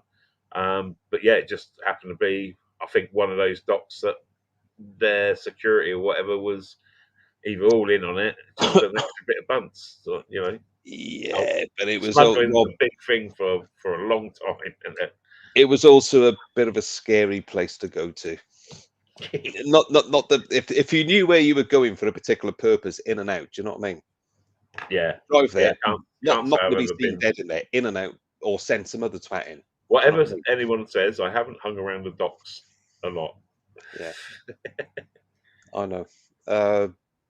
And the Dockland where I grew up, which is actually in my hometown, which was one of the original docks in the, and I think I'm right in saying even before there was technical Dockland on the Thames, this dock was we're talking about Barry Docks, Right. Okay. and Barry Docks was built specifically for in the early 1800s for coal industry and bringing the coal down from the valleys, like, and bringing it down on the train and onto the thing, and the coal went abroad and huge export.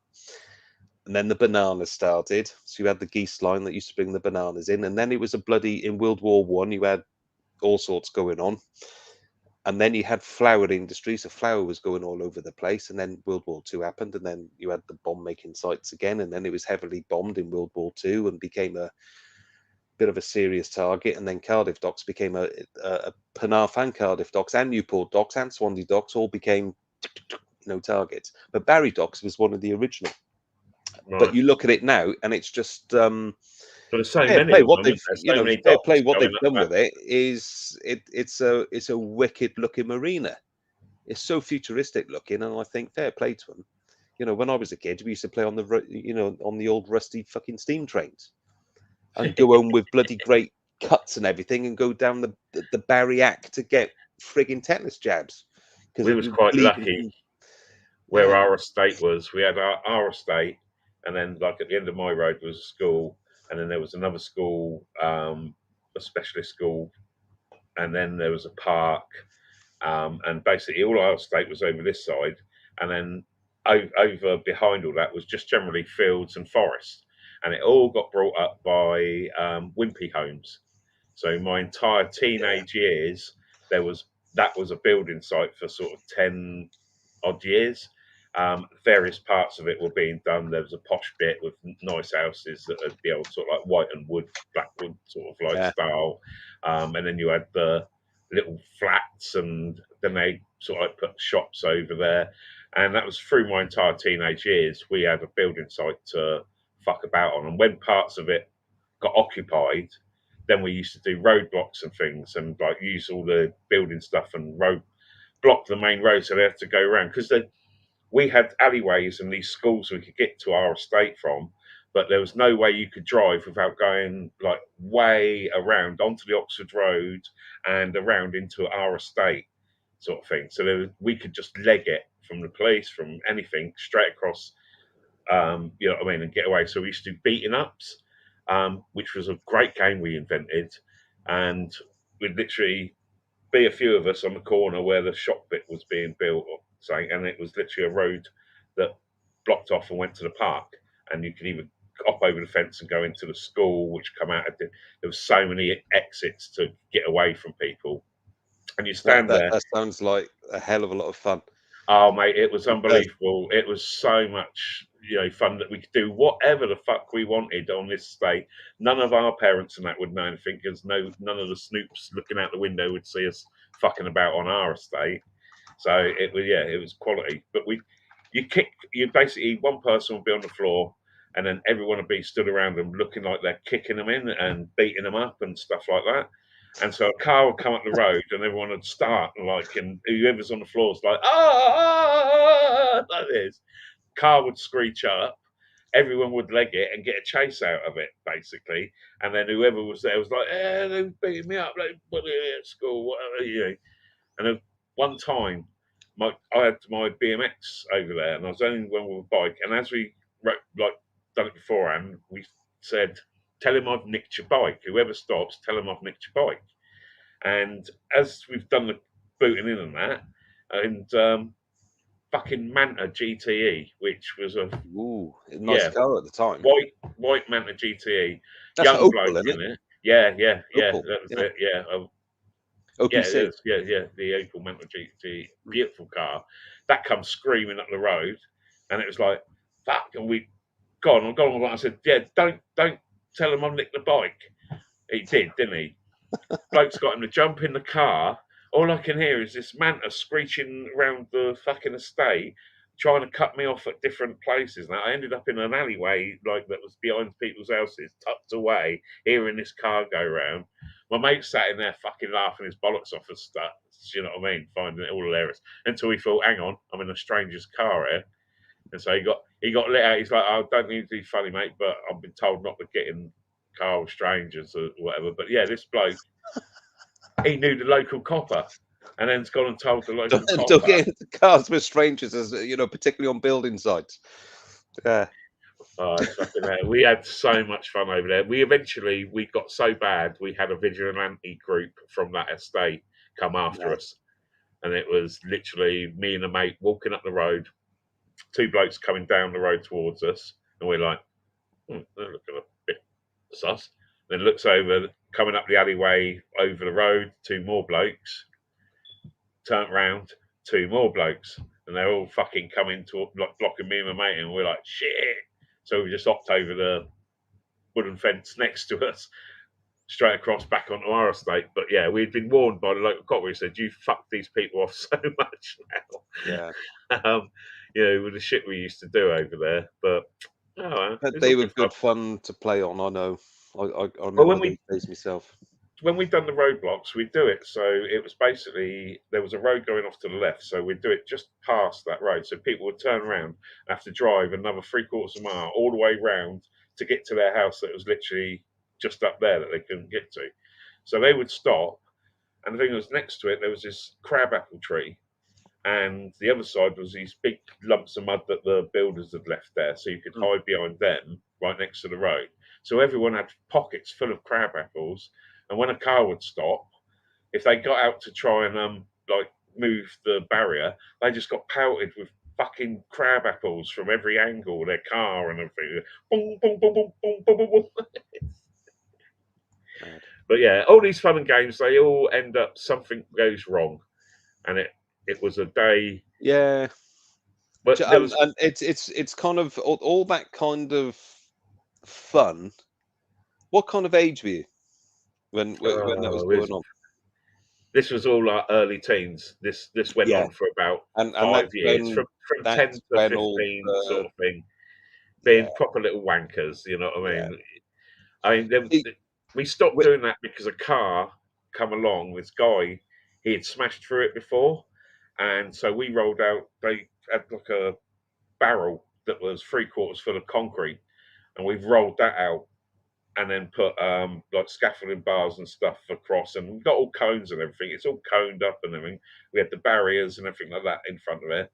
And this bloke had gone through it the day before, and then all of a sudden he's come up and just gone to go through it at about 30 miles an hour. Wow. We didn't go over there for a couple of weeks after that. No, I couldn't. No, yeah. I don't see it. Yeah. Oh, you were a smash. Yeah. We were like, oh, fuck. Yeah.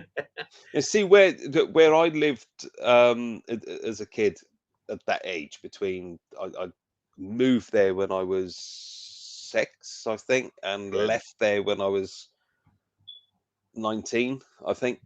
And my mum and dad bought this nice little bungalow, but it was literally on the beach.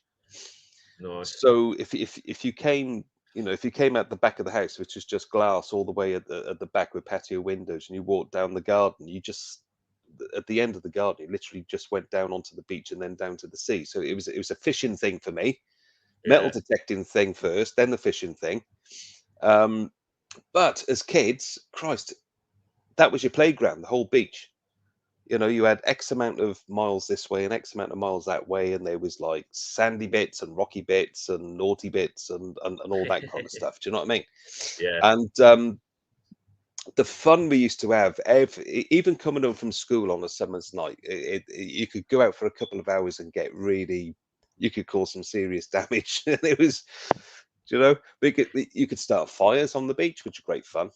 Yeah. You were cleaning up the beach in effect, and my mum and dad weren't bothered. You used to come home stinking of beach fire, and they were like, "You've been starting fires again." Yeah. And we were putting, we found loads of paint tins and aerosol tins and little, camping gas tins and stuff like that, and bang, bang, bang, and all. Do you know what I mean? And even tires. Used to put, tires on full rims that still had air in them, and you put those on them. Boom! The whole thing would go, including the rocks and everything, and then you rebuild the fire and chuck more stuff on. But then, when we got a bit older, we discovered air guns. And we had pistols at first, and then rifles and stuff like that. And as we got a bit older, it got a little bit more silly, and we used to play war. And where we used to live on the beach, in the First World War. And this stuff still exists. You can have a look at it on YouTube. It's still quite nice to look at. You had the Bristol Channel Fort, which used to look out over Flatholm and Steepholm, which used to basically, anti-aircraft battery, big cannon, anti-sub and all that kind of stuff. And it was just an early warning thing for the Docklands and stuff. But we used to go up there, we used to play war, and we used to come home with pellets in the arse and in the back of the legs and in the back, and do you know what I mean? And then you were down the Barriac again, down the accident and emergency, having these stupid little fucking 2x2 pellets taken out of your butt cheeks. But it all ended a bit silly one day where a kid actually got shot in the cheek, and it got a little bit silly. And the police come around. It's all good fun and like things, but then that one thing happens, like that. These crab apples. One kiddie who lived a couple of doors down from me, he got hit. We was having a crab apple fight from the tree to the other side of the road while you're bored waiting for a car to come along, and he got hit in the eye, and his whole eye went like blood red and everything, and like really, really bad, and it was all like fucking hell, you know what I mean? And then someone like and it's like a few days in hospital for him. I remember going to see him, and it's just like, oh fuck, it was just completely blood red. Touch wood, and I think back on some of the absolute crazy shit that we used to do, and there was some crazy shit that you kind of thought, Christ, nobody say nothing to nobody. All right. The fear's getting seriously into trouble.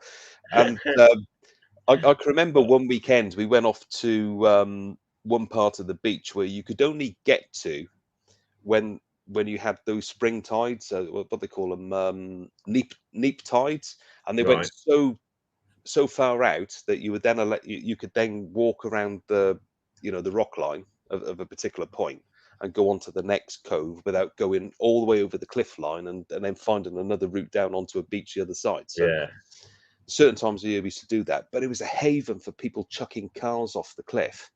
And it was like a good 100 foot up, and they chuck cars off and vans and stuff like that for insurance jobs, Yeah, good old days, 90s, 80s and 90s and that fucking hell, cars. So you used to walk along that, 3 or 4 of you walking along that stretch of the beach, specifically looking for cars that are being chucked up. And what do you do? What's the first thing you do when you see a car chucked off the cliff? You pick up a load of rocks and you're smashing this thing to bits. And we would have fun for hours. Nobody would recognize what the hell it was. It could have been a Hillman Imp at one point. It could have every been panel battered, and if you was lucky enough that there was glass left or anything, we used to pull up at cars that had been abandoned and obviously nicked and smashed into something. And then my mate used to love it. It was his way of getting rid of stresses. He'd get out and literally just be on the roof trying to smash every window on it. 2 o'clock in the morning out in the countryside. Fucking nick car that's got a police aware sticker on it. Bam, that's it. He's out the car, just metal pipe, bang. I think one of the Glenn. It's been done. Stops on the back. Fucking bang the button. Fucking drivers used to hate that. See that where I lived in South Wales is a village. Not a town or anything like that. It was just a really small. You had a pub at one end, a pub at the other end, a little sports green, and then a couple of cul-de-sacs, and that was it. Oh, and everyone knew everyone. A church that occasionally somebody got buried in. So we had a village bobby, village policeman. Yeah, and he's the kind of guy that he's the kind of guy who used to hang around in the village pub. He knew everybody. Do you know what I mean? And picture the scene. 15, 16 years of age down the local pub and people bringing you out beers. And you're rat-assed. And then Alan the copper is driving home from the pub, right, from the same fucking pub in his fucking patrol car along the main road. And there's a couple of you that are just wazzing on the side of the road, And he'd pull up and he's like, boys, what are you doing? Well, Alan, I can explain it. Just having a gush, mate. Do you know what I mean? It's a bit embarrassing, but just having a wee. Do you know what I mean? And he's like, you can't be doing that. Not on the main road. There's traffic that comes up and down here. So Alan, pub's closed 2 hours ago. It's fucking 1 o'clock in the morning, mate. There's no traffic comes through here apart from you. Do you know what I mean? And you've been in the fucking pub all night. You know, All it's that brings me is just flashbacks of old what's his name film, the Hot Fuzz. yeah, fuck me. You know, the Phil's just mentioned it, yeah, and it is like that. It was Oh, like fuck that yeah. for the Our greater minds went good. there. You know, for the greater good. That's it. Whatever. Well, it keeps them out of trouble. They're outside just having a little cider. It's okay. Yeah, and of course, when you know, as a kid getting onto your later teens, maybe when we used to get into trouble, it was Alan the copper that came to the house and said to your mum and dad, "He's been naughty again. You know, what have you done this time?" Well, PC Wills. little Sean up the road has been shot twice in the buttocks with a fucking 2-2 gun tonight. my dad's there like, really? Yeah, trying not to fucking crack up. Need to confiscate that gun because somebody was also shot in the face. Oh, now it's getting a little bit more serious. All right, Sure. but that, you know, that was the kind of community we grew up in. And then obviously when I left home, I moved a little bit further up the road and I moved to another Dockland. Fuck it out. That was full of fucking weirdos, yeah. But there you go. That's it. I don't know, mate. Sure, Hey, environment listen, you're in. Hey? We was in a very my mum and dad's house or whatever. I suppose you would say the whole estate there is middle class with aspiring to be higher class sort of people, sort of thing. You know what I mean? It's that sort of area. It down the road, but off was a council estate, but there wasn't a council estate within that estate at all, or anything. So it was that sort of, like I say, middle class. Everyone was working, earning, or whatever. Yeah.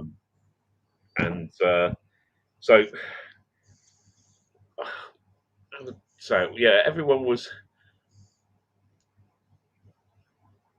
generally nice, but their kids were little fuckers. Yeah. Like we were a fucking nightmare on those estates. Yeah. Absolute nightmare. And there were so many of us on that estate of similar age. Like I say, our local shops, before the days of phones, our local shops at its utmost, because I always remembered the sort of, like, we counted it one night. We had 50 cars and 150 people that were from all, like, the ages of the shop, sort of thing. Now, our local shops on Overdown Road was the meeting place. Basically, you got dropped off there by the coach for that end of Tarlest for the school run, and you got picked up from there for the school run, sort of thing. And it was one of those places. One end, the lads with their cars would be there, CB day sort of thing. And those were some great days as well. You know what I mean? So you got all that and a bit of hot rodding sort of going on. Sound systems and that were a bit of a new sort of thing, but, you know, loud stereos. And then a bit further down, you would have sort of like us younger ones at the other end of the shops that would filter our way up to being able to sit up that end of the shops with the 17, 18-year-old lads and stuff. And so you went, you know, there was always that as we was older and sort of got our cars and were down there. You know, there was younger ones. It had been like that for tens of years, sort of thing, since you know, I mean, the estate was made. But yeah, 150 people and 50 cars, and so we used to go from Tarlest up to Reading and round Reading, the town centre, and back to Tarlest was our racetrack. So all along the Oxford Road, all the way down the Oxford Road into there, go round by the station. And before it was all the shit system they've put in now and pedestrianisation, there was the perfect racetrack. Had only a few traffic lights that you didn't really bother about. It was like, right, round town, and we'd all go. We'd either like be racing, or it's just a case of cruising around and seeing other people used to do it as well, from Whitley or from Woodley and stuff like that. There was other shop slots that we used to go and like terrorise and race them, and then all of a sudden, you know, one night we'd be down there, and there'd be sort of like only sort of 10 carloads of us, and the whole of fucking Whitley in their Mark II escorts with wide bubble arches and shit would be coming pulling in, doing a few donuts, and you're like, right, is it all going to get a bit fucking fighty or whatever? Everyone's trying to grab bottles and fucking bars and everything. And it's like, you imagine that nowadays, people, you know what I mean? Bloody hell. Fucking hell. That would be like national newspaper shit. That was like weekly, just having a laugh stuff. Yeah. Or it would end up on Lad Bible as a laugh, you know. Oh, mate, we was up on those shops' roofs. Stuff that ends up on there with people in cars doing... Egging the old bill, and they couldn't work out where it's from. We're running along the shop roofs behind the other side sort of thing. And just, we used to have egg fights in cars. So we'd go out and we'd all be chasing each other. So you'd have your car filled up with your mates. We'd go and wipe every petrol station out for their eggs. And then you try to see people as you're driving around and you sort of spot each other and you'll be like, boom, boom, boom, boom. And I mean, you know what I mean? Sometimes it come in the car, something, it was pretty stupid. But then we upgraded that to firework fights.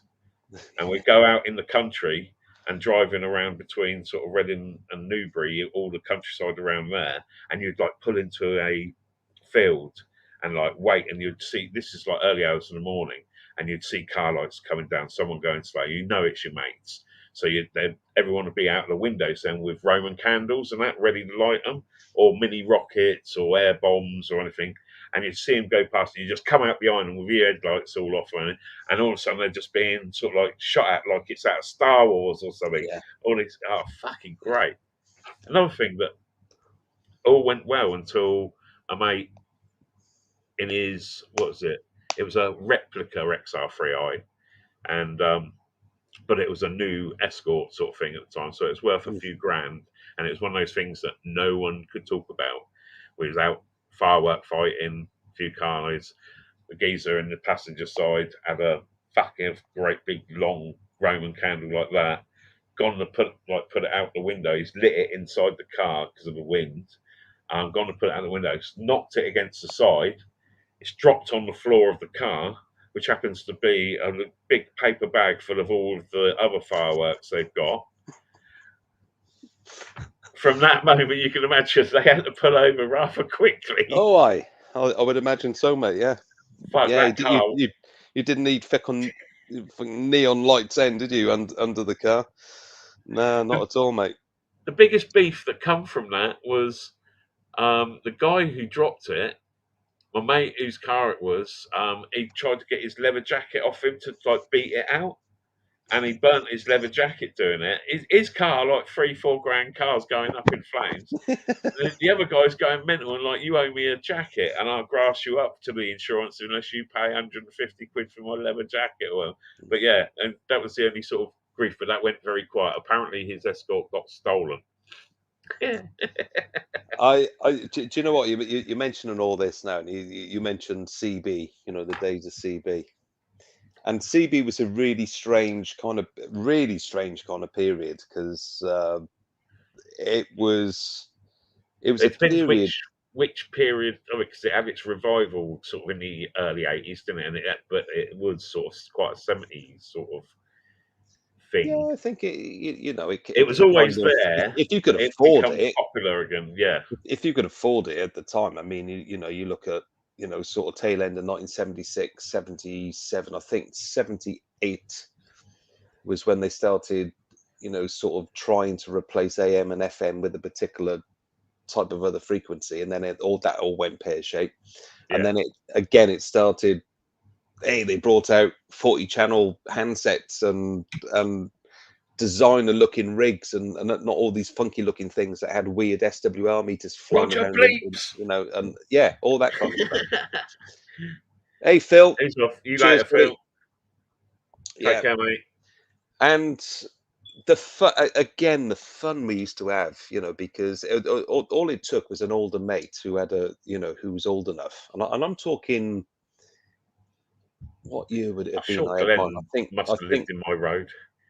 It's just reading one of his things about British Bulldog, really a knockoff of Ginger garden hopping all time. Garden hopping, done, all that shit. Yeah. Nowadays you'd be fucking well done for it, wouldn't it? Yeah. But as I say, if you had a mate who was a little, just a few years older, that was fortunate enough to, sort of have his first set of wheels, and we put the rig in the in the car, and you had a DV27 on the roof if you could afford to buy one, and a little burner so you could sort of make that work when you were mobile and all that kind of stuff. The havoc that used to cause around the town and stuff like that, and used to get into arguments with cab drivers because you were bleeding all over their frequency. You key the mic and all you could hear was a beep as you go past the the cab station. Beep, Not on purpose at all. And if you had a Roger bleep, it was even funnier. And but the piece of resistance I can remember is that one particular kid, and he was a little bit of a little bit on the gullible side, to say the least. So sadly, people did take the piss a little bit. There's always one in every group. I know. In hindsight, I did feel sorry for him, but he passed his test. He had what was he driving around? It was like a Dolomite, a Triumph Dolomite thing, from what I can remember. And anyway, they put this. Sorry, what's he saying? Used to be a phone box where we was, because not many had a home phone. We used to get dog crap on a stick and wipe it on the phone handle, hide and watch their reaction when they clicked on it. It's like Rat-a-tat Ginger, wasn't it? And a brown bag full of dog shit. Knock on somebody's door, set fire to the bag. That didn't work. Somebody's stamping on the, because people know, but we had it work once, and the geezer come out and done it in his slipper, and fucking slipper. We used to have this bloke we used to call Ant-Man on that estate. Fuck me, I could probably. I actually might try and write a book about what we did as kids. That was just, it's funny you just read my mind. I was just about to say, surely to Christ, there's got to be a book out there with all the shit that we all got up with, and the things that kids used to do in the. I would say from the late '60s all the way through to potentially the end of the '80s, because I think at the end of the '80s everything got a little bit kind of, what's the word for it?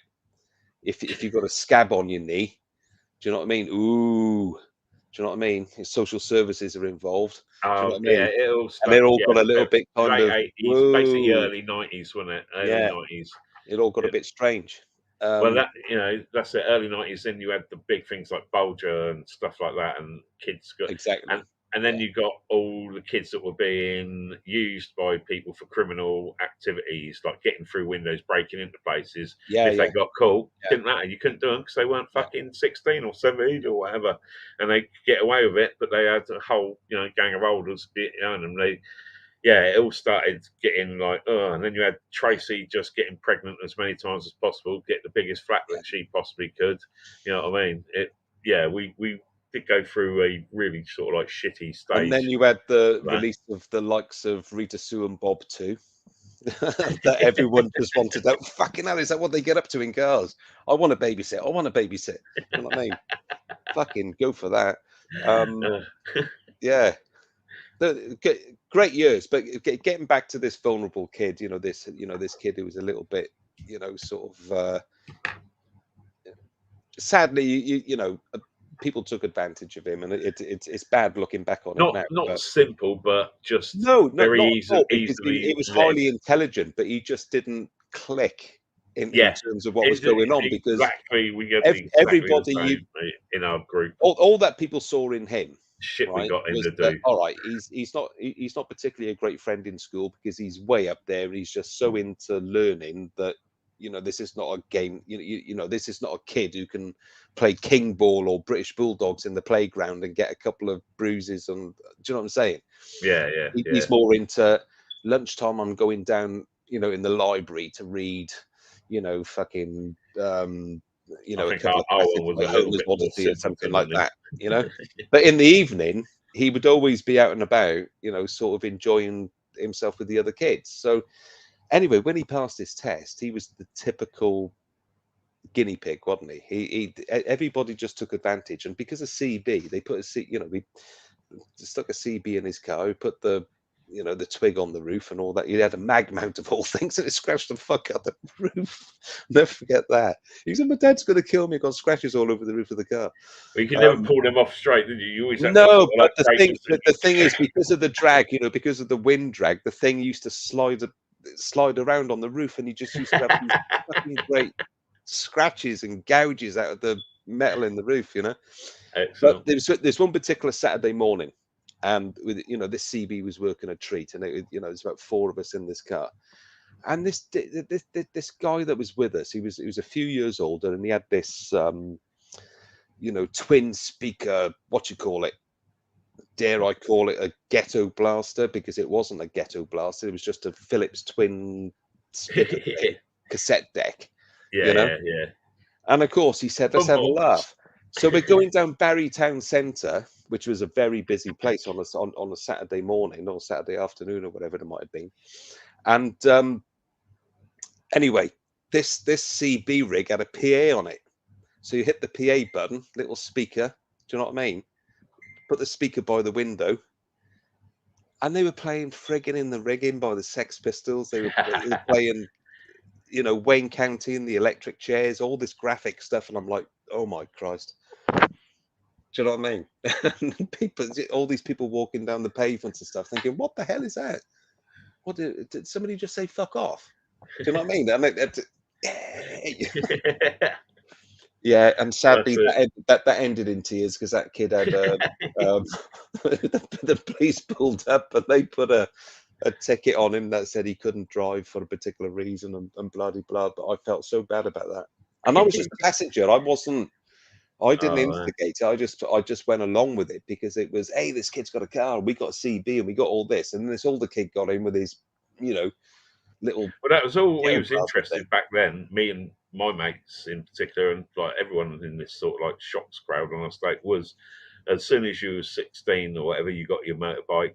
You went, you had your motorbike until you were 17, and you got your car and drive. And that was all that I was fucking interested in, was cars and bikes sort of thing, and having a laugh with my mates. You know, girlfriends were definitely a second sort of issue. Then you had them, and everyone used to meet up at about 11 o'clock at the shops after they'd been with the bird for the night.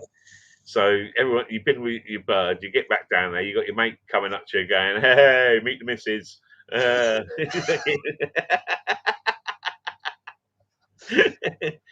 it's like, I'm laughing because it's true, and it's just bringing back so many really fucking weird memories. It really is. And oh fuck yeah, times like that. Do you know what? I'll never forget another situation in this village. Right, we had a sports and social club, and it was like you know, they had a bowling green on it. They had like a rugby pitch, which later I was in the rugby team, and they had a football pitch. They had a cricket team and all that kind of, a dart team, you name it. They had all sorts of shit going on. But do you know what? They had spacey machines in the bar. Oh, yeah, right. And it was and if you wanted to play the old, you know, the old arcade machines, it meant you had to get on a bus or a train or somebody, you know, if you had a mate who had a mate who had another mate who had a car, and he was willing to give you a lift down to the Barry Island to go into all the, you know, the amusement arcades and stuff like that. But this sports and social club had a sit down one. Yeah, right? Tabletop one. Spacey machine, which I believe was Bomber Jack. No, it was Defender. Oh, Defender it was a tabletop Defender. Right? Awesome. And a little bit further off in the bar, they had a couple of stupid little fruit machines, which I was never into, but they were just money pits, weren't they, those things? It sounds exactly like we had Westwood Community Centre. I think my mum and dad helped sort of like raise money to have it built on the estate, sort of thing. They were that sort of like, you know, when the estate sort of got built, it's still there now. They used to go up there, darts team, playing darts. I was that kid with the other kids with your bottle of Coke, your straw, and your bag of crisps. Fuck off, and then we're playing darts or whatever. You know, and that's exactly what I was coming on to, yeah. And Sunday football, people would go up there, they'd do their Sunday football in the morning, and then they'd be in the bar until about, I suppose it was about 2:30, 3 o'clock, when they'd all go then home, pissed as fuck, for their Sunday dinner. and like, you know what I mean, everyone had the Sunday roast to go to. But yeah, Yeah.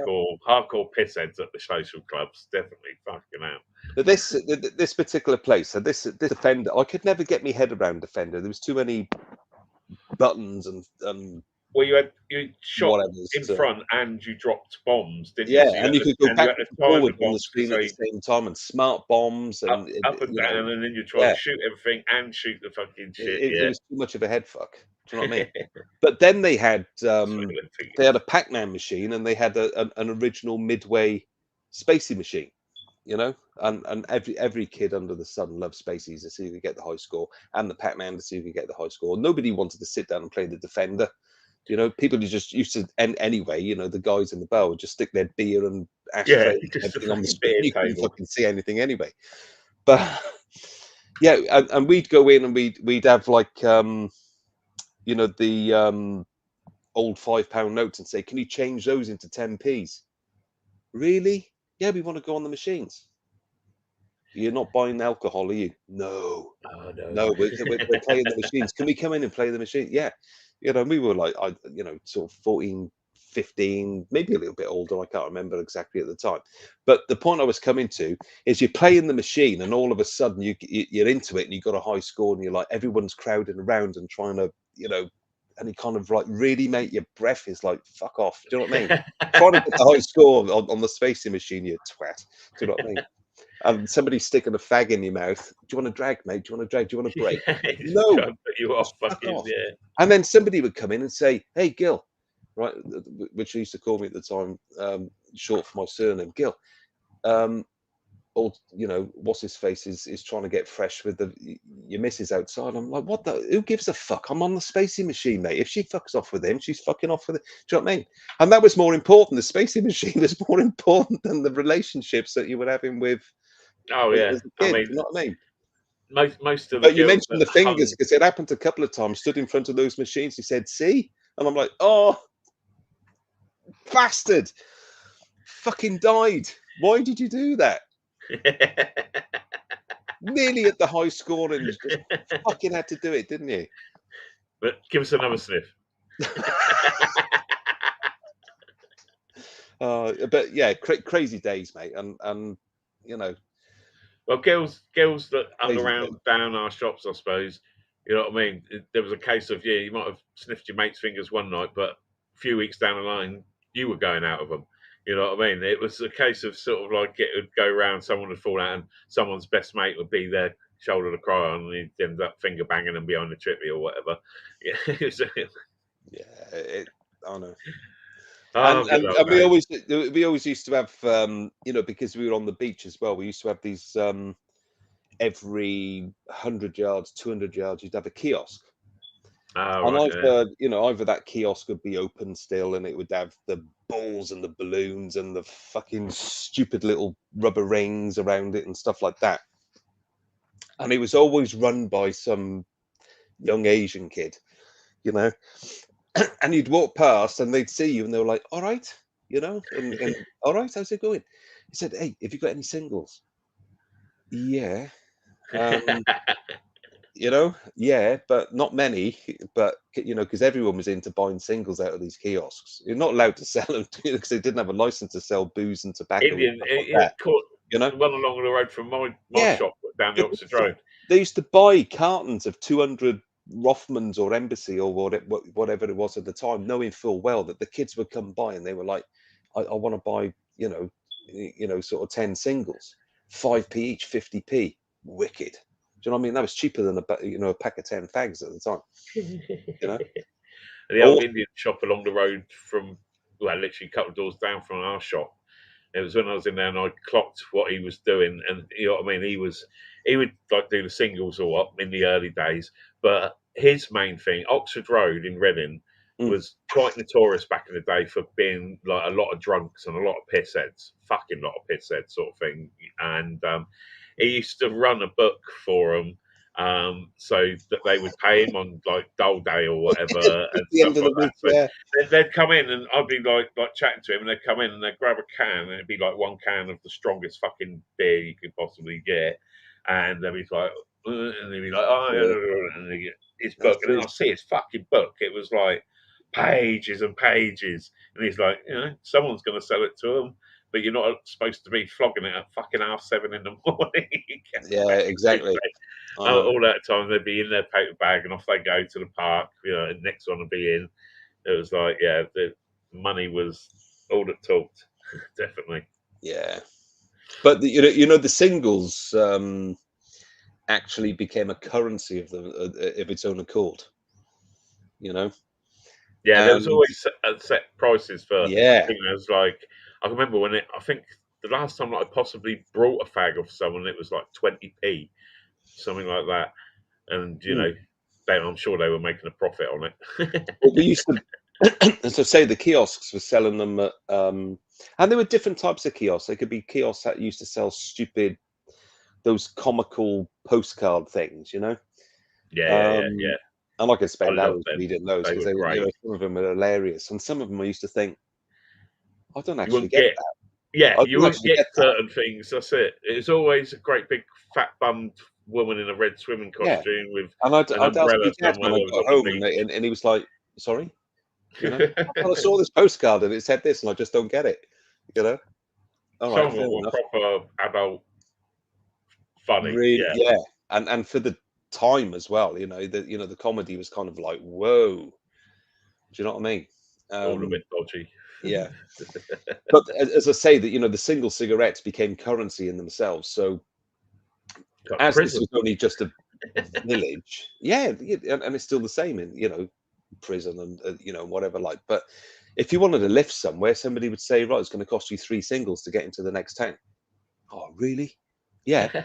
I'm not fucking stupid, guy. The shop won't sell us fags, right? The main shop, the petrol station on the main road, the pub. We're not allowed in the pub. We can't use the fucking vending machine in the conservative club or the working men's club. They just won't let us in. They were big ones, weren't they?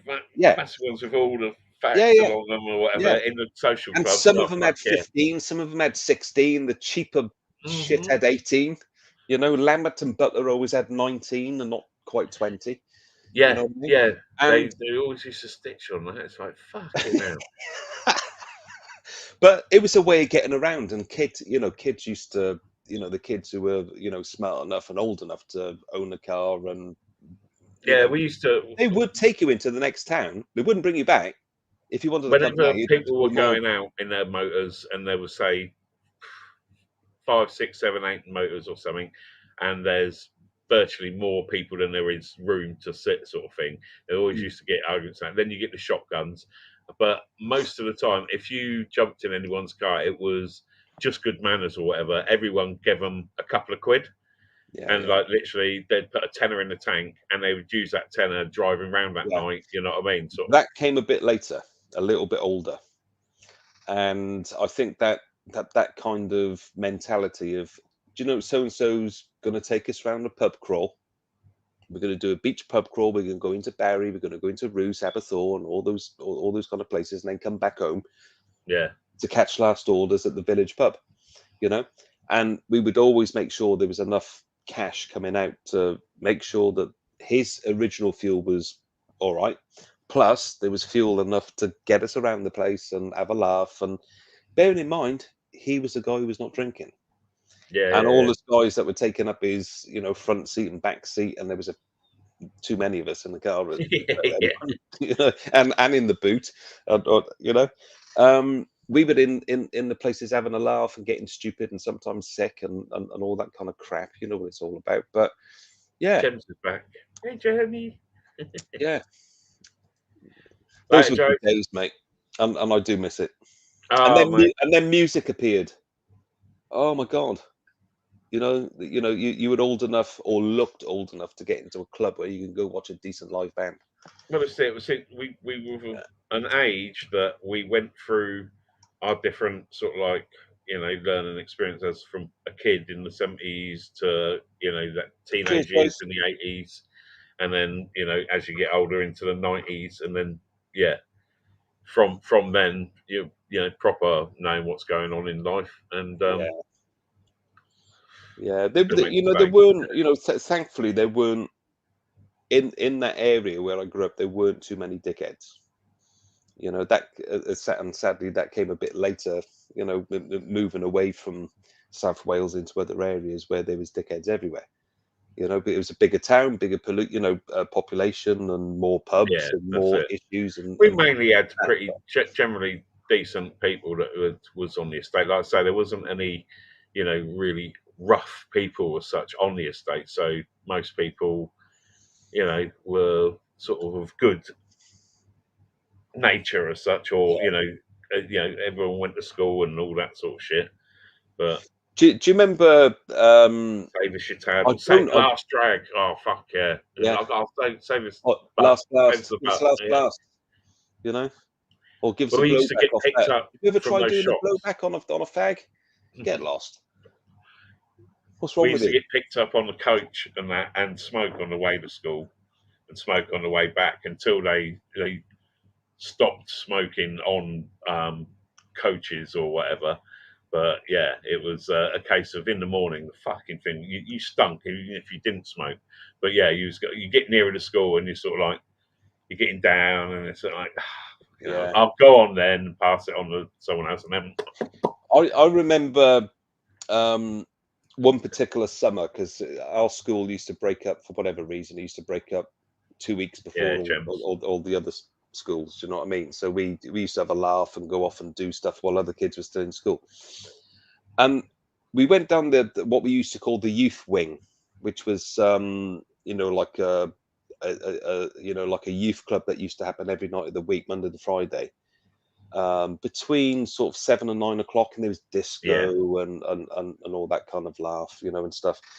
And I was in there one night, and there was this story floating around, you know, between a couple of kids. Can you remember a film called Kess? Yeah, Kess? the kid with the Kestrel. yeah. Yeah. And can you remember a part where I think they're in the playground, and you know, the kid who plays, you know, the down and out kid who's, you know, a little bit underprivileged, if you like, and he's not got a school uniform, he's not got this, he's not got the other, and he's having a fight with some other kid, and they're caught by one particular teacher smoking, right? And he said, if I catch you with a pack of cigarettes again, all of you are in front of the headmaster. And they're like, yeah, okay, whatever. Anyway, he disappears, they get the fags back out, you know, and he comes full circle around.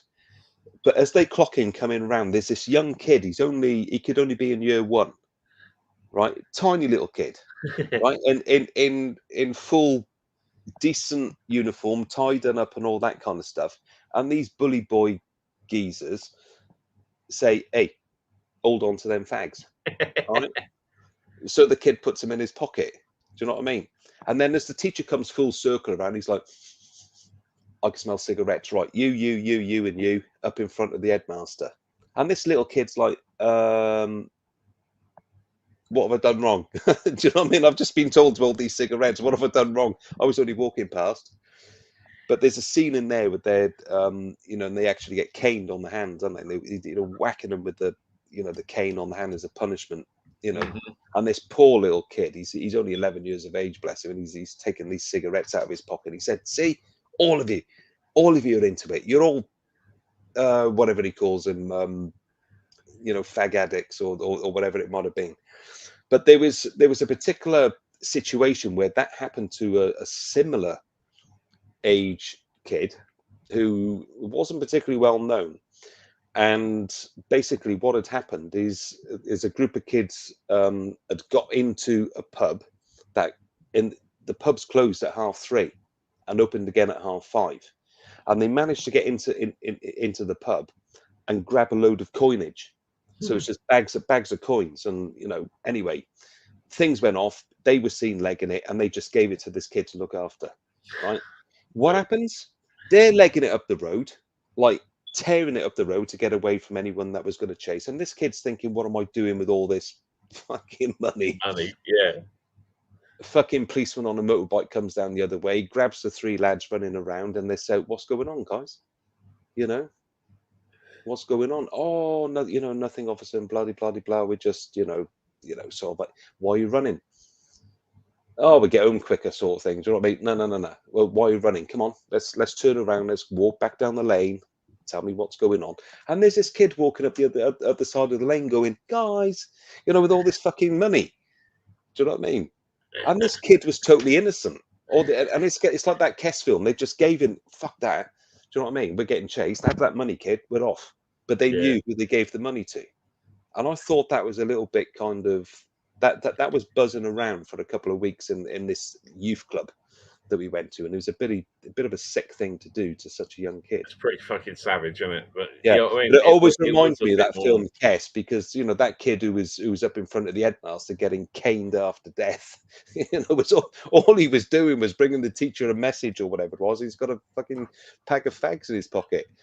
That was what used to kick me off at school if I got blamed for something I didn't do, and you got blamed for something, and that would be when I'd kick off. Fair enough, if I got caught doing something, yeah, which wouldn't be that often, I'd be pretty sly, I suppose. But you know what I mean? If you got blamed for something or done for something that you hadn't done, fuck, that used to wind me up big style. Yeah, Kess was what's the word for it? Didn't get any awards or anything like that, but by Christ, if you watch it now, it looks dated, but it's got a bloody powerful message behind that film. Yeah. A lot of the old films, and you know what I mean? A lot of the old films generally, well, they were new ideas sort of at the time, but everything's been done to death nowadays. There's not often a film coming out now that is like going to be a classic sort of thing. It's like you used to listen to tunes that you think, oh, that's going to live forever sort of thing. That's a tune that you play, and it can always, and there's certain films you watch, like that's always going to be a class film. It's just made in such a way, or it's got. I just remember the kid's name in Kess was Casper. Friend of Ghost. Like the ghost. His name was Casper. Right? Don't know what his first name was, but his name was Casper. And there's a scene in that film where they're doing games or sports. It's on the timetable for that particular day. It's pissing with rain, muddy as fuck outside, and they're playing football. And Casper comes to school and he's got no sports kit. Right? So Brian Glover, if you remember Brian Glover, he's the guy who plays the sports teacher and all that kind of stuff. He's like, Casper, why is it you never bring your sports gear? Right? Oh, sir, my mum can't afford it and blah, blah. I don't care what she can and can't afford. And he's hitting him across the head, and he is physically hitting him. You can see him belting him. Head, and you're thinking, whoa, this teacher's really laying into this kid, and you can see him holding his ears and cowering because he's about to smack him across the head again. And he goes, I'm going to teach you a lesson, kid. And he went into the next room and he brings out the lost property bag. Oh, and there's a pair and this kid was, Casper, bless him. He made him take all his clothes off until he was bollock naked in front of all the kids in the changing room, and he said, "Right, you go, you put those on." And these shorts, fucking Big Daddy could have got into. Do you know what I mean? They were and you see this poor kid because they haven't got a like a sport, like a football top or anything for him to wear. So he has to go out in a vest, in just a white fucking vest. That's it, string vest. And he's got those shorts pulled right up to his face because he's so cold, and he's plastered in mud. Do you know what I mean? And I kind of thought, it's such a powerful message because, I think that was filmed in 71. I was going to say that's sort of like 60, 70s sort of. But when you era see of schooling, definitely. When you see the actual trainer and stuff like that, and the teacher smacking this kid across the head, But the funniest thing about that sports period is obviously Brian Glover thinks, "Hey, I'm the sports teacher. I'm going to score the goals." Do you know what I mean? And he's tanking it around the field. And one of the kids who's a little bit more younger than savvy than him gets the ball off him, and he's like, "Little fucker." And he's chasing him around the fucking football pitch, trying to fucking smack him from behind. Give me the ball back, you cunt. You know what I mean? It's a brilliant movie. And then in the background, you can see Casper. He's jumped up onto the goal bar, and he's so bored. He's like monkey poling it. you know, and he scored about 3 or 4 goals because he's just up there Just pissing around fucking on the about. Casper. What are you doing up there?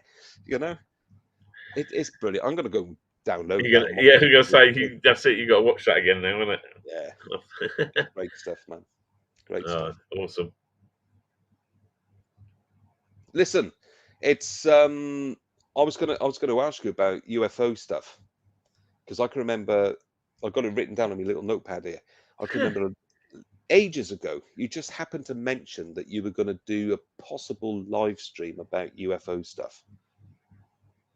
Oh right, yeah. I haven't organised that yet. I'm fucking everything else going on. And you know, was it a chat? Is it about something specific? Is it I was, about a particular sighting? Is it about a particular, you know? it's someone who um, you'll know is a detectorist, but I didn't realise how much he was into the UFO Okay. alien sort of stuff, and he was involved with some of the people that are massive in it now with TV shows and that. Hey, Stu, welcome back, man. And yeah, was very, very, very much into it, and then sort of gave it up about, well, I don't know, 7, 8 years ago.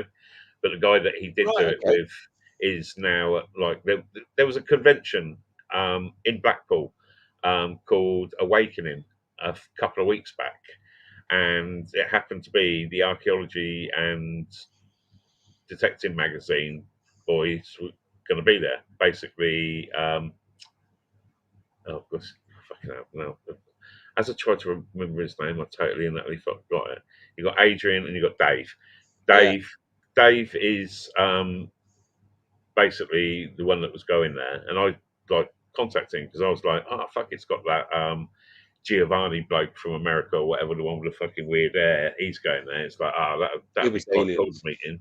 It was aliens. That bloke, you mean? Yeah, exactly. I know what you mean. He was featuring. He was the top one there, and it was like, yeah, man, if I could go there and like sort of like see him, that would be quite worth it. Going to Blackpool for the weekend. Looked at the ticket prices; there was about 200 quid. Oh, And then right. So it was like a weekend convention. Yeah, Like that's it. thing. So it was like Yeah. the Friday, Saturday, and Sunday.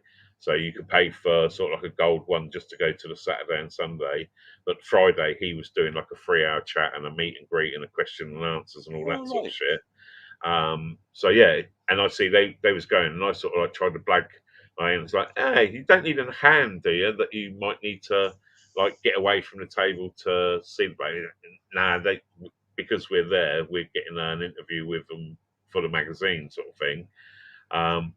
And they was only going on the Saturday and Sunday, and I was like, I was gonna like come up or possibly come up to it, and but yeah, then I found out because Dave was like, yeah, I know well, so and so, and yeah. basically he'd been involved with books being wrote and TV program and all that. He's sort of, Yeah. and I was like, oh, we'll have to have that'd be a fucking interesting chat then.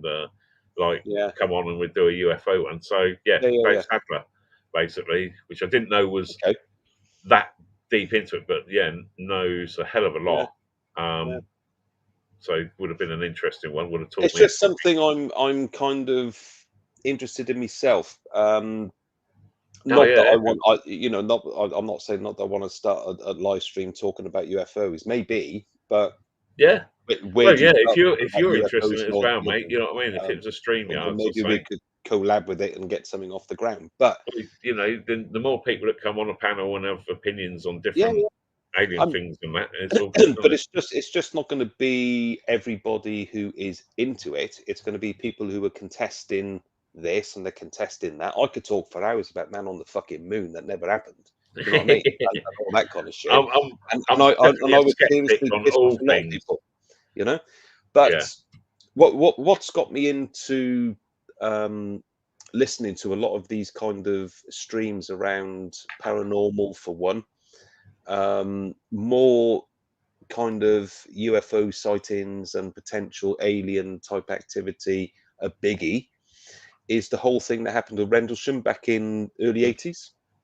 You know, so you're talking 1980, New Year's Eve 1980, where, you know, you had the American, the 2 American Air Force bases So, Christ, what were they called again? One was called they weren't called Rendlesham. Rendlesham was the forest, wasn't it? Yeah. RAF, RAF something or other and RAF. Yeah. RAF Bentwaters. Bentwaters was actually That's RAF Bentwaters was the place that was had the big question mark over it, because once everything got leaked that there was UFO activity, it then got leaked out that, hold on a minute, it's not an RAF base anymore, it's a US AF base. So the British government leased the whole 2 bases to the US Air Force, and they brought the nukes in. So these two, Bentwaters in particular, had the silos. The other place was the place where they had the mass weapon storage. right. You know,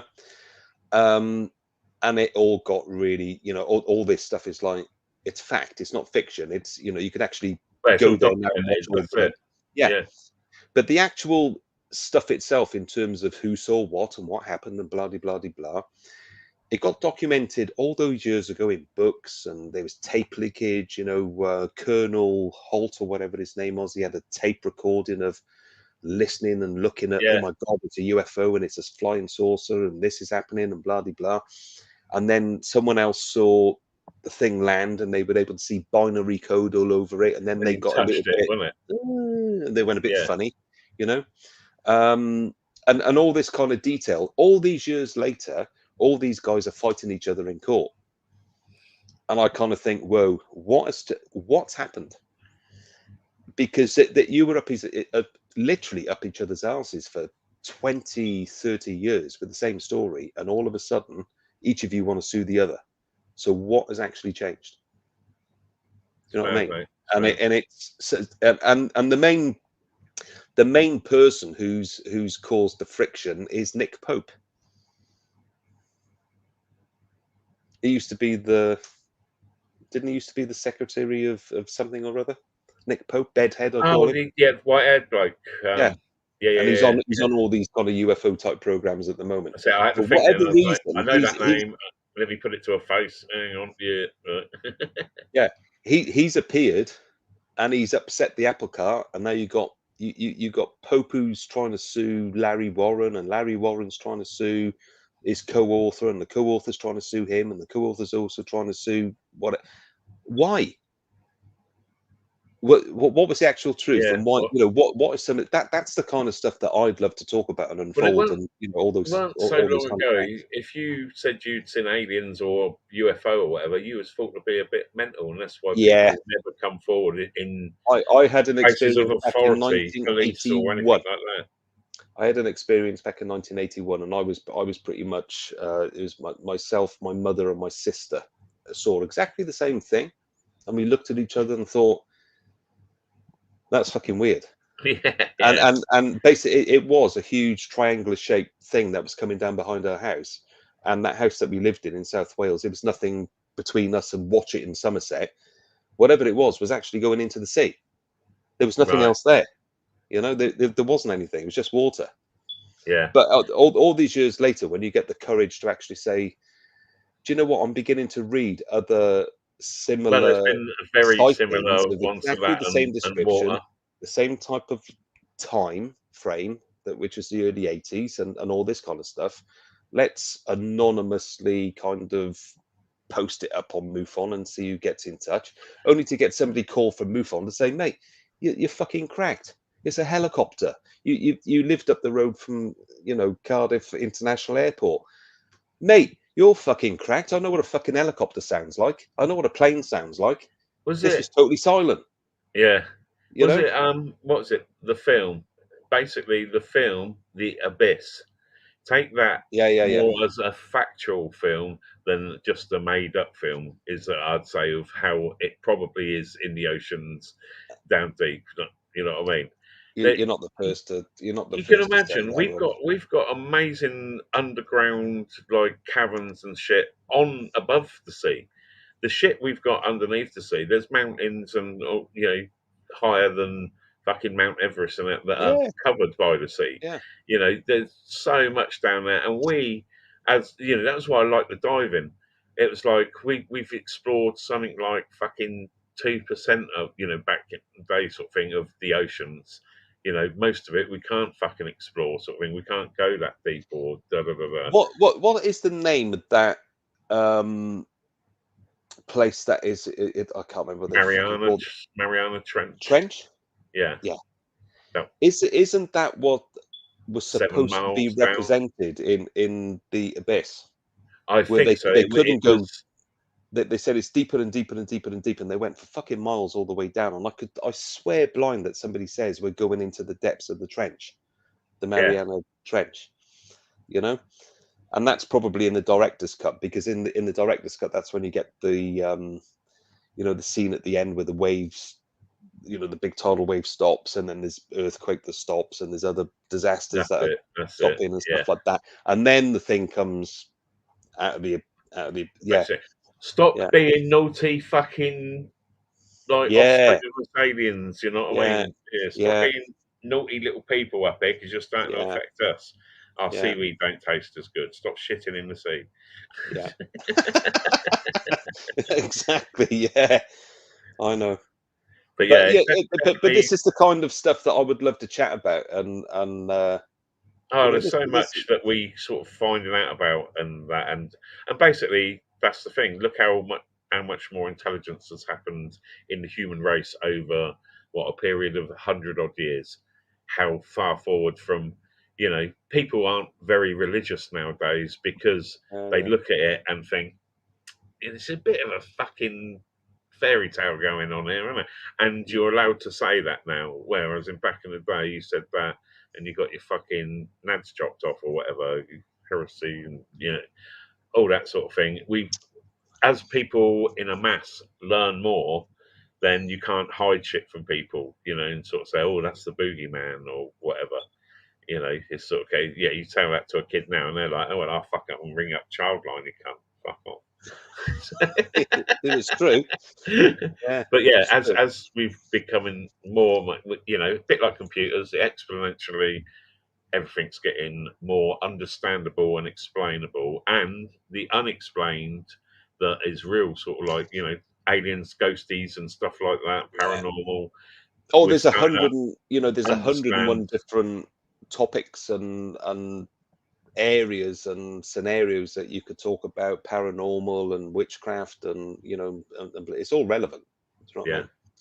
Illuminati. Oh my God, let's not get into that. Christ, and bloody blah. But if you ever come across or heard of the Penturk incident, don't show that. You get us shut down, mate. Or we'll either get shut down or we get an invite. One of the two. That's coming up this Saturday for auction. I'll be into that one. You want to be into the Masonic people? But if you ever heard that the Penturk incident, so Penturk being in South Wales, possibly. So it's an incident that happened in 2016, February the 26th, 2016. Was that lights in the sky that a lot of people see? A little bit more than that. So basically, 2 nights before this particular incident, there was lots of lights in the sky. There was a lot of helicopters. There was a lot of RAF planes flying around. They even had, what do you call those bloody things with the great... the big, like the Boeing. AWACS. Yeah. Flying low level, right? When I say low level, it's not like 100 feet above the ground, but it was... if you could see it, that's low level for one of those. It was low level. They're meant to be right up there. And then Facebook went ballistic with people saying, Christ, there's fucking explosions, and there's, fucking fighter planes flying around, there's Apache helicopters firing rockets, there's this, that, and the other. And everyone's like, Jesus Christ, this is back in 2016. A couple of days later, it's in the paper, right? It's in the South Wales Argus. Who writes that? Is that the equivalent of the Daily Sport in South Wales? What the fuck is a South Wales Argus? But anyway, it's in papers like that. But what they were trying to basically say, that it was Operation Chameleon, which is the SAS training. Really? what, at 2 o'clock in the morning, firing fucking rockets around the place and all these Yeah. explosions going off, and people actually seeing weird lights and triangular shaped fucking things that are just morphing out of the sky and disappearing again and all that kind of stuff. Apache helicopters chasing all this kind of stuff, firing at it. It's all documented. And the police are like, nah, it's just Operation Chameleon, mate, you know? And that's a response they got. But there's so much. 2016, yeah. I'm going to send you some links. Yeah, on PM, and have a look into it, because it's a pretty serious thing that went on. Even to the point of the fields where witnesses saw various stuff going on, where they saw like a bloody great pyramid shaped thing, just almost like teleported out of nowhere. I mean? It was always sort of originally like flying discs and that, and now we've got these tic tac shaped ones and these triangular shaped sort of like black sort of ones. Seems the TR3Bs. Which one's that? The TR3Bs. That's the tic tac ones, isn't it? No, the triangular shape. Oh, right, okay. Yeah, but seeing them with the fighter pilots trying to follow them across the sea or whatever, and they just zing, zing. It's like, or they go in the water and they're like, "Where the fuck's it gone?" Yeah, and they're going around the place, and then you could think comes flying out the sea, and they're like, "Jesus, did anyone actually film that?" Yes, we did. Yeah, things like that being released is making people sort of like, you know what I mean? Like I say, all these films, science fiction, and everything comes from somewhere. And I reckon it's the mind of a man that might have had experiences that, Now, there's a particular term for what I'm about to say, and I can never remember what it's called, but I think it's called 9/11 was one thing where it appeared in films years before it happened, but it's kind of like what they call it, predetermined advertising. It's something along those lines, where something is planned and it kind of somehow has got to get into the public arena for people to think, really? Do you know what I mean? Could this happen? And it's kind of an event that's, well, that's it. I think the whole film industry, in a way, is sort of like, literally setting stuff up. building up, so there isn't a mass panic when something happens. So we have got all this shit to look forward to when it does happen. Independence Day. Yeah, you know what I mean. But it's the things like the Jaws. how affected Texas Chainsaw Massacre. How affected are people going to be when they find out their religion was based on something completely different from what they thought? You know what I mean? They find out that God was, a ancient alien or something like that. And that those people back then were of an intelligence level that they couldn't they could only take on a certain amount.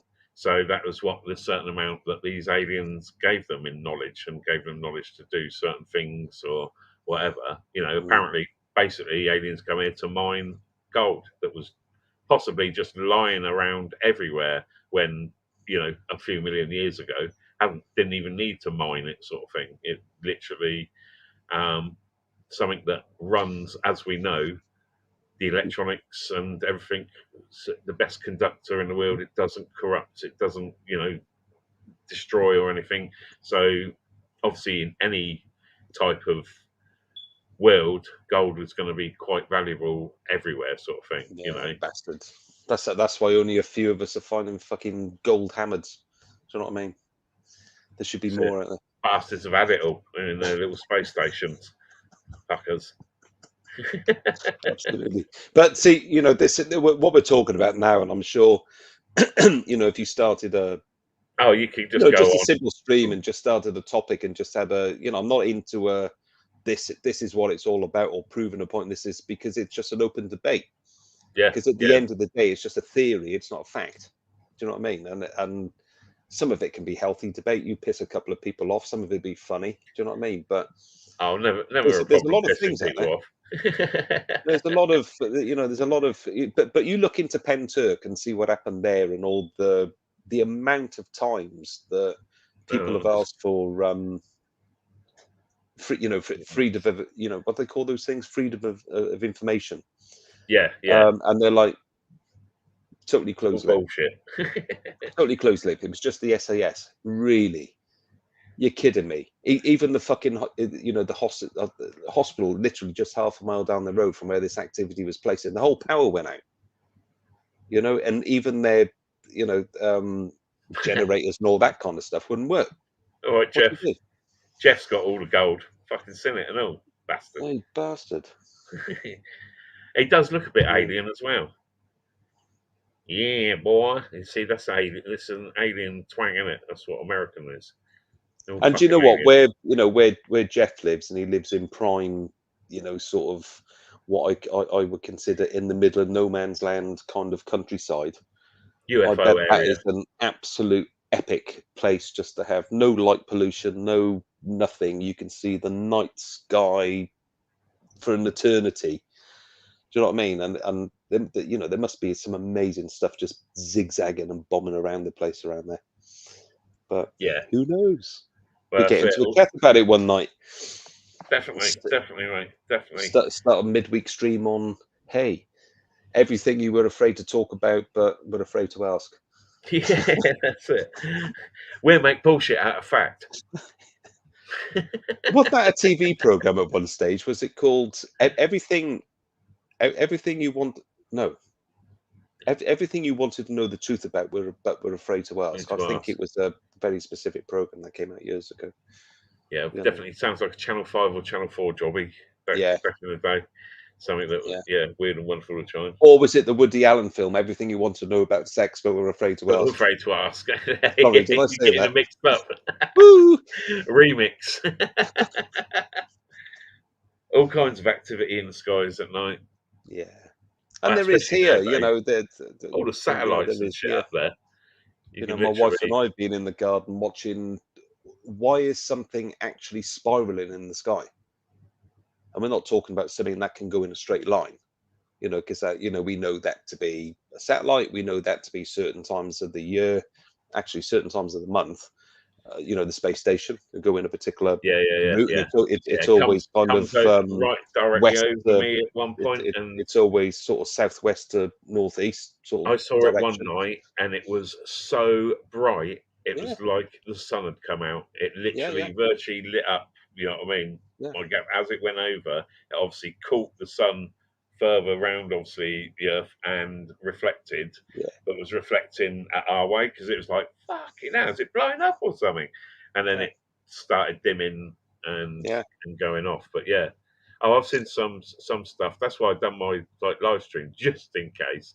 But certain sort of like things that are there and then move a little bit, and you're like, hang on, that was fucking near. I know exactly what you're going on about, and my wife and I have had this discussion in the garden many times when we're sitting out there having a wonder tulip late before going to bed, and it's like, why is something traveling so slow, and it looks like a plane at first, and it's high up there, and you kind of think, oh, that's cool. It's like really, really bright, and then all of a sudden it'll start going off in a whatever, and then bang, it'll fly off in a particular direction. Then you think, whoa, you try catching it on your fucking phone, you can't even catch up with it.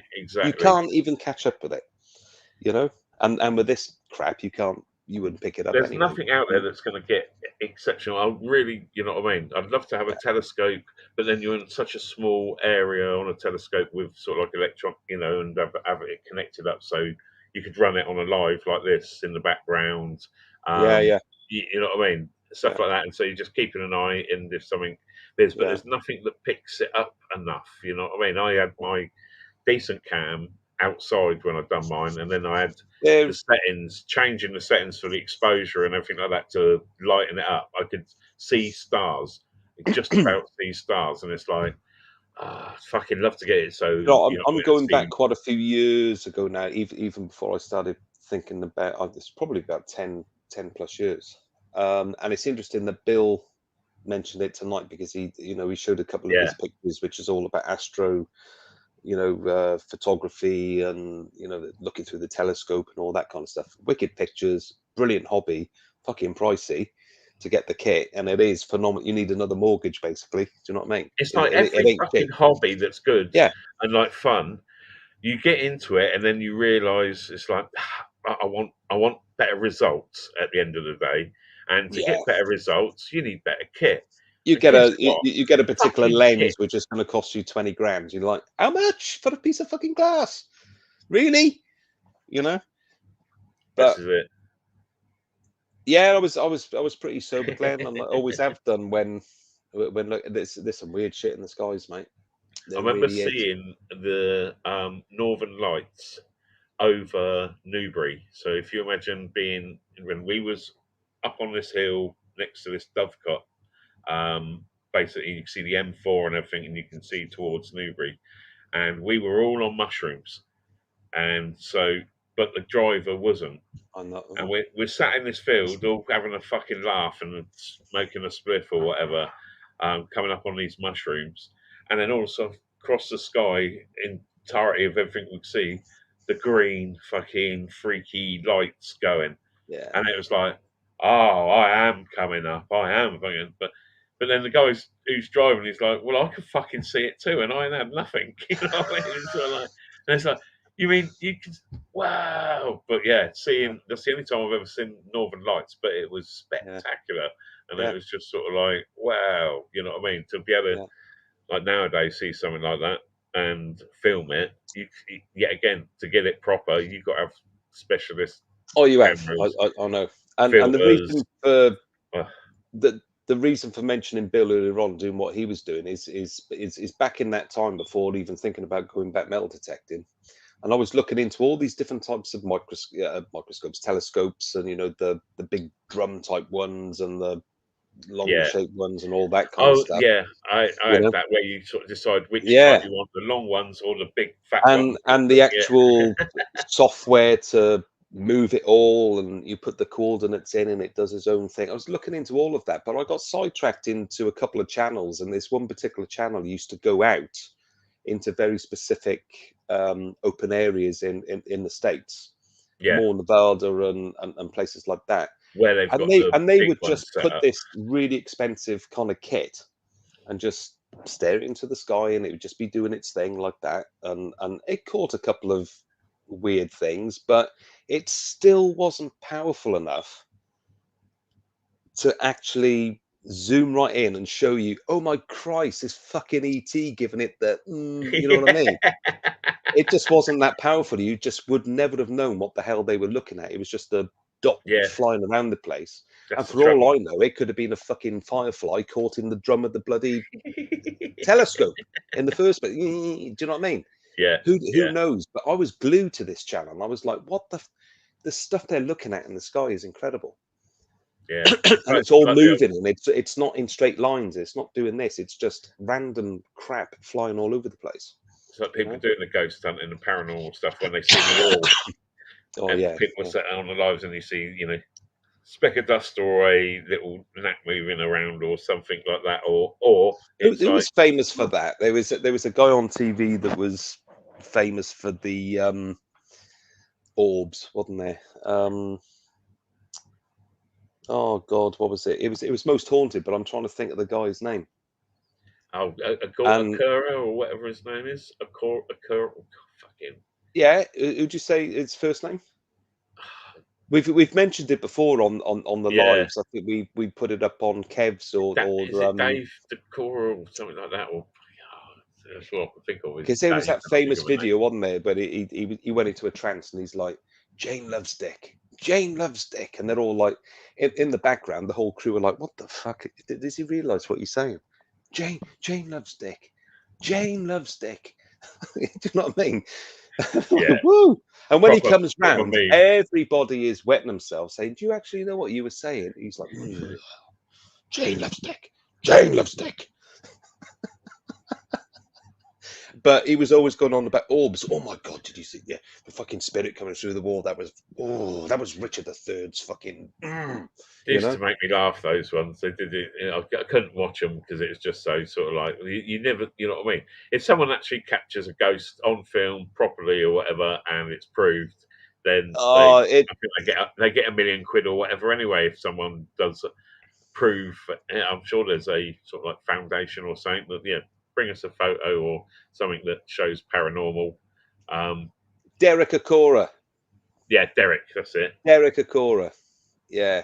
Oh my God, he was a character. He was, and I know he had the piss taken out of him, something chronic, but he was a. You got to believe it yourself to be that character. sort of like into it. It's like any of them, you know what I mean? Any of these sort of people that do the stuff. Like Glenn. I watch quite a new channel, and they're getting quite big. And there's a couple of lads. They're funny as fuck on YouTube, and they go out like paranormal hunting and that. But they interact with the chat really well, and what are they called? Is it paranormal search? Ghost theory. Right. And their lives are fucking hilarious, mate. They got a really good sense of humour. Is it American or no? It's UK. British. Yeah, British. He's got lads, and they're sort of like skeptics, but they got all the kit in that, and go in and take it sort of seriously. But at the same time, sort of like I've been in the chat, and it's like shout out, come on, ghost bastards, give us something. You know what I mean? They will shout it out. And it's like, ghost bastards, are you in here? Sort of, and they are real funny. And I think they got about 12k sort of like subs now, and they haven't been going long, but they're funny to watch. And yeah, they go on these ghost hunts. I mean, there's a lot of this stuff around now, and there's a lot of people that have made some serious money out of what I believe is just complete tomfoolery and fooling the public into believing one thing or the other, either with very clever photography or audio equipment and stuff. Do you know what I mean? But there's one particular bloke. There is one particular bloke which absolutely mesmerizes me, and he's the only bloke who I really consider to have any credible sort of insight. Is that the right word? Yeah, insight into the spirit world or the paranormal of any degree at all. And that's a guy called Ian Lawman, right? Okay. And you soon recognise Ian Lawman because he's a bald-headed guy. He's got tattoos from here, full body tattoo all the way down to his, and he's got he's just showered in it, and he looks quite fearsome as well. He looks kind of demonic and whatever. But I saw him do, and I'm going back many years ago now. I saw him do a live on TV, and it was on Sky, and he was actually in Toya's house. And this is at the point where she had been married to what's her husband's name? Giltrap. Is it Gordon Giltrap she's married to? I think a lot older than she is, but he was a famous guitarist. And basically, they bought a period house that goes back to the 1300s or whatever it was. And they had some pretty scary and demoralizing experiences in this house and decided to call in a medium. And that medium happened to be Ian Lawman. And he just sat there in the house and he said, you go off and do what you need to do. I'm just going to poke around and do whatever. Oh, God, he went to town on the place. And he basically told them exactly what was in the house. He said, have you seen somebody who is of this nature, looks like that, blah, blah, blah. Actually, yes. And they both looked absolutely, oh my God, you've seen it too. So we're now shitting ourselves even more.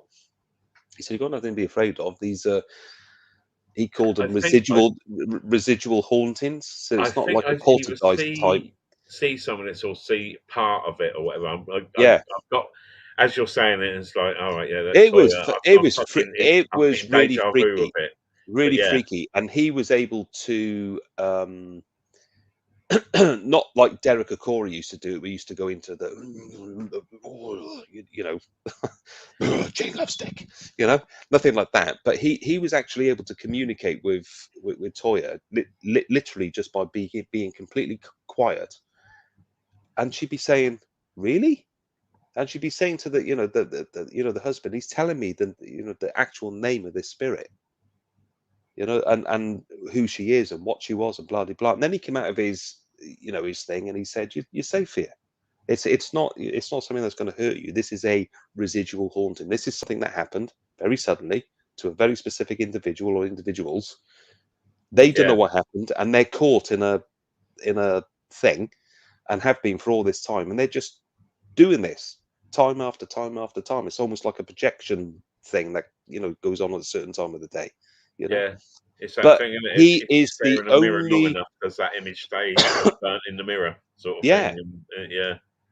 But he is legitimately the only person who's ever convinced me that there is something very real in the spiritual realm and the Have you seen the that ghost arena. lady that's on quite a few of the sort of like latest like history ones and that? I think she was on the Templars one with those two blokes that they had on the big detective show and that. But she's like very dark long hair. She's quite a pudgy woman. And she's got a lot of black eye makeup. She looks really Yes, goth yeah. sort I of thing, know with the exactly who red you're going on lipstick. about. Or, yeah, you know, Yeah, I know. because she's a bit of a new one on, and it's like I've Yeah, seen her on various different but programs. she's freaky. Yeah, She's freaky. Oh yeah, so she's a freaky girl, and she brings in a younger girl with her yeah, as well, yeah. who She's has one some that is sort of like, specialism in demonology and all that kind of stuff. that's it. A little That's bit it. like oh my god, Yvette Fielding, who used to do Yeah. Most Haunted. They used to have that guy called Fred Batt. What a name! And he was a nightclub owner in Balham in South London. Owns all Right. these swanky ex bingo halls that he's turned into nightclubs. But his specialism is he's actually a demonologist, and they used to bring him onto all sorts of experiments and stuff like that. And he was pretty, whether it was scripted, who the fuck knows? Do you know what I mean? But he was pretty spot Yeah. on. He would be able to say something ain't right about this place. Something's about to happen. All right, stopwatch. 15 seconds. There's a coin flies across the room. Where did that come from? Well, Fred did tell you something was about to happen. But do you know what I mean? It's that kind of thing. But this woman that you're going on about, and the cohorts that she brings onto the set, they're all credible characters. Yeah. And the content of what they're doing is actually quite scary. And Well, she it's seems to be into a, like, apart from just the paranormal, history and stuff. I've seen her on yeah, some like but it's history not stuff, and the she usual "my house is haunted" or no, little Johnny's seen a fucking doll floating around the room or something like that, or fucking Slender Man's just walked through the living room window and is scaring the shit out of everyone. Have we got a poltergeist? It is all about, oh my god, this. I can remember the one show where she was talking about the Civil War oh right, soldiers, yeah. and it just so happened there was people out walking dogs late at night, where it was getting really dark and the mist was coming in, and they're looking into the mist and swear blind they actually saw spirits of soldiers actually walking through the fog. Yeah. And she goes out there and she does the thing, and she said, I've been out here for like 3 hours. It's fuck all. I can see the fog. There's nothing. And then they're walking back towards the car, and she's going, we didn't stay long enough. There's a whole batch of injured spirits, and what she was describing was injured Civil War soldiers that were evidently caught in a thing, looking for attention. Like they were Right. walking, they were trying to get to a tent or a medical tent or a medical attention or something like that, and arms around people and stuff, but they were killed on the battlefield, and they had no fucking idea. There was just a sudden, do you know what I mean? And Yeah, gone. it's a pretty savage old And that was battle. that was pretty convincing to me. It was pretty convincing.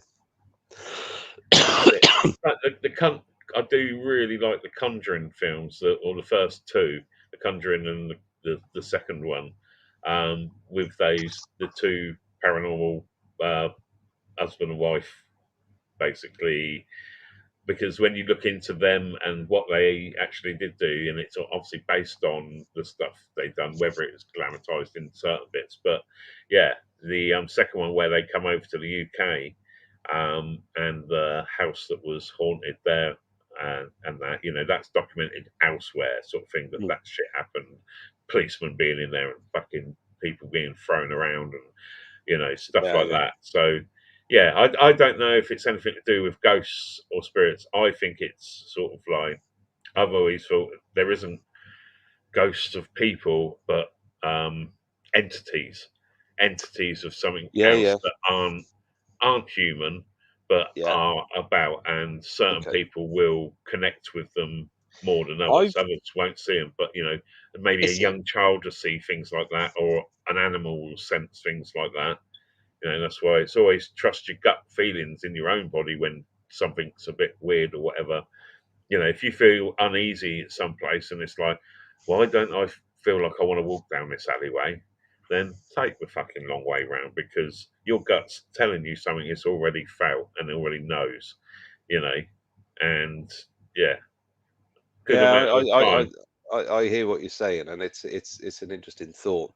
The Red Cross hospital rings a bell, Stu, to be honest with you, and I'm trying to think. I'm trying to think where exactly that might be. Oh fuck yeah! I'll stay in it. I'd stay in if it was free. I'll stay anywhere if it's free. Not a problem. You're not. I take it you're not too far from Farnborough. Yeah, it's only. There's. I've seen it on thing, but I watched the program earlier. There was like abandoned buildings, or like build it fucking big sort of ones, or whatever. Have you ever been to the jet or the plane place?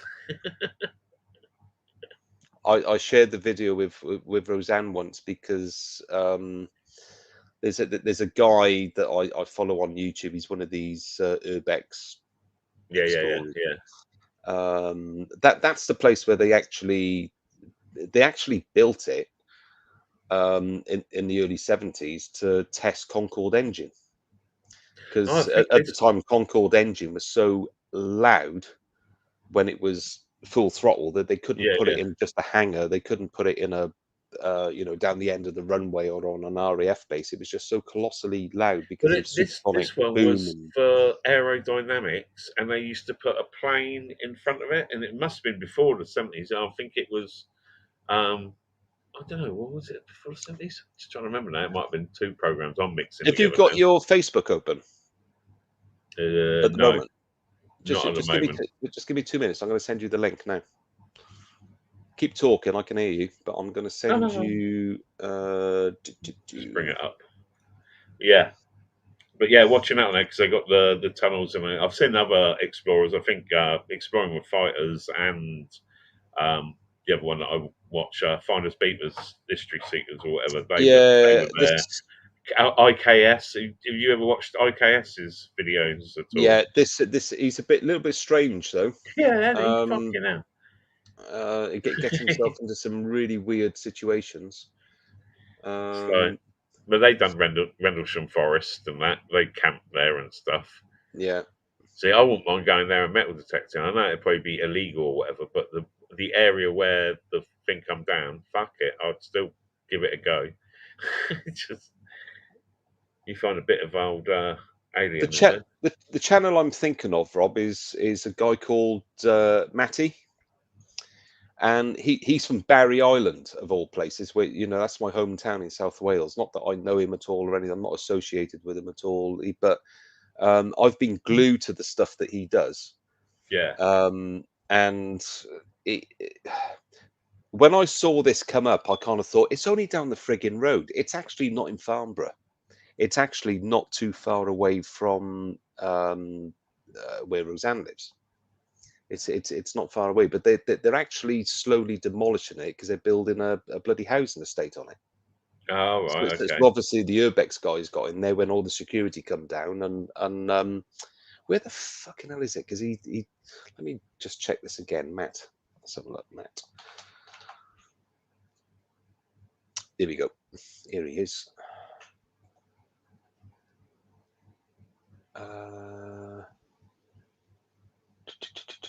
This guy called Matthew Williams. Oh, fuck yeah. I know him, Baldy. Yeah.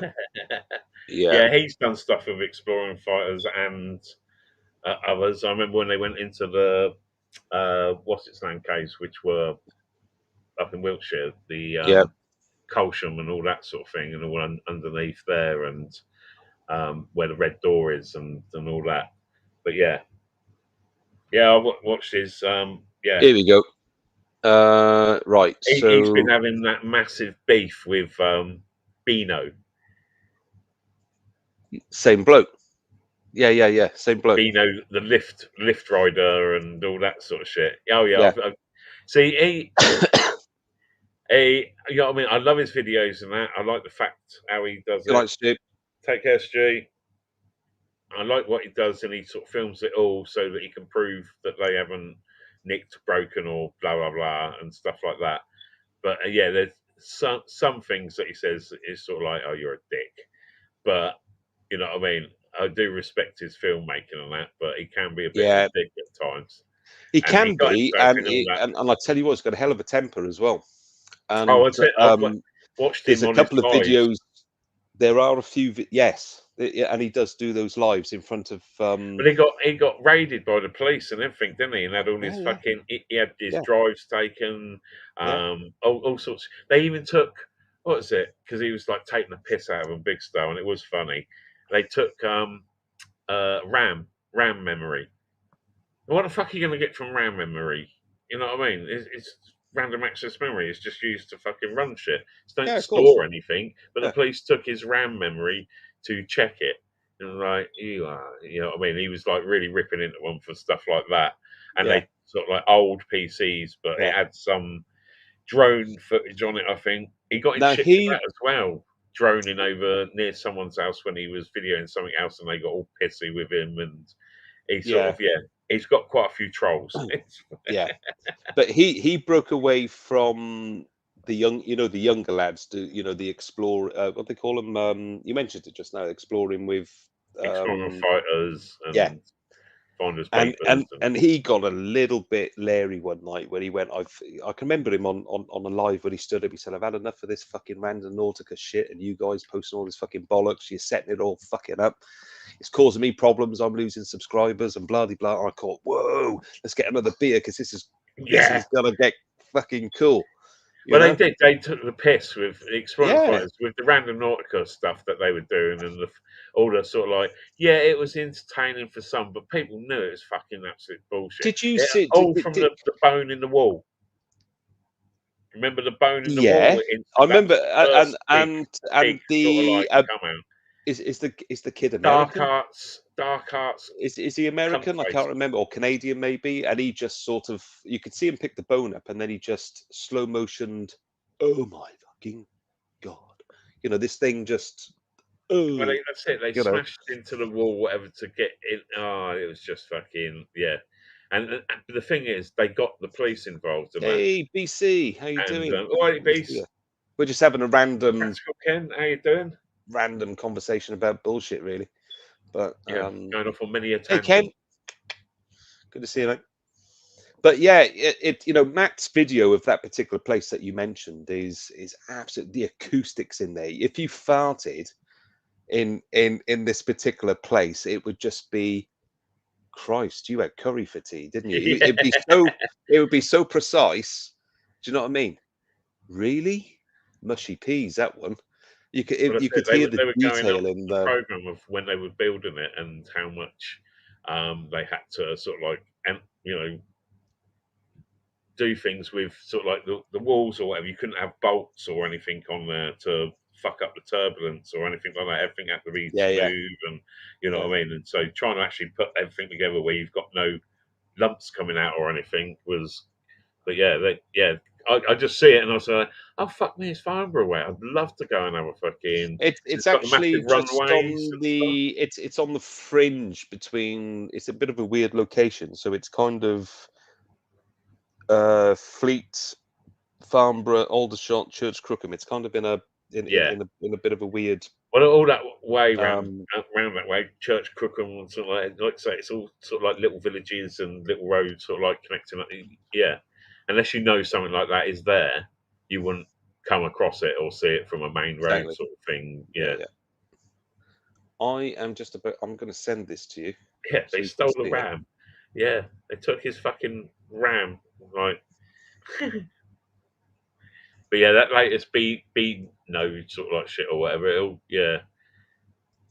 Then I'll go and like go on to and like look on that channel and then catch his videos and stuff and see what he's been Yeah. up to. And yeah, you can Yeah. sort of go around with beefs. You can go and check out sort of info from whoever's fighting against whoever. And it's Yeah. like, right, I'll sub them because I'll see if a video comes up. I'm gonna bam. Did And you he see was the Did you see the one they did where they jumped into an abyss in a lake? So they were. It was abroad somewhere. I can't remember exactly where it was. It might have even been in. which one? Which that Beano or whatever the fuck it's called. Right. So it was the young American lad that hangs around with the explorer guys. Fighters. Oh Yeah. right, yeah, Josh. And yeah, Josh. And You got Josh Josh, and invited. you got Yeah. the other Chinesey sort of guy That's it. as well. That they they do loads of them. So That's how they got big. Josh was collaborating with that younger Chinese looking or Asian looking lad. Yeah. And they invited the Exploring the Fighters guys out. Yeah. Matt was like, no, this is a little bit kind of weird. What is it you're actually exploring? Is it's just basically a cave, But anyway, they climbed it. They went all over this, this hillside and stuff, and it went down, and they started getting into these holes and stuff, and they got a bit deeper, and then they got into this bloody great, phenomenal cavern underground, and it had all vintage cars that had been chucked into the water. Did you see that? Yeah. And then they found the fucking sword there, the Asian guy sword, because that was quite fun to watch because they had to get the boat and everything, and the matey boy smashed his chrome up in there. The cars, the car cavern that they were finding like oh, is that proper Packards and all sort of 30s 40s American would have been nice cars in their time. Yeah, you know what I mean? Yeah. Why? There was some mad ones, and they couldn't figure out why they. And then there was a few more modern ones, there were Mustangs and Chevys and stuff like that. But what were they doing there? Why? And nobody could figure it out. And then somebody had the theory, maybe people are driving onto the thing and chucking it down here for insurance purposes and stuff. But chucking it from where? There's nothing up there. Yeah. So how are these cars getting into this huge, great cavernous space? The way they have to climb down and get to it or whatever, and then go through the cave system and sort of come through it. But yeah, there was like the hole above where shit had to come down. But when you was up there where that hole was, there weren't no easy way to sort of drive your car to the top of that hole and then fucking sling it off. It was like exactly. It was all a bit sort of, but the car caverns. I did enjoy those series because they did. I can remember they did another one. Yeah, the French catacombs was another. Did you see the one they did in I think it was Birmingham, where they went to an old bank that was it was this bank was closed down and decommissioned as a licensed money place many years ago. I think something like 20 plus years ago. And the way they got into the bank was they parked up along the back, walked around the side of it, and then they picked up manhole covers and went down through the drains. Went into the drains, and then they managed to find a little opening which took them literally into the fucking vault of the bank. Did you see that one? And they went all the way through the building, and it was like, oh my god, it's like it's never shut. It's still got the original wooden cashier points and the glass and that smoked glass, and it could have been like a vintage pub, you know, like you know, you sort of get Yeah. that smoke glass, and this is the smoking room, that's the lounge, that's the whatever. It was a beautiful building inside, and they were just, you know, these people just Mental when, haven't yeah, even that's it. cleaned When it you up. come across places like that, I mean, they do put a fuckload of work into finding these places and going to them. Like when Well, they well, this is it, went and abroad and and that's everything where as well. that's They where done, that Matty comes in you know, didn't they his do knowledge. Japan? They done Japan, didn't they, as well? And they went to all the sort of like different. They went to like a horror bar where you go in there and eat, and then the people were running around with chainsaws and that coming up into your bit and sort of like. But yeah, they done quite well. I think they still are. They do still do stuff with that Yeah, Josh and oh fucking hell. But yeah, that's what made their channel big was when they started working with Josh, because Josh had a fucking massive channel yeah. anyway. He was Did you, another big they went explorer. to I'll have to replay this one to, you know, to try and remember where in the UK it was, but they went on an old chemical plant. Do you see that one? And they infiltrated it. It looked like a hospital from the outside, you know, and it was all, you know, still live security on the boundary, so the security weren't letting anybody in, but they, you know what these people and it's like the one I've sent you, they'd actually wave into the security guy in the window like that, and they walk straight past him and infiltrate that place we were So just when talking about. they done the other one, where our Area 51 is, isn't it? The Manor House or whatever. What's that Yeah. one called? But yeah, Yes, they that was a good one. yeah, That, when they got yeah, caught by the police and all that sort of thing, and yeah, or like followed by Men in Black and stuff like that. yeah, That was when they wanted to try and get like yeah. basically the other side of the red door that you can get to on those caverns. Then you've got That's right. all the massive, you know, that was what for 3,000 people in case of a nuclear Yeah, war or some whatever. sort of underground I've nuclear. seen video of it where someone was allowed and going around there because they had all Yeah, like the BT exchange down in yeah. there. And of course, above ground, it just looked like a normal. I wouldn't call it a manor house. I call it a nice country residence, but it wasn't. Yeah. Do you know what I mean? There was a BT place in Reading around, do you know Gun Street in Reading where Purple Turtle Bar is and where the No, church is and that? no. Well, I know the magistrates' court. yeah, this is sort of like, the magistrates' court. Yeah, literally, if you come out of the magistrates' court where the police station is Yeah. and went down the road, down there, a building on the right, which used to be a BT building, All right. and An they had exchange. like Yeah. one of their main exchanges in there.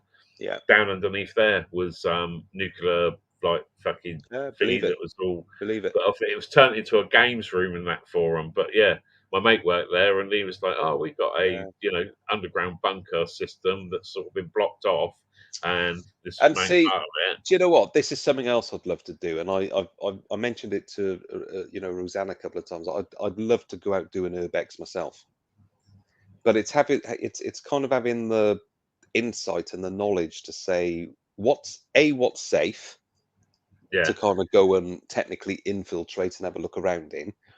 What is going to get you in some serious shit if you're caught, you know? And there's plenty of places like that around, you know. What happens if you do fucking get caught is yeah. another thing. And you watch some of Matt's videos where, you know, he gets a visit from the police, or you know, he's actually. Well, he does take the piss where he goes, doesn't he? With stuff, he does take the piss. He's sort of like, Oh Christ! I do respect the fact that he does give absolutely no fucks when it comes to wherever he wants to go. I don't think he'd go anywhere around here with AWE, but Yeah. but he has done There some was pretty mad there was places. one that they did. I really do want to say it's Clapham South. I really do. You know, the so on the Northern Line stations, they used to have if you know if you come, I'm thinking I can see it in my mind now. You come out of Clapham South station and you got like a big dome building on the opposite side. Yeah. Right. And the only purpose of that building is it was a bloody great lift and the staircase that went round the lift, exactly the same size, construction, engineering as the lift shafts that would be on the Northern Line or the Bakerloo line that were really deep in the ground. Yeah. You know? And these things would take you down to a complete underground, safe place that was technically a bunker. All right, and there's loads of them scattered. There's one in Maida Vale. There's there's a couple around the There's, Bakerloo line. there's loads a of couple unused stations and stuff now, and But I think this was one of the videos where he might have been set up, and that they accessed oh, it is that from the the one where main. they had to leg it, like up a ladder out of the rail system at one point, with people chasing them? Yeah, there were people chasing them, but there was people waiting from outside as well. Yeah, he got And grassed up, didn't he, by someone else well, who did he? followed. I don't know, because They had video of him from his car, hanging around his car where his car was parked. So this guy knew that they would have been going to this particular place because he spotted his car, and I think they caught video of him on Matt's like in car video thing or right, whatever, and he okay, was like the other side of the road, and they pretty much assumed that he had phoned up the police or whatever and right. said there's terrorists or whatever underneath going under so and so. I'm They pretty get sure. they get so far down into this particular place. So when they access it, it's just like the door was open and never locked. It's like really weird. You just people walking by all day long. You imagine people coming out Yeah. the station backwards and forwards. Did anyone ever try and open that door? He did, and it was open. So they all went in. They went they went down, and the lift wasn't working, so they went all the way down the spiral staircase, That's all the way right, to the yeah. bottom. And there's all those weird electrical kind of old generator type things. The big levers that you pull down, and That's it. 1.21. Frankenstein. Like I say, 1.21 gigawatts, Marty. Gigawatts, that's it. You know? Power, Marty. Yeah. And then they bugger off into another room, and then all of a sudden this colossal great fucking thing just opens up where it's got beds either side, and he's like, guys, you know what we've actually found? This is actually part of an underground Deep network shelter of bunker, yeah. exactly, deep, and they were apparently built just after World War One, with the anticipation that there was going to be another World War, right? So these was open way before World War Two. But my Christ, it was a city underground. It went on for miles. It was like room within room, and it went off at tangents all over the place. And it was like, Yeah. But they got to a particular area where there was no light at all. Most of the lights were on, and they got their torches out and mobile phones and stuff like that, and some of them had headlamps and whatever, and they walked all the way through this stuff, and then it started to get a little bit kind of habitated, like somebody has been living here in like today or yesterday. There's like, look around the place, there's like cereals stuff, or yeah, and there's stuff that people use now. Do you know what I mean? It almost smells like somebody's actually here. Do you know what I mean? And as they walked around the corner, lo and behold, CCTV camera. And that's when things changed, and they just legged it all the way back from where they come, from where they, all the way up that bloody staircase, got out the door, and there they were, waiting for them. Do you know what I mean? And I kind of thought it was on for hours. It was on for about 3 hours, but it was so gripping to see what they were doing. It was good fun. Oh, really? Is that how it looked in the war and stuff like that? Even the beds are still made. Do you know what I mean? But in all that old, sort especially in the big of cities, burlap type blankets and stuff like that. And of course, when they saw that CCTV, and then there was like a bing, bing, bing, sort of bulb, leg it all the way back, and people were waiting for them when they got out there. And it's the same when they done the the thing in the Thames. Do you remember that, where they went down, by the Thames? On the boat or whatever with his dinghy. No, where the Tower of London is, there's a deep, another deep thing, and it's not open to the public, but it goes completely under the Thames and back up the other side. It's a bit like the Greenwich Foot Tunnel, but it's not open to the public. But all it is just it's pumping water from one side to the other. So it's intended that it's an engineering route. They infiltrated it, they got into it, they went into it, and blah, blah, blah, all the way to the other end, went up, waved to everyone, come back down. When they got up the other side, the fuzz are waiting for them, and they got nicked as well. so all of them got nicked. But Well, that was another good one. It was like back in the day when what's his name? Fucking hell. His YouTube experience, fuck's sake. He used to do all the stunts and that, and Ali Law became because of him. Ali Law, the ginger-headed one that done all the climbing sort of like towers and shit like that, doing all sorts of mad stunt sort of thing, 24-hour sleepovers and stuff like that. Ryan, fucking hell. He ended up getting sort of like getting with this bird in America, had a kid with her, and then he couldn't get back out to America because he had been basically done for certain things over here in court, which meant that he couldn't get a visa back over to America. So that relationship sort of fucked up. So he didn't see his kid for sort of 6 months or whatever when it was first, and he didn't even get to go to the birth because he literally come back from America. He'd brought a place out there. They'd built a little skate park on the roof and fucking, generally pissing about. And, there's that sort of high octane channel of doing mad shit all the time. And it don't even know what it is now, if he's even about now, sort of thing. But, oh, hello, Nancy. Oh, sweetheart. Good evening. How you doing? Nancy, we're just talking nothing really. We're just, should be in bed really. But I'm going to shoot off in a minute. My ass is getting a bit numb. It happens, mate. It really does. It happens to me as well. And it happened to me on the M25 driving back tonight when I was stuck in traffic thinking, do you know what? I can't even feel my ass. It's one reason that I haven't gone around my east side is that and the other thing, I couldn't, M25. I couldn't feel my foot either. Your clutch foot. Do you know what I mean? I was like, if I got to depress the clutch again now, my foot is dead. That's it. My van is quite sort of like you have to sort of virtually lean forward for the steering wheel a bit. You're sat sort of like, so you can't. In my Bimmer, I can whack the old chair back and do the old yeah man sort of like go for it. But yeah, in the van, I'm quite upright. So on a journey over after an hour, I feel like I've like fucking hell, man, this is getting a bit fucking.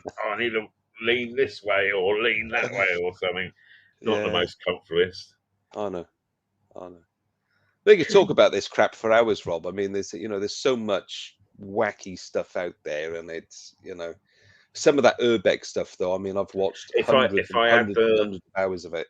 We used to do a lot of sort of like stuff like that, just fuck about on building sites. There was a hospital that was up near us that was abandoned, and we used to go up there at night and that and scare the shit out of each other and shit. Before filming anything sort of thing or having camera phones or anything like that. Did you? I'll just say just a yes or a no, right? Did you see the one that the guys, the thingy were fighters, what they call them? Explorer fighters. Do you see the one they did in Dave Gilmour's old house? Pink Floyd. I'm pretty sure I did. I can't think of. So it's a house that Dave Gilmour owns. Yeah.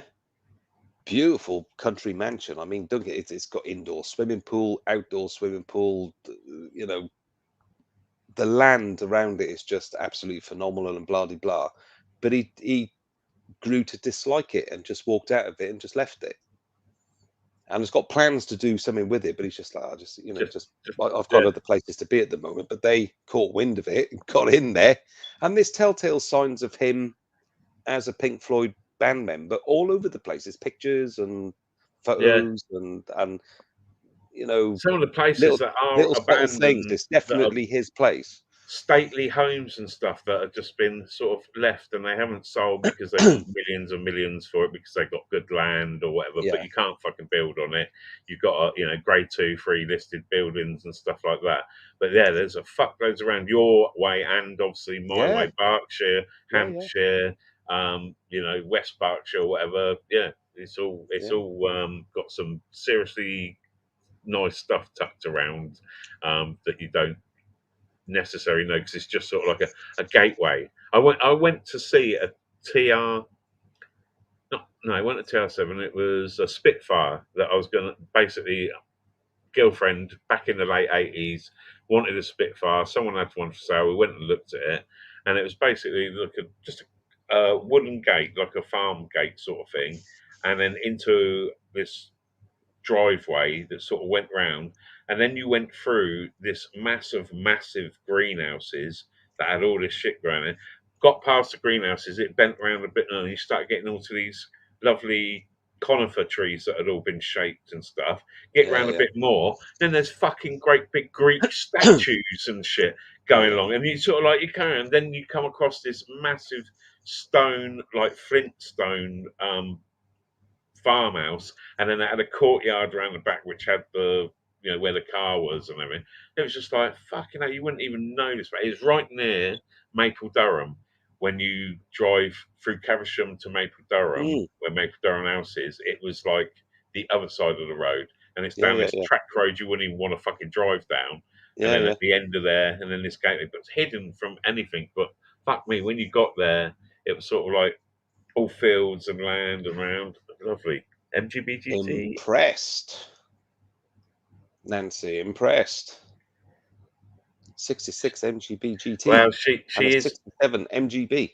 Originally, she's a brick girl, isn't it? Brick girl went to America. Did both 66 and 67 have the old original wire-spoked wheels on them? I think they did. I would have didn't thought so back then, because you had the chrome rather than bumper steel ones, rims. the rubber bumper ones, and another bumper one. They had sort of like different bumpers on through the ages. I think the 79. Do you know, I used to have a teacher that used to have a luminous green, like a lime luminous green 70s MGB, and it was hideous color, but a lovely car. Couple of and my it had that black vinyl bumper thing going all the way around. That's it. Well. A couple of my mates brought the midgets. They just went through this thing where they brought both of them went out and brought a midget, and would suddenly come down the shops in these little 2-seater fucking midgets. Yeah. And fucking about in them. But I think they brought them literally end of summer, so probably September or October or something. So every night they're out, they're fucking flying jackets and hats and all this sort of shit, because it was the top was down and they're driving around, pissing with rain or snowing or whatever. You gotta have you gotta have a membership to Goodwood for cars like that, mate, to get into the old revival meetings and things like that. Do you know what I mean? You know, where else can you drive them without having fun? Do you know what I mean? You go down to Goodwood for the weekends and you'll have a lot of fun. Like the Spitfire, that felt fast as fuck. And I looked at the speedo and I was doing like 50 odd, and it was like, Jesus Christ, my ass is on the ground. Like good fun cars, not powerful, but yeah. Growing up, my dad used to restore E-types, and E-type Jags. And I think the earliest one he had was a Series 2, which I think was a 64. 1963 or 64, and that was a 2+2, and then he had a 4.2 after that, which was an early 70s car, which was a V12. No, there was a 4.2 straight six. The one after that he had was a V12, and then he went back to the more the older ones, the roadster type ones. Yeah. If he had those cars now, right, they didn't cost a great deal of money to do up. You bought the part secondhand, and you were you go to meetings and all this kind of stuff. Hey, there's a wire wheel, buy a wire wheel for like 50 quid. That goes on there. You get the chrome bits, and that goes back on there. A bit of interior. All right, we'll go down the shop and get so and so who's an interior fanatic. You sort that out, and you just sell the car on and get your money back for your parts and a bit of extra cash. But if he had those cars now, some of them are worth 6 figures plus. Yeah, fucking millions. And the very, very old, first sort of like series, and that more wanted than anything. Rarer. And he had a 3.8 Mark II as well, in the same color as the one Morsad. But the one Morsad was just a basic 2-liter job. This was a 3.8 V8. So that sort of burgundy sort of. Yeah, it was kind of like a cherry. It was like cherry burgundy color, and it was the weirdest car. As a kid, I always remember, oh my god, I'm sat in a car that's got fucking wooden picnic tables in the back, built into the headrest of the back of the car. You'd sit in there as a kid. If you had a laptop or a fucking iPad, you'd be in your element in this day and age, because you could just lower the thing down and, like, That's you know it. what I mean? Yeah. But it was solid wood. It wasn't like lacquered wood or fake wood or anything like that. It was solid walnut wood. Well, back in Yeah. those days, you had drivers, not just, you know what I mean? Yeah. You had I enough know. money, you didn't fucking drive yourself, Yeah. unless you was racing. I know, mate. Right, But I'm listen, gonna have to go and get a drink. I know, and we'll call it a night for one night, mate. But it'd be great to get into a midweek chat or a weekend chat about, Yeah, definitely. just talking about shit we talked about tonight in terms of.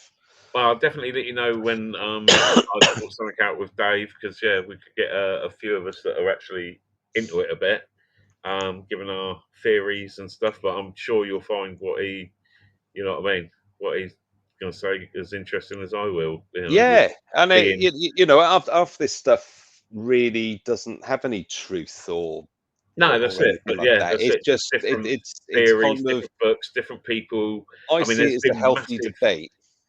This is Until the you thing. do start pissing people off, and then if people get offended, they can leave. Stopped doing it because of a beef, I think. You know what I mean? Shit got out of hand between, one went one way, one went the other way with whatever on, and that's why he sort of like gave it up. It got too much fucking aggro sort of thing. So, you know what I mean? It happens everywhere. It happens everywhere. People have different opinions and then won't sort of like do this or do that, or people and I'll tell you use where it does get stupid then is where you've got a group of people who know about certain subject matter but think, I've heard something completely different, it's along the same lines, but this happened.